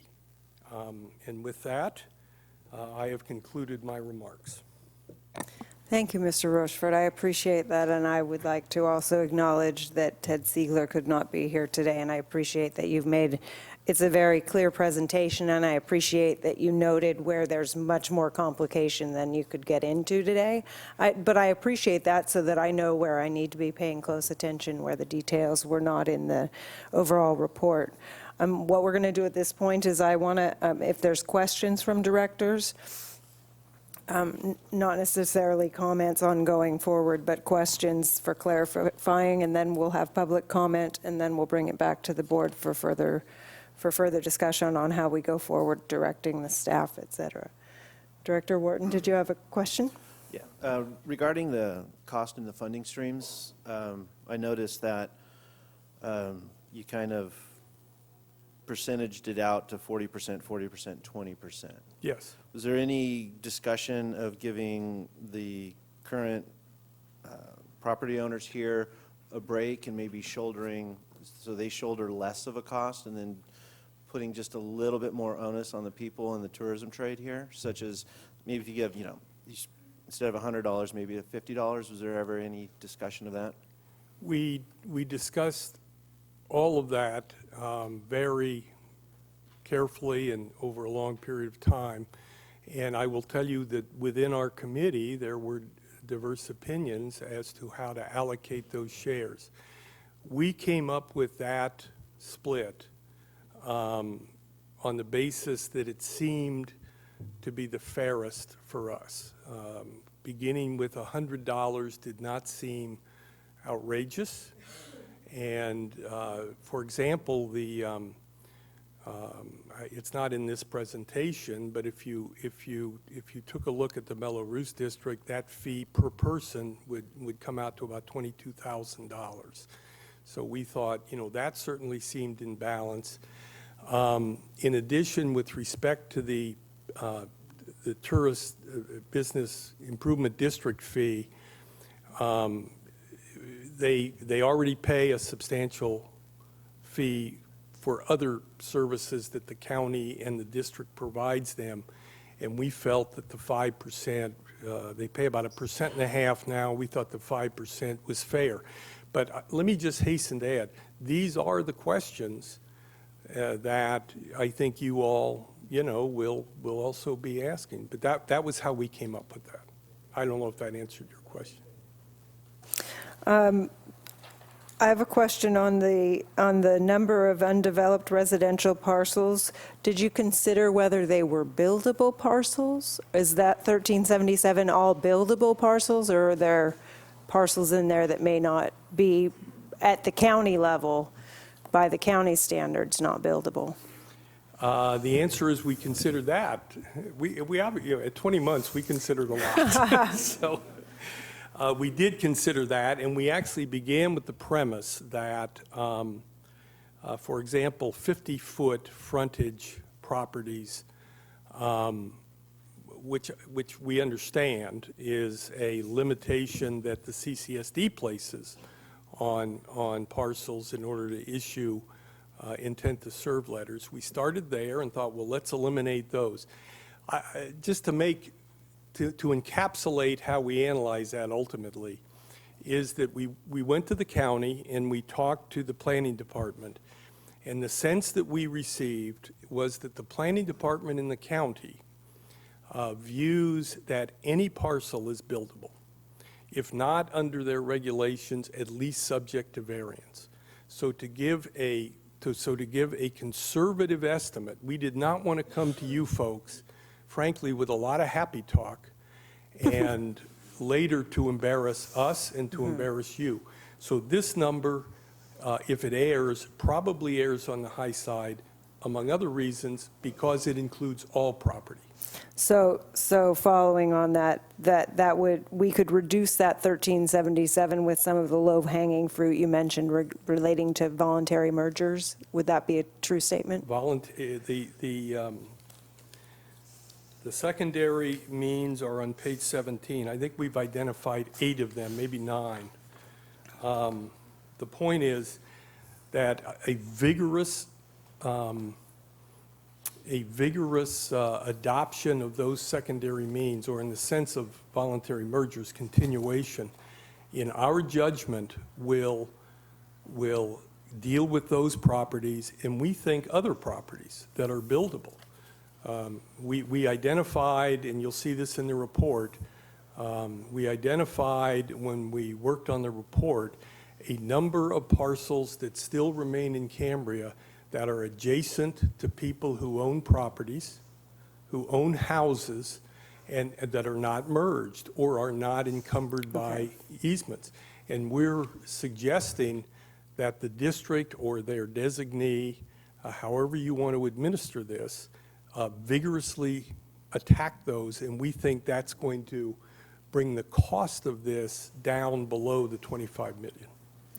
Thank you. Just two other quick questions. Did you, I'm sure you did, so I won't even phrase it as a did you, but you had the developed residential properties and the commercial being charged the same amount. I'm sure you considered that perhaps the commercial would pay a different amount. Is it based on lot size or a set parcel? I mean, is there any? No, it was simply $100 per parcel, but I will tell you that we did consider that, charging a different amount for business versus residential, and concluded that that was probably and I think it's in our recommendation, that that's probably something you all would want to come up, determine.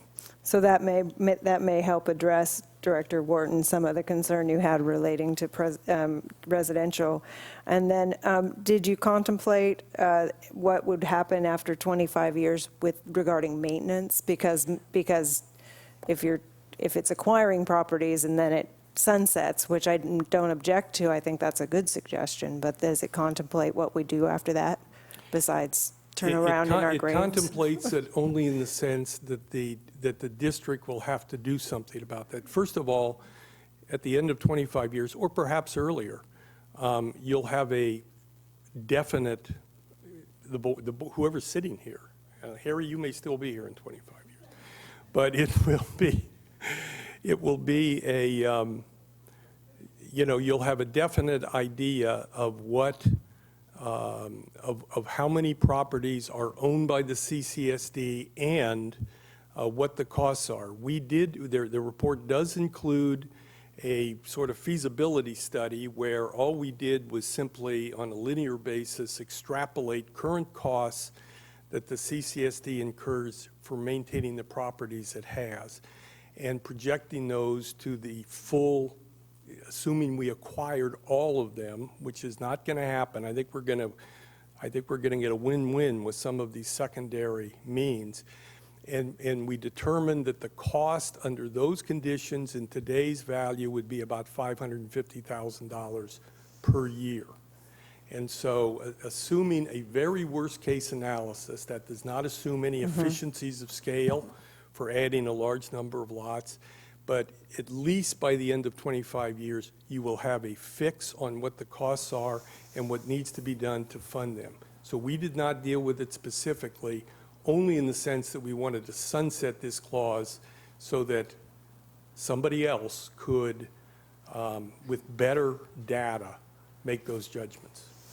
So then the biggest bugaboo that I see is figuring out what we do, because we're acquiring the money over a period of time, and that we might have to come up with the money all at once, maybe? Well, I mean, I think it depends on what revenue streams, what the general fund has for the district at that time, and we couldn't project that. It'd be presumptuous of us to even suggest that. There may be further, that may be put into tax issues, it may be put into rate issues. We just felt that was beyond our scope to be that detailed, but I wanted to point out that it does not lay a roadmap for what happens after 25 years. Thank you very much for your presentation. I'm going to, Vice President Farmer, did you have a question? Well, I think you were just going to go to public comment. Yes. Right? So should I wait till after public comment? If you have a clarifying question, you should ask it now. Okay, thank you. Well, first off, since Mr. Rochford addressed me as Harry, and we've known each other for a long time. 30 years, Harry. 30 years, yeah. So I guess I can call you Mark. You can. So I wanted to thank you on behalf of all the members of the board, everybody sitting in this room, and anybody else that's interested in this very well put together and simplified Cliff Notes version of this document, which made it a lot easier to digest right off the top. Thank you. With regard, just a couple of things. So you were talking about the voluntary lot mergers, and I appreciated you bringing that up, and you stated that we could use these properties for the best interest of the community. And I know I thought about these things back when I ran in 2010.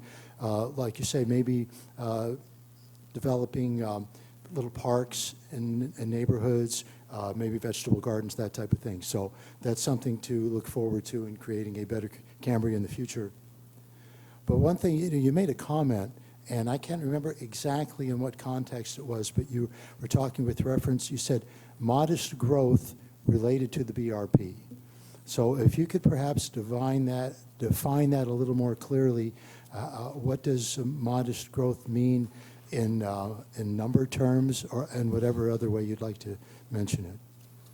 Sure. Let me address two things about that. And again, this is in the report. First of all, right now, currently, and now I'm talking about the county, because the county controls growth as well as the CCSD. And right now, the counties, I believe, their growth rate for this community is 0. And that relates to a variety of issues, mostly water. We assumed, for the purpose of this report, and our best understanding after talking with people at the county, none of whom wanted to commit because, you know, it's a political decision for them as well, that the growth rate would be about 1% per year. So we assume that in this report. So using that, then we made an estimate, and this is on page 7. We made an estimate of what the growth or what the population of Cambria would look like at the conclusion of this process, not the build-out reduction process, but the build-out process to which the build-out reduction is linked. And our estimate was that the total population would be somewhere between 7,700 and 10,500. Right now, we have about 6,000. Now, why is there a difference there? The difference is because we had to make an estimate or a range of estimates for the number of people per household in the state. And I can't tell you what assumption we made for each of those numbers. I can only tell you what's in footnote 5, which is that as of 2010, the average number of residents per household in Cambria was 2.18 persons. So that's a variable, not because we're trying to be uncommunicative, but simply because there's things that are at play there. Thank you. And predicting future populations is not an easy, it has to be a range. There's just no way, really, other way around it. Okay, let's have some public comment. Thank you very much, Mr. Rochefort, and to every committee member. I appreciate each one of you working so long and hard on this. And at the conclusion of public comment, if I could, Madam President, if I could simply stand up and make one very brief statement at the end, or is that permissible? Of course. Okay. I'm willing. Thank you. You've worked for 20 months. I think least we can do is afford that. We're going to start with Don Howell, followed by Elizabeth Bettenhausen.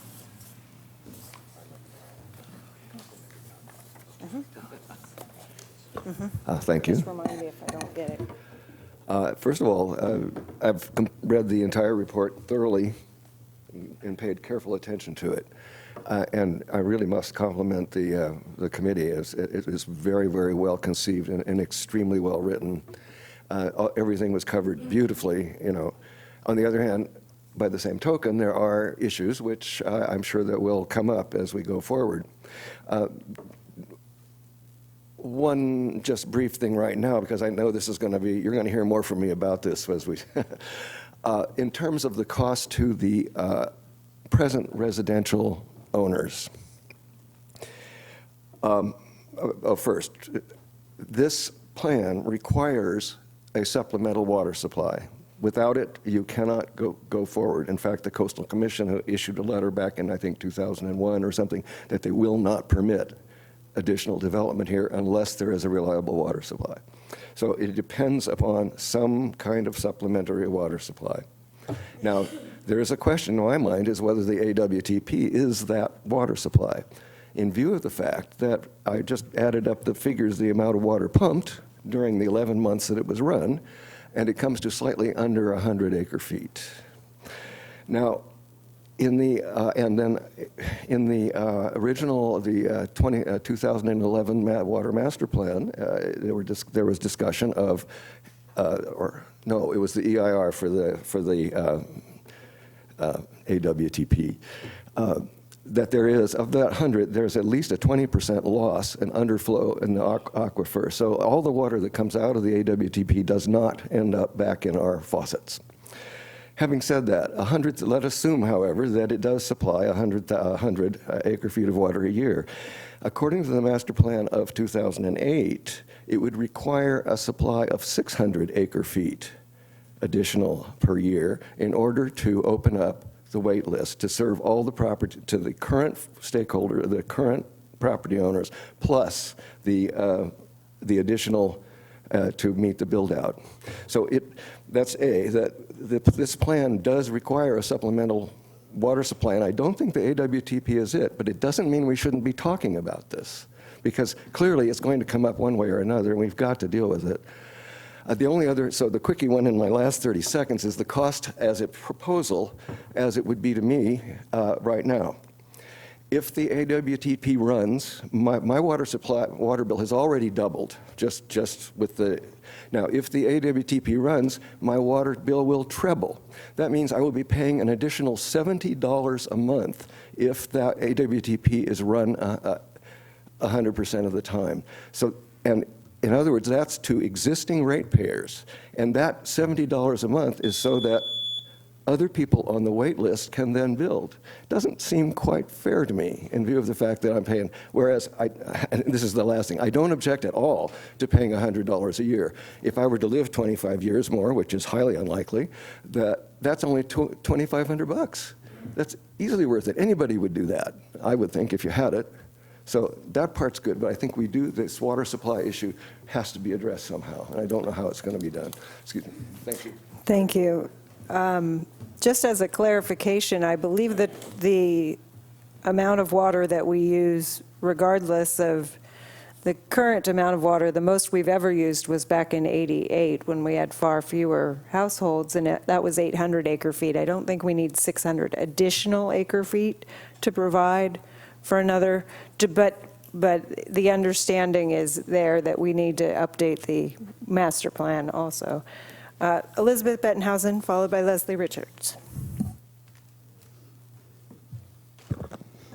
Thank you, Madam President. I really want to thank the committee that worked on this so diligently. It's one of the most coherent bureaucratic statements I've read in millennia. Well, that's hyperbole, but in at least 10 years. So I really, I commend this committee for being articulate and thorough and reporting with such clarity in simply the PowerPoint today. And I look forward to a thorough discussion of the entire report. I think one suggestion comes to my mind, and that is that you post board or have the staff do it on your website, a map that shows where these 1,377 lots are in Cambria, and then also post a map or show simultaneously with another marking the 665 waitlist people and where their lots are. Because, I mean, is this an equitable distribution across the planet of all lots, blah, blah, or is everybody going to come and live where I live on Park Hill? I want to know, where's that building going to happen in this town? And just a map would really help people understand. There are ethical and legal claims made in the document, as there certainly would have to be, that I know will cause, I hope, substantive discussion among you board members after adequate listening to the public as to what their preferences and interpretations of these ethical and legal issues are. I think that the comment that is made simply at the beginning, the estimated cost, blah, blah, no, that's not, I'm quoting the wrong one. Why adopt the BRP? The BRP is the only guaranteed way to assure that Cambria's population is permanently limited to 4650 households. Oh? Now, there's a whole legal question about property ownership and right to water, and I'm sure that is thoroughly discussed in the report, and thoroughly discussed as it pertains to Cambria, not simply general California issues, or as the book I just finished reading, how the Colorado River affects and is affected by California law on property rights and water rights. It's really messy. I won't say anything more today other than it's really messy. And the community has to be told early on, like yesterday, these are the issues that you must tell us as your representatives on the board what you think about them. And this is clarity par excellence. Please post all of this separately on a whole news section of the website. That would be dramatic. So thank you very much. And committee, thank you. It is really impressive work that you have done, and your payments were minimal. Thank you. Next up, we have Leslie Richards, followed by Mike Lyons. I don't know. Leslie Richards. Leslie Richards is a 30-year resident. Sorry, I've been trying to take some Ricola to fix this.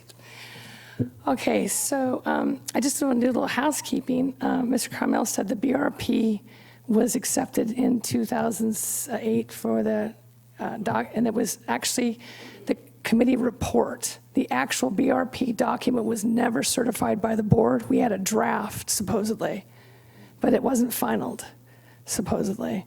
Now, the draft was never completed by RBF, is what I remember. Now, if I'm not correct on this, I would like to be corrected by Mr. Carmel.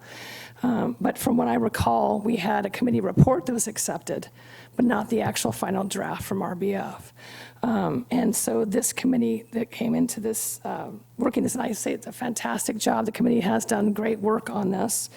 One of the statements they made on page 15, paragraph 3, the purchase, retirement, and maintenance requires a community of stakeholders and beneficiaries to share equitably in the cost.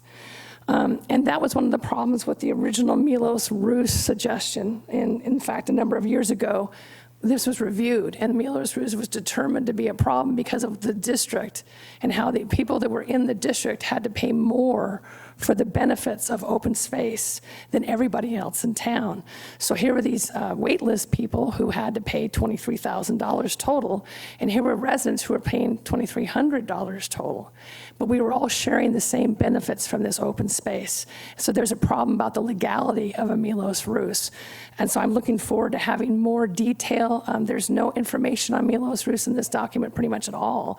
So it'd be nice if we could see this Milos-Roos appendices attached to the back of this document to give us more information. And the final question I had was, excuse me, sorry.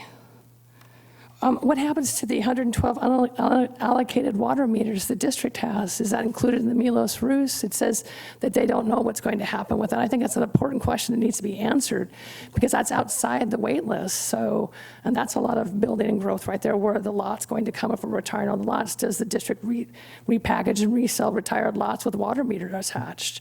So there's a lot of details that need to be answered here and a lot of questions. So, but if I could get the confirmation from Mr. Carmel, I'd appreciate it. If I'm wrong, please correct me on that. I thought it was never actually finalized. Well, yeah, we'll have him address that question as soon as we get done with public comment. Mike Lyons.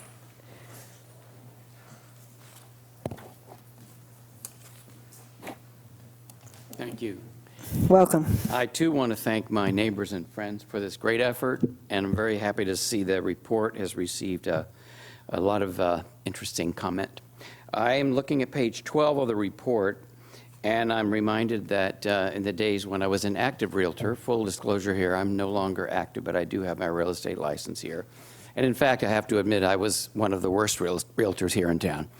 But I did get, a lot of calls from people who wanted to sell their vacant lots, especially people as soon as they got their bill from the CSD, their yearly bill, and or their property taxes.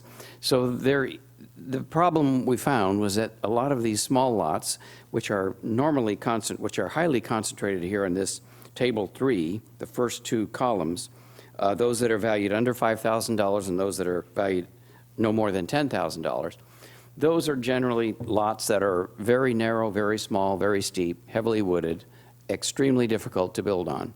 And most of those owners, I found, had already approached all of their neighbors trying to dump these lots. It's almost like having bought a timeshare and you want to sell it.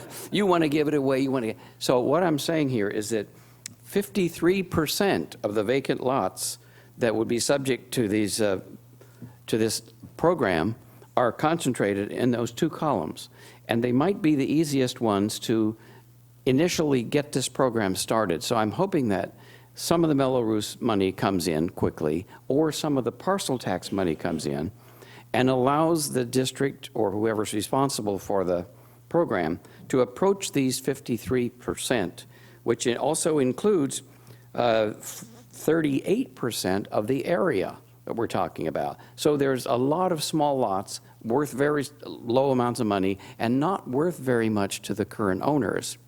So I would suggest that the district or whoever you appoint to administer the program make a very big effort to publicize the fact that you could make it easier to transfer these lots, whether they would be saleable to somebody next door for the attachment to them. And by the way, I would hope you don't attach too many conditions to those.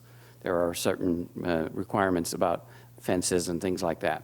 But I would also suggest that you find a way to work with green space people and land conservancy people to make it easier for someone to donate.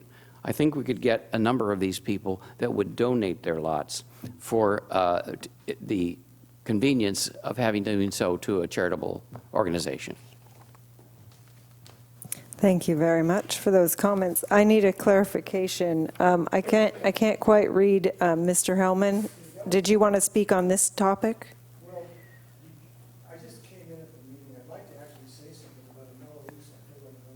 That was going to be for general comments and things that were on the agenda. All right, so did you want to speak on this item? Yes, make sure you fill out a slip once you're done. Go ahead and fill it out when you're done. I just came in here at the end of this. I had to be somewhere else there. I would have been at the meeting. Could you state your name? Jeff Hellman. About the Mello-Roos district, though, I'm not a lawyer, so I don't know this for exact fact, but I went through a process where I used to live up north in Marin County. They wanted to form a Mello-Roos district, San Anselmo and Fairfax, to buy Marin Country Club. Are you familiar with that, Amanda? It was a real popular country club up there for a long time. The information I had on Mello-Roos was, once you form a Mello-Roos district, they have unlimited powers to tax you. I may be wrong about this, but if I'm not wrong about this, a Mello-Roos district is very dangerous. At least up then and there at the time, about 15 years ago, it was equivalent to letting this district have a signature card on your bank account. They could continue to tax you at any rate for anything they want. In other words, it's a slippery slope with Mello-Roos. It could lead to a lot of problems with a district, something that you've created, a monster that has, as far as I know, I'm not the lawyer, I would ask Mr. Carmel or whoever's qualified, but if it's true what I think is true, and again, it might not be, but if it is, you better be careful on what you create, because you may be creating a monster that's going to come back to bite everybody. I know wealthy people can just afford everything and maybe don't care as much, but for the general population, be extremely careful, read all the legal stuff, and get advice on the powers that a Mello-Roos district has over taxpayers. Again, I'll reiterate, as far as I know, you could end up having a government district that could tax you infinitely. And I don't think any of us want to be vulnerable or susceptible to something like that. Thanks. So we have 2 questions. If you could address the question about that Ms. Richards brought up, and then the question about the Melrose District that Mr. Hellman just brought up, please? I'm wholly unqualified to discuss Melrose financing. I don't believe that's a correct characterization of it, but certainly we'll bring back material that'll allow you to know what its parameters are and whether it will work in this situation. I do believe there was a fair amount of due diligence done by the committee on this issue, so I'm fairly confident that it is a valid and probably a useful tool in their tool chest, but we'll clarify those issues down the line. And then Ms. Richards' question about the former BRP. Yeah, I believe Ms. Richards is correct. First of all, I don't have comprehensive history of the BRP. I'm sure the BRP members know a lot more about its history than I do. I do know that I've never seen a final BRP report. I don't think there was ever one prepared. There's just, like I said in the beginning, there was a mishmash of documents. Some of the concepts were borrowed, the voluntary merger program, but I think she's correct. There never was a report. Sorry about that. All right. What I'm going to propose at this, Mr. Thank you, Director Madam President. Behringer. I just wanted to reiterate, my commendation on the staff. It was fantastic, and they did a fantastic job. There's a lot to be done, and I do know that it wouldn't be if Ted wasn't here, or if Ted hadn't been there, it wouldn't be done yet. It would be another 4 months. But I don't think you should underestimate Mark Rochford's expertise. I saw him adjourn a meeting and come back 2 weeks later with a lot of legal analysis on what could be done and what couldn't be done. There was a lot of things going on, and each time he brought the legal issues in there. And I think he will speak to the Melrose District. I hope you do. If you don't, I could expand on it. Thank you. Mr. Rochefort. Well, I simply wanted to make a closing remark that I had planned on Yes, before. please. But just one point on the Melrose, I think that's important. The Melrose District, the CFD district, applies only to the water wait list people. So, and that's, I think, clear in our, and, we have recommended that the board, or that the CFD, really, the water wait list people, engage a specialized counsel in those areas. Here's what I wanted to say very briefly. First of all, thank you for your kind remarks, Mr. Behringer, or Director Behringer, but the truth of the matter is this was a wonderful committee. We brought every aspect of this community together. And we had a common purpose, and we worked well together. So I know you're considering standing committees going forward. I suggest that you have a good example here, that they can work under your direction and control. It was a great privilege and honor for me to work with every one of the people on our committee, even in those occasions where we didn't agree exactly on what should be done. Finally, I want to thank the board. And I want to thank the board that was in place in 2016 for giving all of us the opportunity to serve our community in this way.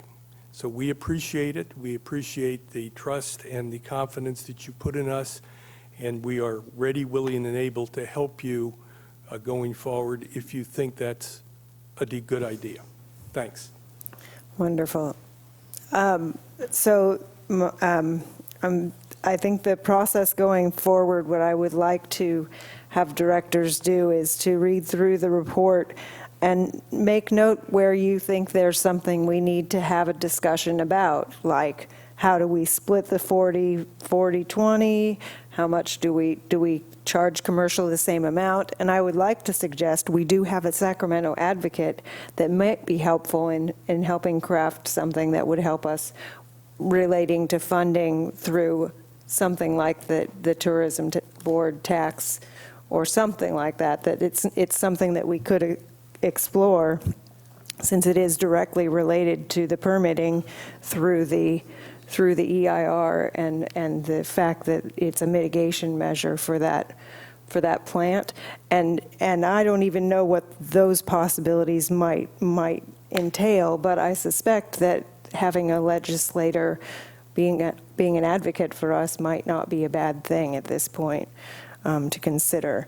So we will have this on a future agenda to adopt, but I don't really want to, I'm not prepared to adopt something without having much further discussion on those things, and I think this lays a good groundwork for each of us going forward, and I would hope that we can count on the BRP committee members if we have any questions. I think that only Director Berenger and I were here when we appointed this committee, so I mean, I know I can contact my committee members if I have questions, but I don't. But Director Wharton, Vice President Farmer don't necessarily have that. Do we have a way that we can be? Is there a point person that we should? What's the best way if a director has questions? I would recommend that Haley Dotson has all of our emails, and okay, and she would deal directly with Chairman Siegler, and he could probably then, ask questions if he has any of us. That would be my recommendation. okay. And so we're not going to disband this standing committee, even though the task is, because the task isn't totally done, actually, until we adopt it, right, and fund it. I don't think you're not off the hook yet, but you don't have to meet every other week. They're wanting to be. I think they want to be disbanded, or at least this is their final report after 20 months. Additional questions, I think, could happen, but I don't know what the. I tend to think that this is a report that they've worked for 20 months on, and to say that you're not off the hook completely is interesting. That's all. Mr. Carmel, can you just speak to the committee issue? Well, I think they were formed for this purpose, but I don't think they necessarily have to disband at this point in time. But they don't need to meet right now, so. No, I think it's dependent on what the board does. Okay, so. May I just ask for clarification, Madam President? I'd like to know if members of the community in our free time should have some questions that we concoct. To whom should we send our questions? Haley Dodson? To you, Madam President? I'd like an answer on that, please. I think that it would be appropriate to for people that have questions to contact staff until we have further discussion. But I think you can always contact members of the board with any questions that you might have about it. And we will be having extensive public input as we go through these decisions we're going to have to make regarding these things. I think that's probably the best avenue, is to contact your directors. Yes, Director Berenger? Yes, I agree, but one of the things, what I'm envisioning. It's a really good question. What I'm envisioning is that now that it's essentially a final report, that we're going to discuss it among ourselves, but the public, even though all of these were public meetings, the attendance from the public was limited, not because it wasn't a standing committee, it was just that the interest level wasn't as high. It doesn't bother me at all, because I know that the group was made up of divergent people that represented all parts of this community. So they did exactly what a standing committee should do, is distill things down. So now it's distilled and it's available for the public. I cannot envision us moving forward with almost any kind of decision on this without having kind of like a town hall meeting.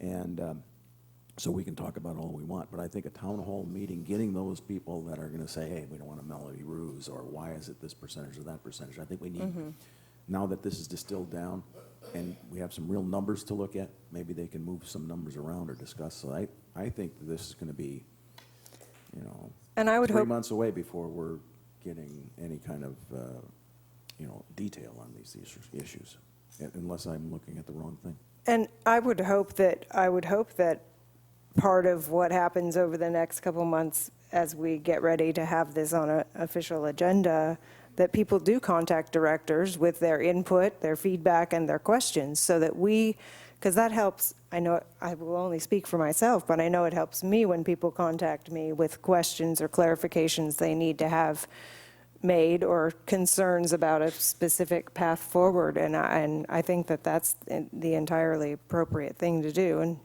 when we can't answer it, then we turn to staff or to the committee. Does that answer your question? Thank you very much, yes. All right. We need to take a motion to go past 4 hours. If we are going to do so, we have had the fire chief waiting here, and I would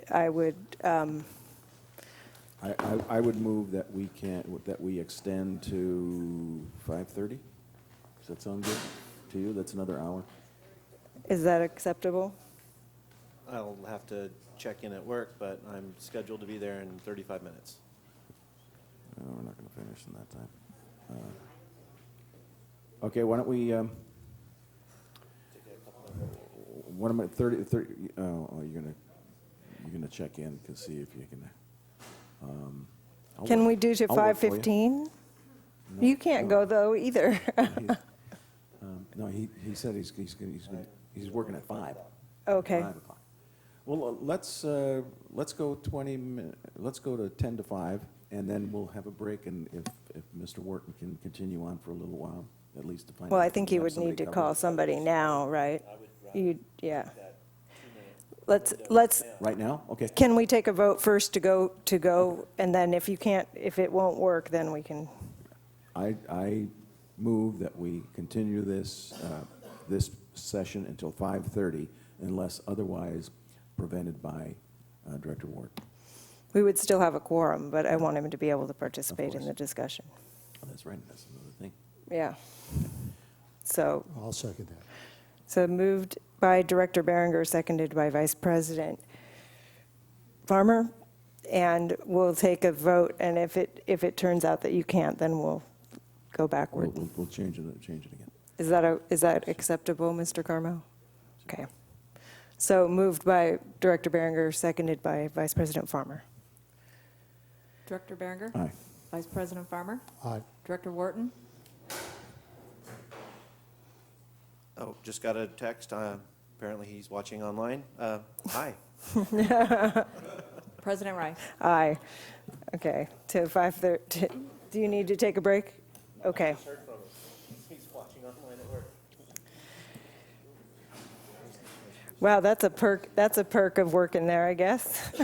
You'll be able to watch the meeting from work. All right. Mr. Gruber? Thank you, Madam President and board members. Item 7D is discussion regarding maintaining current, item 7D, is that better? Discussion regarding maintaining current staffing levels at the Cambria CSD Fire Department, and we have Chief Hollingsworth here to go over the staff report, and he also has a PowerPoint presentation. Thank you. You want Yeah. 3 minutes or more? Yeah, if I can go by Just that. teasing. Yeah. Welcome. Thank you, Madam President. Thank you, Board.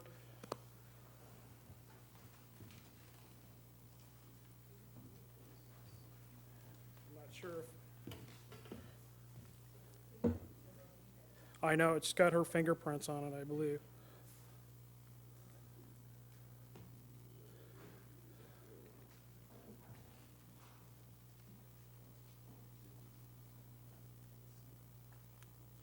There we go.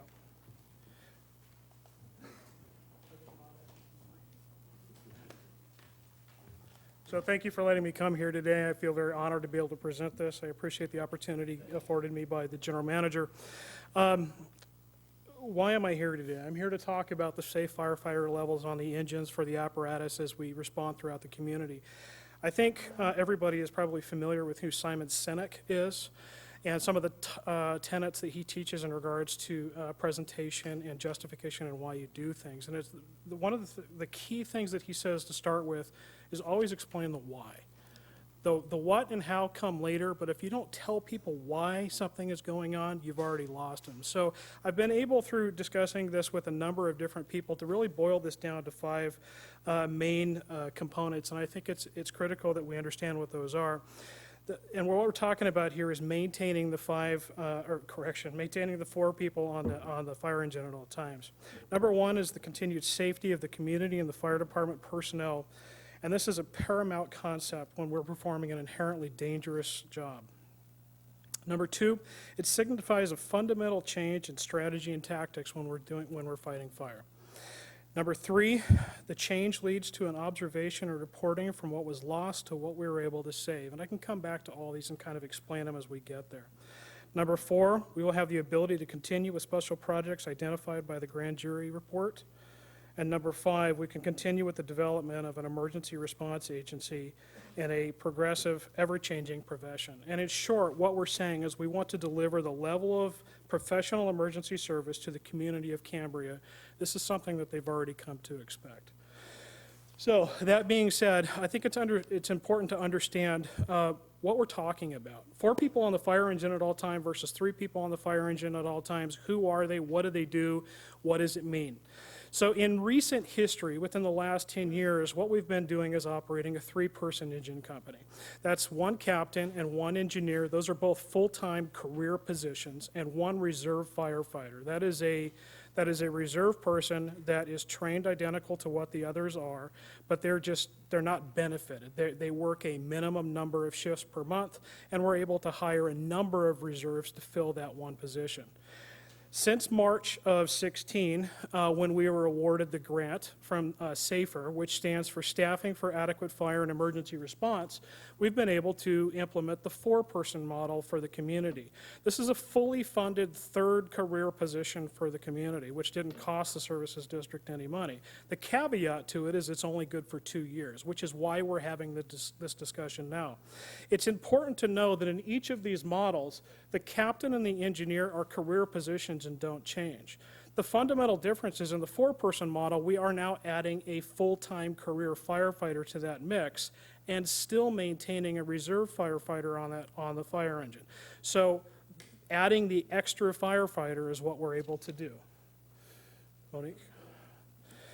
So that being said, the ultimate recommendation, there we go, oh, we skipped one, is that we do what we can to maintain that 4-person engine company. It gives us a higher, more efficient level of emergency service. And ultimately, again, we're talking about the firefighter and community safety. It complies with the grand jury recommendations, and it allows for a lot of special project work, which I'll get into in a minute. It would be entirely remiss not to discuss the fiscal concerns. And luckily, that's why the general manager and the legal counsel and our finance people are here to address that in the next item. But what we do want to express is that we fully understand the fiscal impacts of what it is we're proposing. We know that that cost has to be borne by the community. And ultimately, the public, the CCSD board, you have the right to determine what that level of service is. And that's what the basis of this entire discussion is, and hopefully I'm able to answer these questions as we move on. It's important as we move forward that you have a real good understanding, and I won't spend a lot of time on this, but where we were and how we got here. So Cambria Fire was developed and started in 1877. We're the 2nd oldest fire department in the county of San Luis Obispo, second only to San Luis Obispo City. The first career full-time person that was hired was in 1983. Still working under what would be considered at the time a volunteer fire chief that was paid a very minimum salary to do what I'm doing today. The first actual fire chief career position was hired in 1985.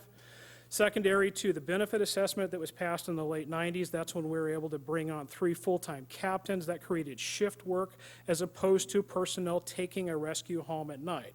So for instance, back in the mid to late 90s, there was a number of people, I happen to do it occasionally, a number of people that would, when we had full-time firefighters, they would work during the day, 8 to 5, go home, and then a handful of us that were qualified to be officers would take the little fire engine, the rescue, home and respond from home. Now, a lot of this was a viable concept during the whole volunteerism phase, and we'll get into that in a little bit.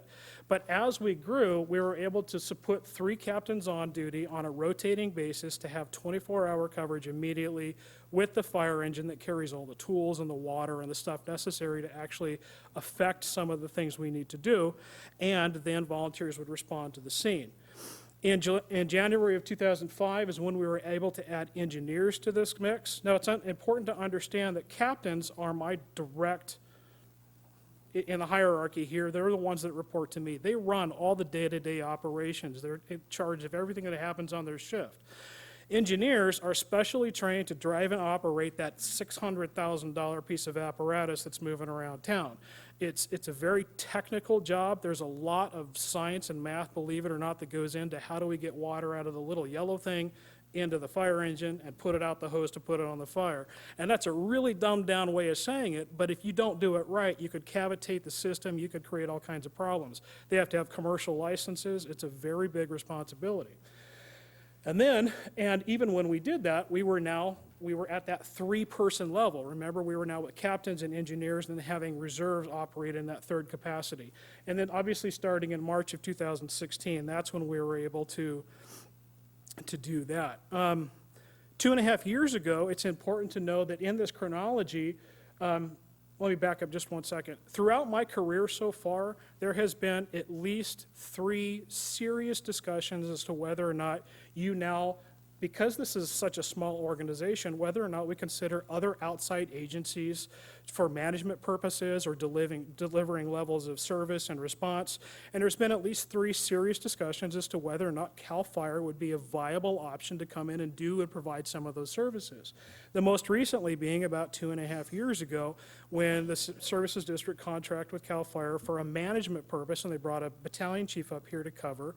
That person was here for about a year, and then after a thorough and exhaustive evaluation of that, the public and the board decided to terminate that contract and then, good or bad, hire me. So that's why I'm here right now standing in front of you. It's all my fault.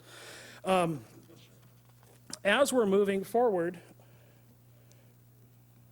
Monique, I think it's really important to understand that there are a number of factors that play into why we're having this discussion.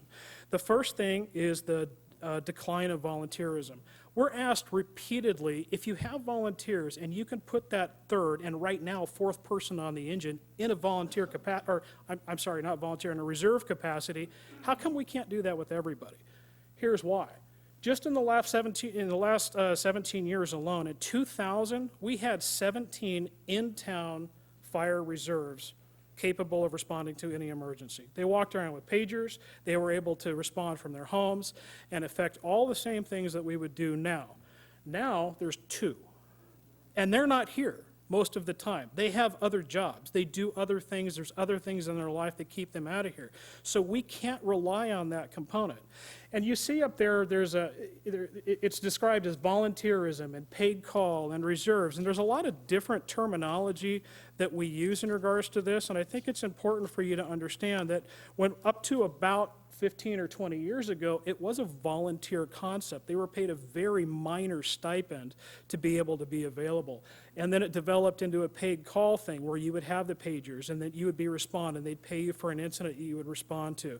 And now we're talking about reserves, which are fundamentally no different than full-time personnel other than that they are not paid and not fully benefited, but they're trained and perform the same exact duties.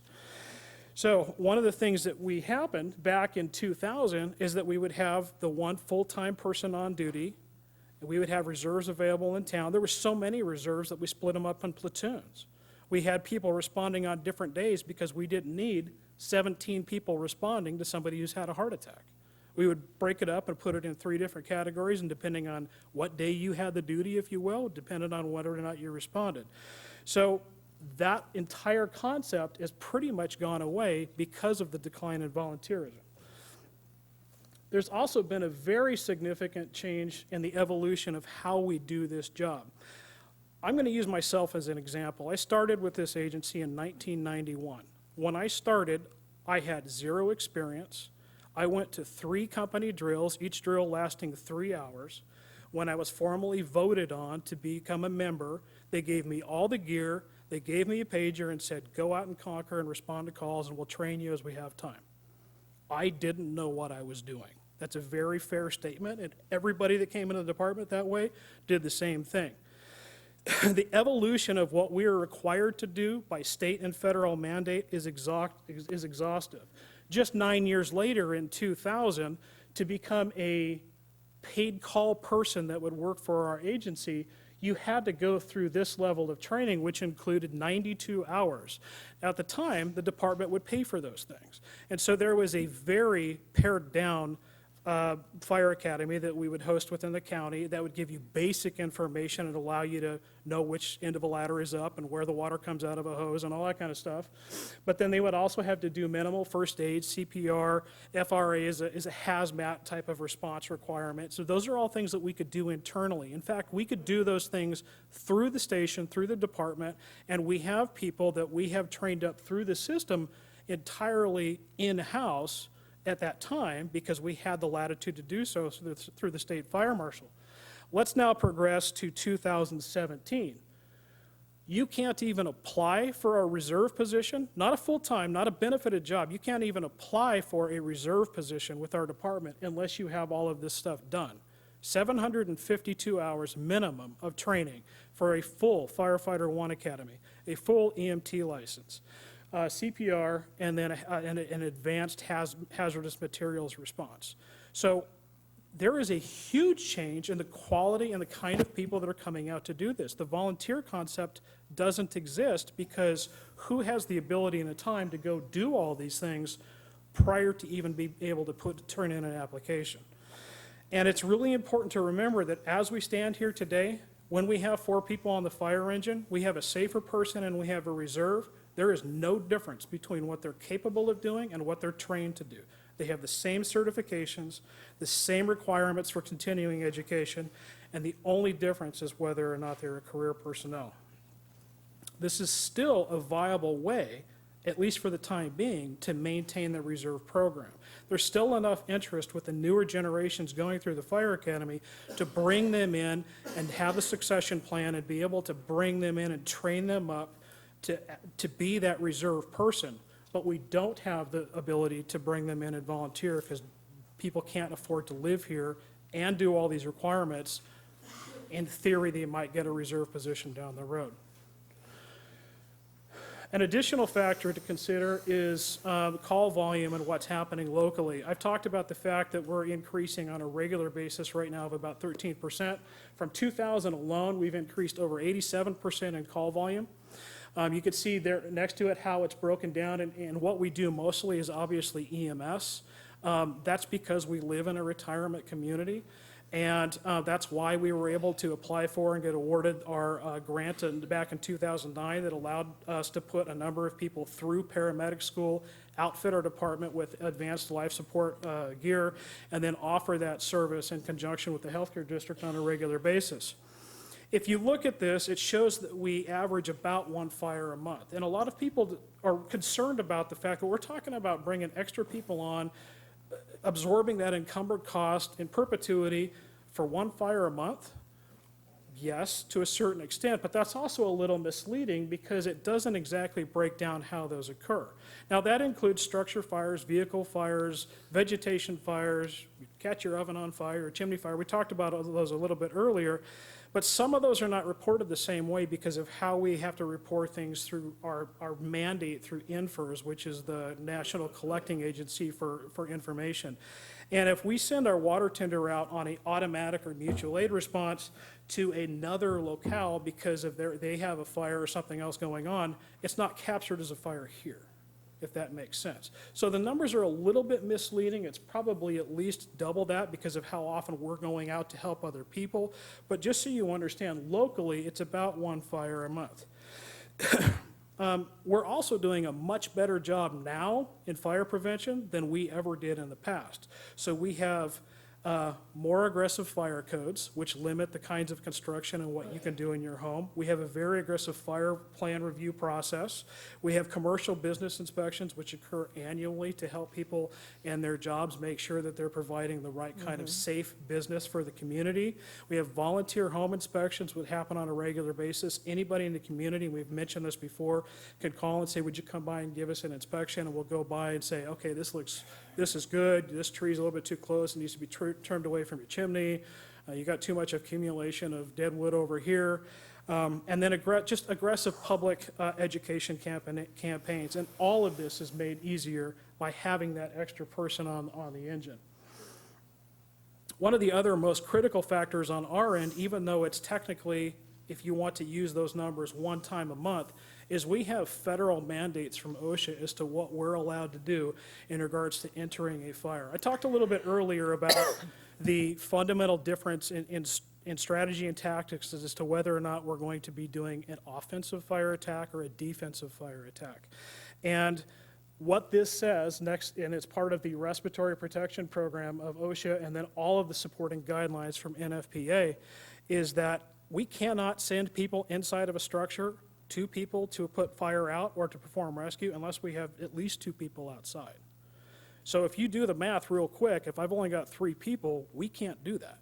Now, in theory, we might have Engine 10, our neighboring CAL FIRE engine coming in, and they could be part of that component, and it has to be seriously considered, but they're not always there, and we have to talk, we'll talk about that in a few minutes.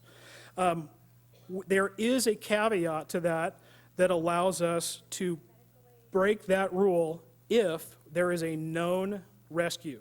So if we pull up and mom comes running out and says, my daughter is in the 2nd floor, she's in that bedroom, and I know she's not out, what can we do?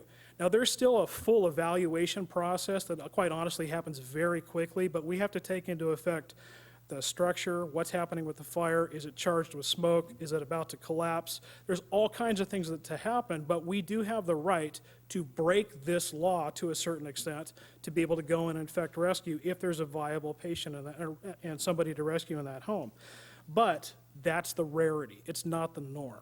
So it's important to understand that difference. And it's important to know that we internally right now, because of the fact that we've been running this way for the last almost a year and a half, that I have already personally rewritten and updated all of our own policies that allow us the variance and to see the difference between 4 and 3 person staffing. So if for some reason we're down one day, which is an absolute rarity, there's a policy that adapts for each staffing pattern, if that makes sense.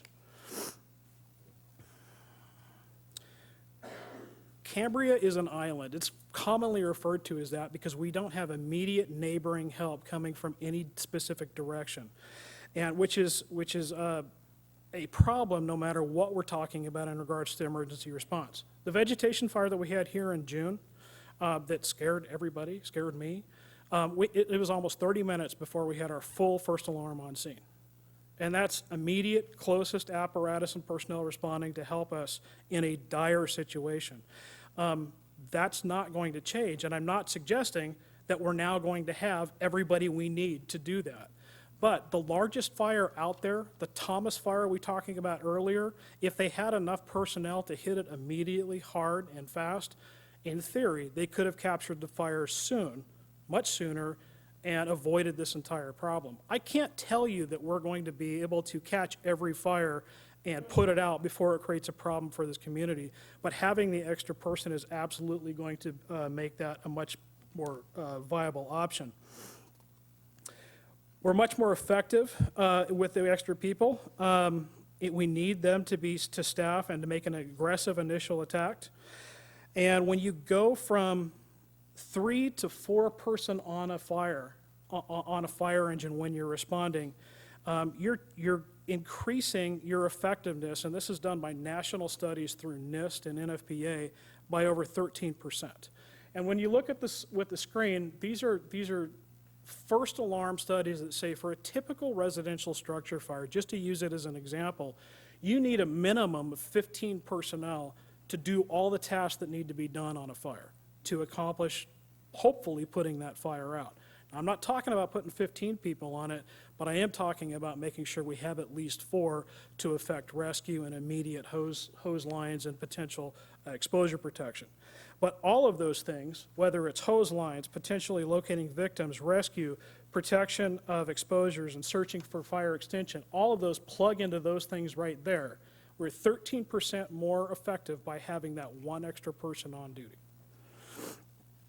And it's really important to realize that if you look at this same example, it's the same across the county. So we recently had the fatality structure fire in town. And it's important to know that we ended up getting a full first alarm from the other parts of the county. We were able to save most of the house. Unfortunately, the occupant had already passed away by the time we even got there. What's interesting about that I would like to draw the nexus to is that within that same week, San Luis Obispo City had a identical fire. They had a residential structure fire in which the occupant died. There has been some discussion about, well, this goes back to that whole CAL FIRE concept we talked about earlier. We work with them on a regular basis. We train with them on a regular basis because we're so close and we rely on each other. They come in and help us. We go to San Simeon and all the surrounding areas to help them. Well, if they're already here, why don't they take over some of those jobs and responsibilities? There's nobody in this county that can handle all the emergencies by themselves. So the San Luis City example is they had, even though they've got 4 stations and a truck and 3 engines and overhead and all the people, they had engines from Morro Bay. They had 2 engines from CAL FIRE, all coming in to do the exact same job we just did the week before here in town. So it doesn't matter how large the agency is until you get into a city, something like Santa Barbara size, where they have multiple stations and can bring those people in. But when you have anything that 4 stations or smaller, you're not going to be able to meet that criteria. So in summation of the factors, it's really important to realize that the decline of volunteerism, we're seeing it everywhere. It's affecting every social, civic, and public industry out there, where the decrease from 17 to 2 means that we simply do not have the local members in this community to respond. The increased call volume, obviously we talked about that, it's up 87% in the last 17 years. And I think what's also interesting, and this is somewhat telling, the increased safety and training mandates alone, if you look at the numbers, is an 817% increase in the hours required just to get on the floor. And that's why people cannot commit to those that kind of time frame. And obviously the 2 in, 2 out mandate we've already talked about.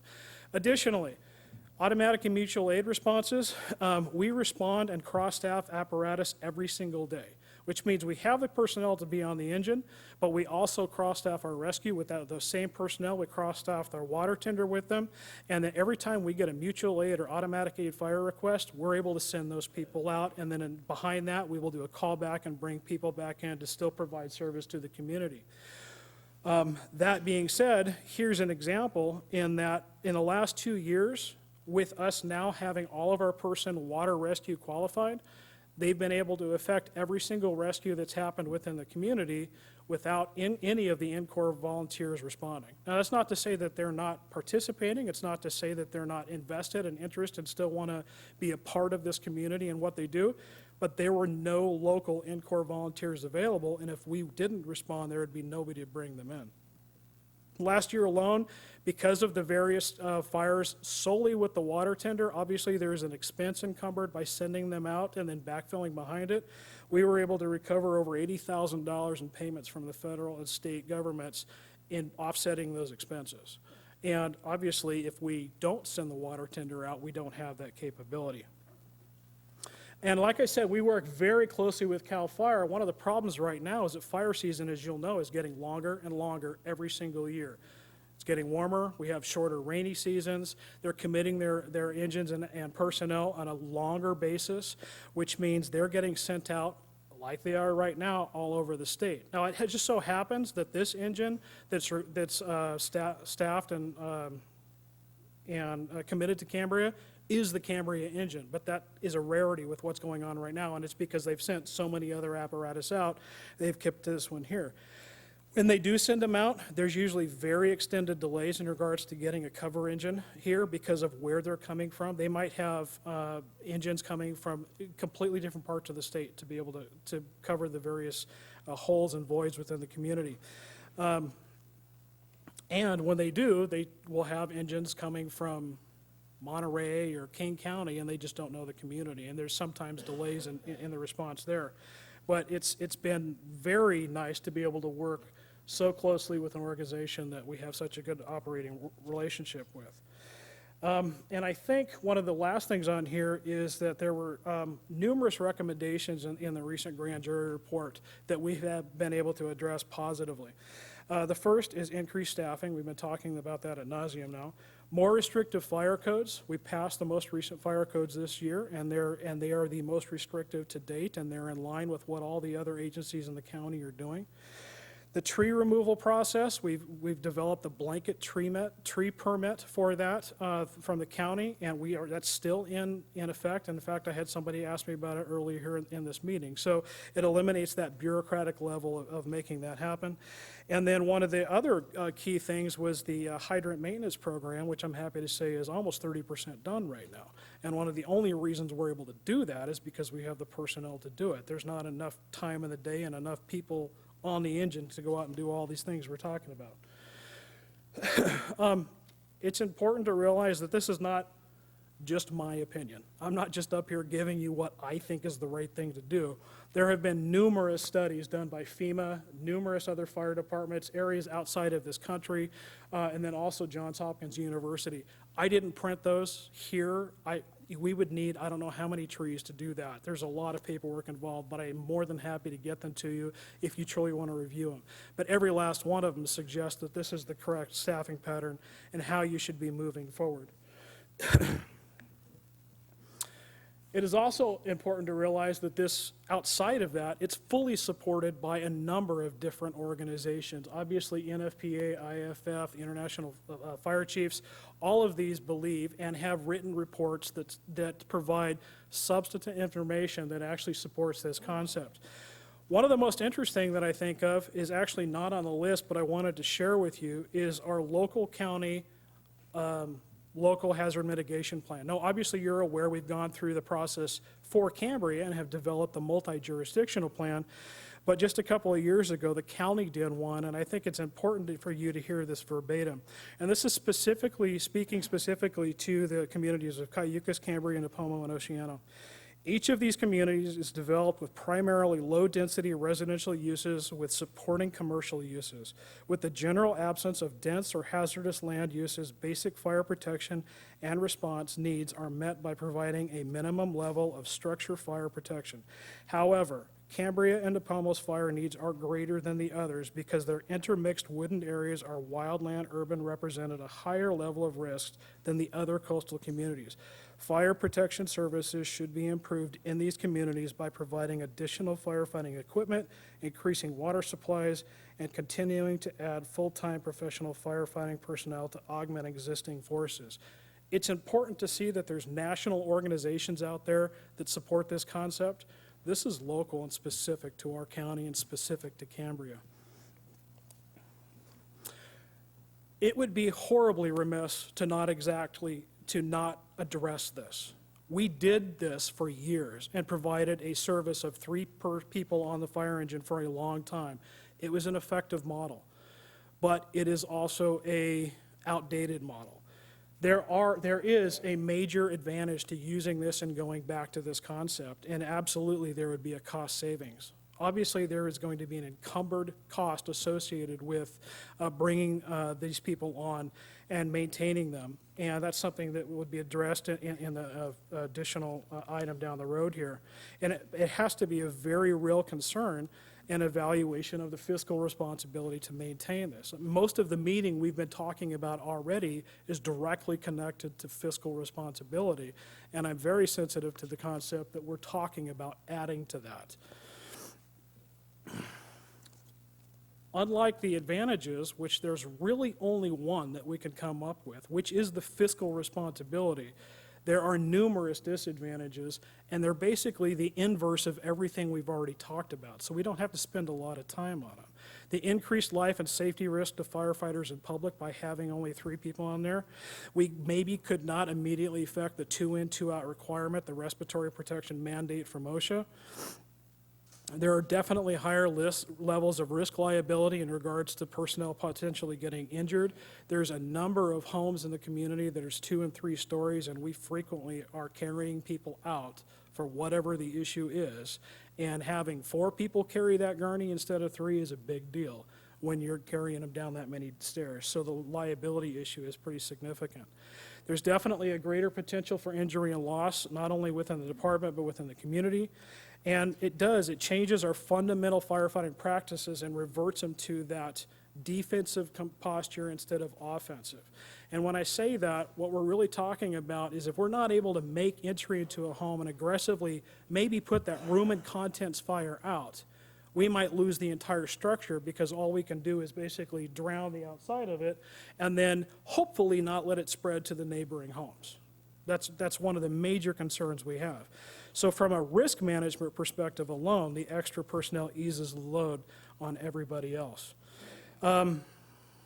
And obviously, there's some direct benefits or direct disadvantages in regards to succession planning and the availability of reserves, because if they're not seeing the potential for being able to maybe get on one day, their interest is going to immediately leave this and they're going to be going to another jurisdiction. Additionally, potential changes to our ISO classification. We talked about this a little bit earlier. We're able to get up to a 4.4x right now. I can't tell you that if we dropped one, it would drop us all the way to a 5.5x, but it's definitely a consideration and something that has to be evaluated. There's been a number of people that have reached out to me through the department that their fire insurance premiums are going higher. There's a lot of people that are getting dropped, and those are all potential negative ramifications of doing that. We would have a decreased ability to provide that water tender or in-core service or water rescue or other things that are mutual aid because we don't have the extra person on the engine to be able to staff that apparatus and send it out while maintaining service and availability here in the community. We wouldn't obviously then be able to recuperate the cost associated with those things. One of the things we do on a regular basis that I don't think a lot of people realize is that we provide a third attendant for ambulance patients of a critical nature that are transported. So on the ambulance, when they staff, they typically have an EMT, which is usually the driver, and a paramedic that is in the back treating the patient. On critical patients that have real dire emergencies, it is very common for us to downstaff to 3 and send one of our personnel with them for the purpose of providing additional care. And that happens on a regular basis, on a weekly basis, just because they don't have the availability.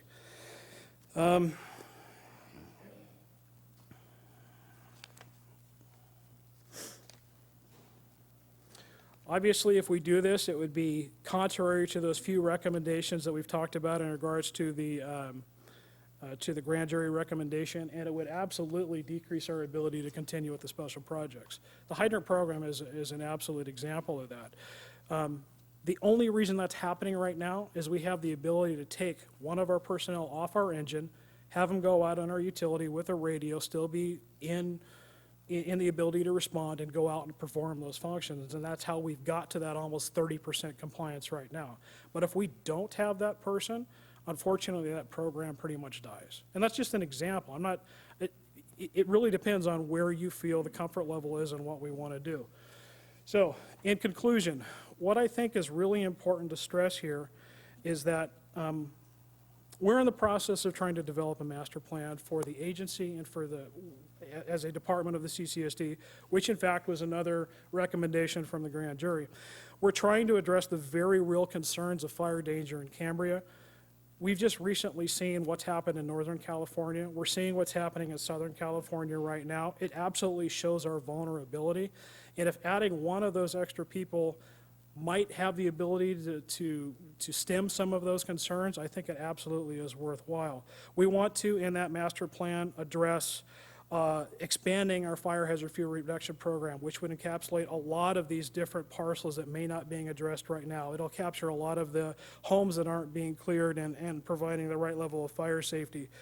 We're also talking about potentially adopting some kind of a tree removal ordinance, and we've had really positive discussions with legal counsel about the viability of that program here locally, and then obviously maintaining the hydrant maintenance program is an example of some of the other things we want to do. In short, my job as the fire chief, what you hired me to do is to be the technical specialist for emergency response within the community, and I take that job very seriously. And to give you my best informed recommendation based on the factors that I see. That being said, my recommendation to you is that we need to figure out a way to fund and support maintaining 4 people on the engine at all times. Absolutely, it must be clearly stated and understood that both you, the CCSD board, and the public have the absolute right to define what that optimal level of service is. And if your comfort level is at 4, that's appropriate. If your comfort level is 3 and you don't want to encumber that cost, that's okay. But it's important to know that we're not going to sacrifice our safety or that of the community regardless of what is done. It means that we're not going to be going in and aggressively interior firefighting if we drop that person and don't have 4 people on every day. So it's just something to be aware of, that that's how we have to approach it. And then obviously, I think there's just an expectation that we're going to meet the continued emergency response needs as we move forward in this ever-changing, very dynamic industry. Thank you, Chief. General Manager Gruber, did you have anything that you would like to follow up on? No, Madam President. I think the staff report's pretty comprehensive, and we did do a financial analysis in there indicating how much we anticipated the additional cost would be. As Chief Hollingsworth indicated, that's really the only disadvantage that we see. And what we did is we tied this agenda item into the next agenda item. And this item does not require any action. It just we wanted to present it to you, because from a fiscal standpoint and from a time standpoint, we are essentially running out of time regarding the safer firefighters and the ability to fund them. And so policy decisions have to be made, so that's why we want to move forward and with whatever the board decides. So. Okay. Director Berenger? I wish we could have had a little bit more enthusiasm in the presentation. Normally, I know that Director Sanders and Director Thompson were very supportive of the SAFER grant, and frankly, I was skeptical. Still have just a small amount of skepticism on the cost. A couple quick questions. If you were staffed at 3, and you needed to send the tender out, you couldn't? In other words, for mutual aid, to send something down to the Thomas Fire, for instance, if you only had 3 people on the engine, you wouldn't have staff to be able to send that tender out? Or no? Yes and no.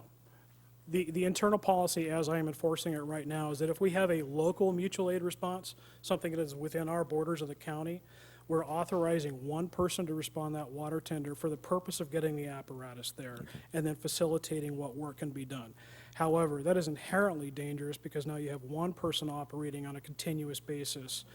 There's rest issue problems, there's continual operation driving when you're exhausted, all those kind of things. Anytime in the last year and a half since I have been there that we've sent it out, minimum of 2 if it goes out of county. And it's only done to a reimbursable event. We will never send it to something that is free, if you will. Okay, so how many people are still left? Just 2? There's 2 immediately, and we would do an immediate call back to try to backfill those 2 positions. So our fire engine would only have 2 people dedicated to it, while the 2 other people... Until we get our backfill there, yes. And that happens on a sometimes basis. And what happens now, so for example, when the Thomas Fire broke, the unit chief here for CAL FIRE is very aggressive in trying to get planned need requests out there. So he sent emails to the other chiefs in the county saying, this is what's happening, I foresee this kind of need down the road, what can you do? We pre-planned that event, so we knew that when the call came, we were able to immediately send it and have the people back at the station. So there was no delay. And I also noticed, all of these reports, and everybody wants things, but Austin, Texas, Dallas, Texas, Seattle, Columbus, Ohio, these are all very large areas. You did a good job of explaining the local issues, I understand that. But, and John Hopkins University study, I hope that they were somewhat independent. I know you didn't want to print it, but, I have them all available. One of the interesting things about those studies from the large agencies, and this speaks to some of the staffing issues from a large department perspective. If you have a large department with 20 stations, you may have the latitude to staff those with 3 people each, because now you're talking about responding 60 personnel and having them readily available. So you might need to send an extra engine to get the right number of personnel on scene, but you have them available. When you're talking about smaller departments that have limited resources is really when they start stressing you must have that extra person for viability. Okay. One other thing, 2 in, 2 out. Can you have 1 in and 2 out? Absolutely not. Okay. So we will never send 1 person into a building. That's recipe for disaster and a great way to get somebody killed. Okay, if it's not a fire and you were talking about having 4 people now carry somebody down instead of 3, so the 2 in, 2 out is only if there's a fire. If there's not a fire, you just... Yeah, 2 in, 2 out specifically speaks to what we refer to as IDLH. It's an atmosphere that's immediately dangerous to life and health. It's defined by OSHA. It's part of their extensive respiratory protection program, and it's what all of the NFPA documentation they included up there supports. So when you're making those type of entries, we're talking about something where you have to have a mask on with an air pack, you're in the right protective equipment. Just going into a home and bringing somebody out, that's not a requirement. Okay, and one other thing, you mentioned that when we had our little fire here, it took 30 minutes for us to respond, or it took 30 minutes before we had anybody else respond? No, it's a good clarifying question. We were there within 2 minutes because of where we were located at the time, so I think that's a fantastic response. A full first alarm for a large, there are different tiers of a vegetation response, but for a large-scale vegetation response includes air attack, which is the spotter plane, 2 air tankers, which are the planes that are able to come in and drop retardant or water, a helicopter with a crew, at least 4 Type 3s, if not 5 Type 3 fire engines, which are typically 4-wheel drive capable, at least 1 dozer, at least 2 fire crews, and that's on top of any other local availability. So regardless of in the county, so to get that full response here, it was almost 30 minutes before everybody was on scene. I don't have any other questions. Director Farmer. Chief, I want to thank you for maybe answering some of my questions and concerns. I can see why there's less volunteerism taking place, because there are more demands for the requirements for that position. Whereas I think when I moved here in '86, pretty much the entire department was a volunteer. Absolutely. So I can understand the changes that have occurred since then. I want to ask a question that I think comes up that a number of members, citizens in the community concerned about, and that's the, let's say, the duplication of response time to a medical emergency of some type, because I see that's the, that's the majority of the incidents that you respond to. And of course, the EMTs from the healthcare district are also responding there. And like I say, I've had people wonder, well, why do we have to have that duplication of service? I think that's an excellent question. There's a couple of things I can address immediately for that for you. The fire department is the first responder ALS response agency for this town. We have the primary response to provide that level of service to the community because we're now designated as an ALS, Advanced Life Support Agency.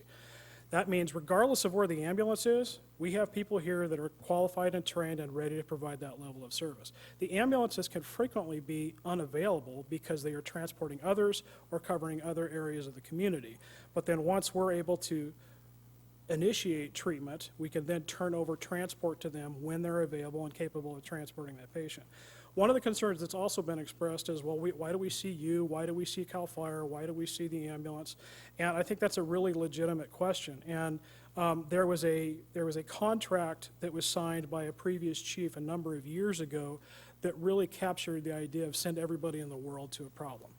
And I think that's a little bit redundant, possibly, and not the best use of services. So as an example, I met with the unit chief for the county, with the battalion chiefs for this area, and then the other responding chiefs in our area. And just this year, we completely redeveloped the mutual aid and automatic response agreements, and I have cut CAL FIRE's response to almost everything in regards to EMS calls within town. Now, there's still times where you might see them respond, and it's because it's closest technically to their area, but typically we still beat them there and we'll cancel them if it's not necessary. So what's happening now, for the vast majority of calls that you will get in this community, you get our fire engine and you get the ambulance as soon as it's available. But we've made steps to hopefully eliminate some of that duplication. I'd like to ask another question. I know you mentioned earlier that, and I think all of us that live here are aware of that Cambria is an island, which makes us much more vulnerable, let's say, than an average community. And I think you said it was basically Cayucos and Cambria that was in a position of concern regarding other agencies being able to respond quickly. What I'd like to know is, and like I said, we are unique because we live in this wooded area. How do other communities, and you might not be able to answer this question, but how do other communities similar to us, let's say throughout the state, that are in a situation such as we are, let's say cash-strapped, so to speak, while needing these services, how do they go about addressing the issues of needing more people on an engine versus we don't have the funds to take care of that? How do they do that? Another excellent question, and it's a very real problem. We've explored a number of options in regards to possibly bringing on fewer reserves and working them more frequently. There are some issues in regards to the Affordable Health Care Act and to how they could be compensated for some of the things. But basically that then comes down to their availability and willingness to do that job. I can't just go grab anybody and say, you're going to do this. If they're unwilling to do it because of the training mandates and requirements, we can't do anything about that. I can't speak to the other areas of the state. I know that it's a very real problem for our county alone, and this is a regular discussion that we're having at the county chief level as to how do we embrace this. We've talked about making everything from a sleeper type program, again, volunteerism is dying and there's people not willing to do that, to a co-shared personnel program wherein we can hire like a contingent of reserves that would be available from a pool that could work at Templeton or Cayucas or Morro Bay or here. And that concept is an interesting one to pursue, but there hasn't been a lot of groundbreaking on that yet because there's a lot of issues related to that concept. I know for a fact that Morro Bay is talking about the same problem right now. They're bringing on what they call seasonal personnel to address some of the staffing concerns, but they're looking at a long-term solution, which is going to be a staffing-related full-time career path. I just got off the phone with the chief from Five Cities Fire Authority just earlier this week, talking about the same thing, and he's actually in the process of doing a presentation to the communities of Oceano and Grover Beach to basically tell them, if you want to keep doing this, you're going to have to figure out how to loosen up the funds and figure out a funding source and bring people on, because we can't hire enough reserves to do this job. So it's a very real problem, and really what we're seeing industry-wide is that with the decline of volunteerism, there's going to have to be this fundamental change in how we do this, and providing that as a career option may be the only course of action. And I just want to ask you one more question. I have a feeling I'm showing tremendous amount of ignorance on my part in asking this question. But is there any, and the answer may be known to everybody in here but me, is there any type of grant funding that we can pursue to maybe supplement what it is that the district and the ratepayers would have to come up with to pay for an additional firefighter? There is absolutely, and it's the SAFER program. There are some caveats that allow us to potentially extend that possibility. We already addressed that aggressively within the last 6 months because there has been precedent set where a community who's already been granted the SAFER program can basically apply for an extension. And due to a number of federal and national factors, responses to big issues around the country, and I can't even begin to understand what they all are, they came out immediately and say, this is absolutely off the table this year. We're not doing that. So the only avenue that I'm aware of for that level of funding is through the SAFER program. Outside of that, I'm not sure what else would exist. All right, thanks very much. Well, I have a lot of thoughts on this, and we do not have very much time, but I very much appreciate your presentation. Frankly, I think it puts you in an awkward position to be having to make, not that you have to make the presentation itself was great, but to present the board with options that are not your preference can be kind of an awkward position to be in. And one of the things that I know about the fire service is there are almost unending resources available, including some of the ones that you included in your slideshow relating to NFPA and their standards. For example, in 1710, it talks about how to evaluate what staffing level do we need and how do we, and it talks about using mutual aid agreements and automatic aid agreements to meet the staffing levels that are required. I would have hoped to have something like that.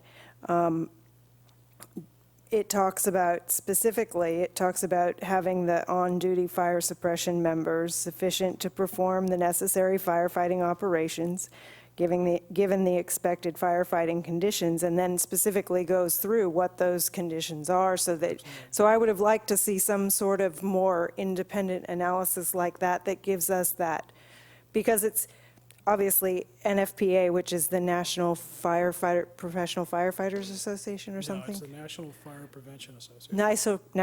Thank you, National Fire Prevention Association. Oh, I can only see NFPA on my.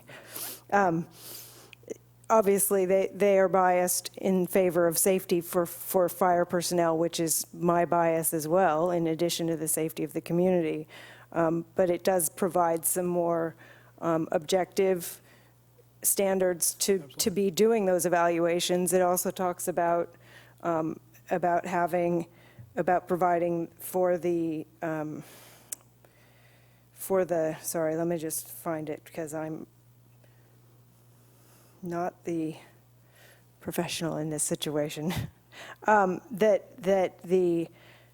Correct me if I'm wrong, we are the CCSD board and district is the authority having jurisdiction, is that true? Absolutely. So, which is a terminology that the NFPA uses.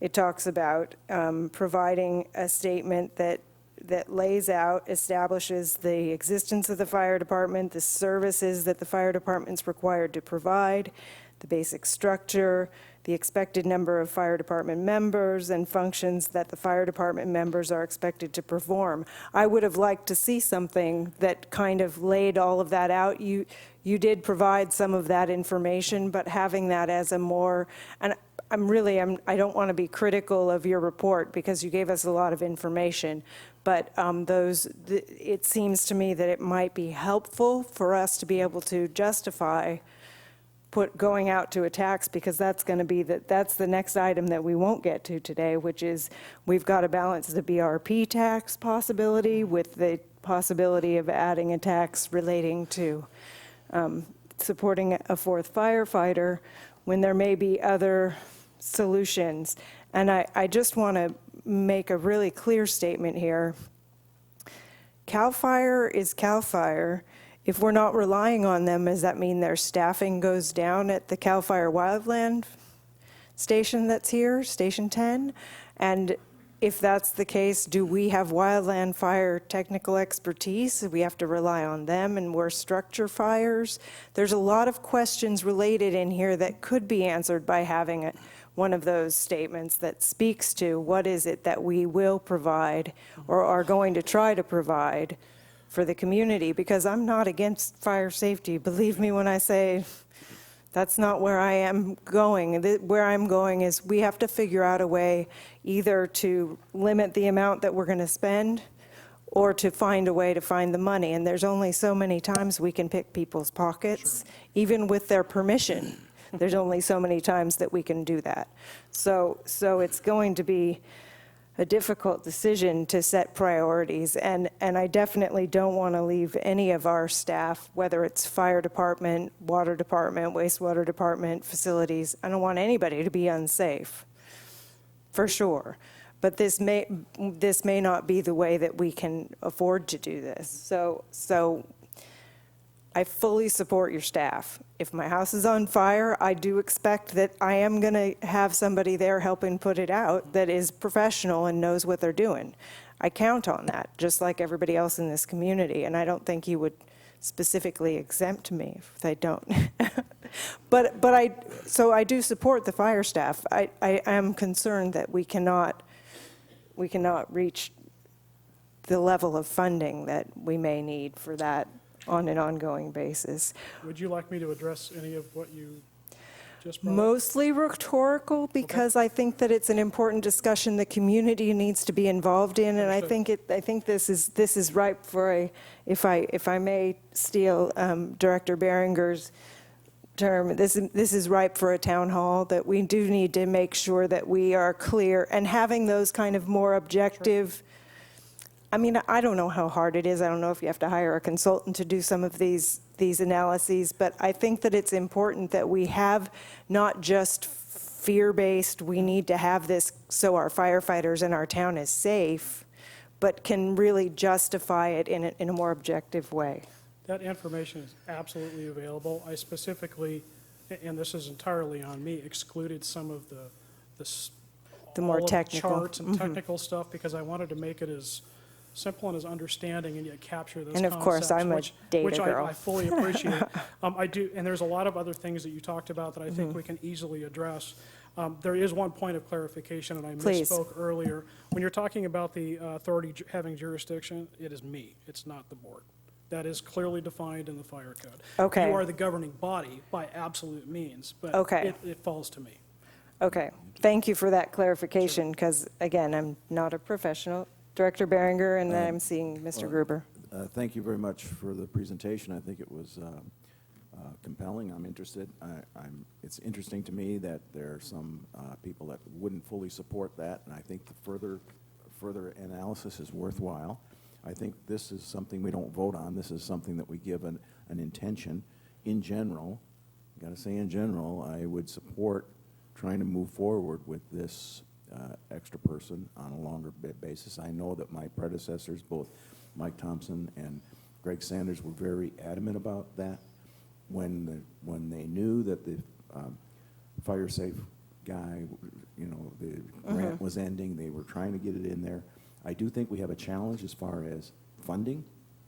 So I'm just, in general, I'm saying, I'm leaning toward trying to find a solution to get that fourth guy on board. Or girl. Or girl. And I'm very also interested in how we fund it, and that's the next item. I don't think we can address that today, I'm not sure. Right. But what I think that the effort, I think that if we have a town hall, the town hall is how can we fund it? And that's where we need a citizens committee or a town hall to go over funding it.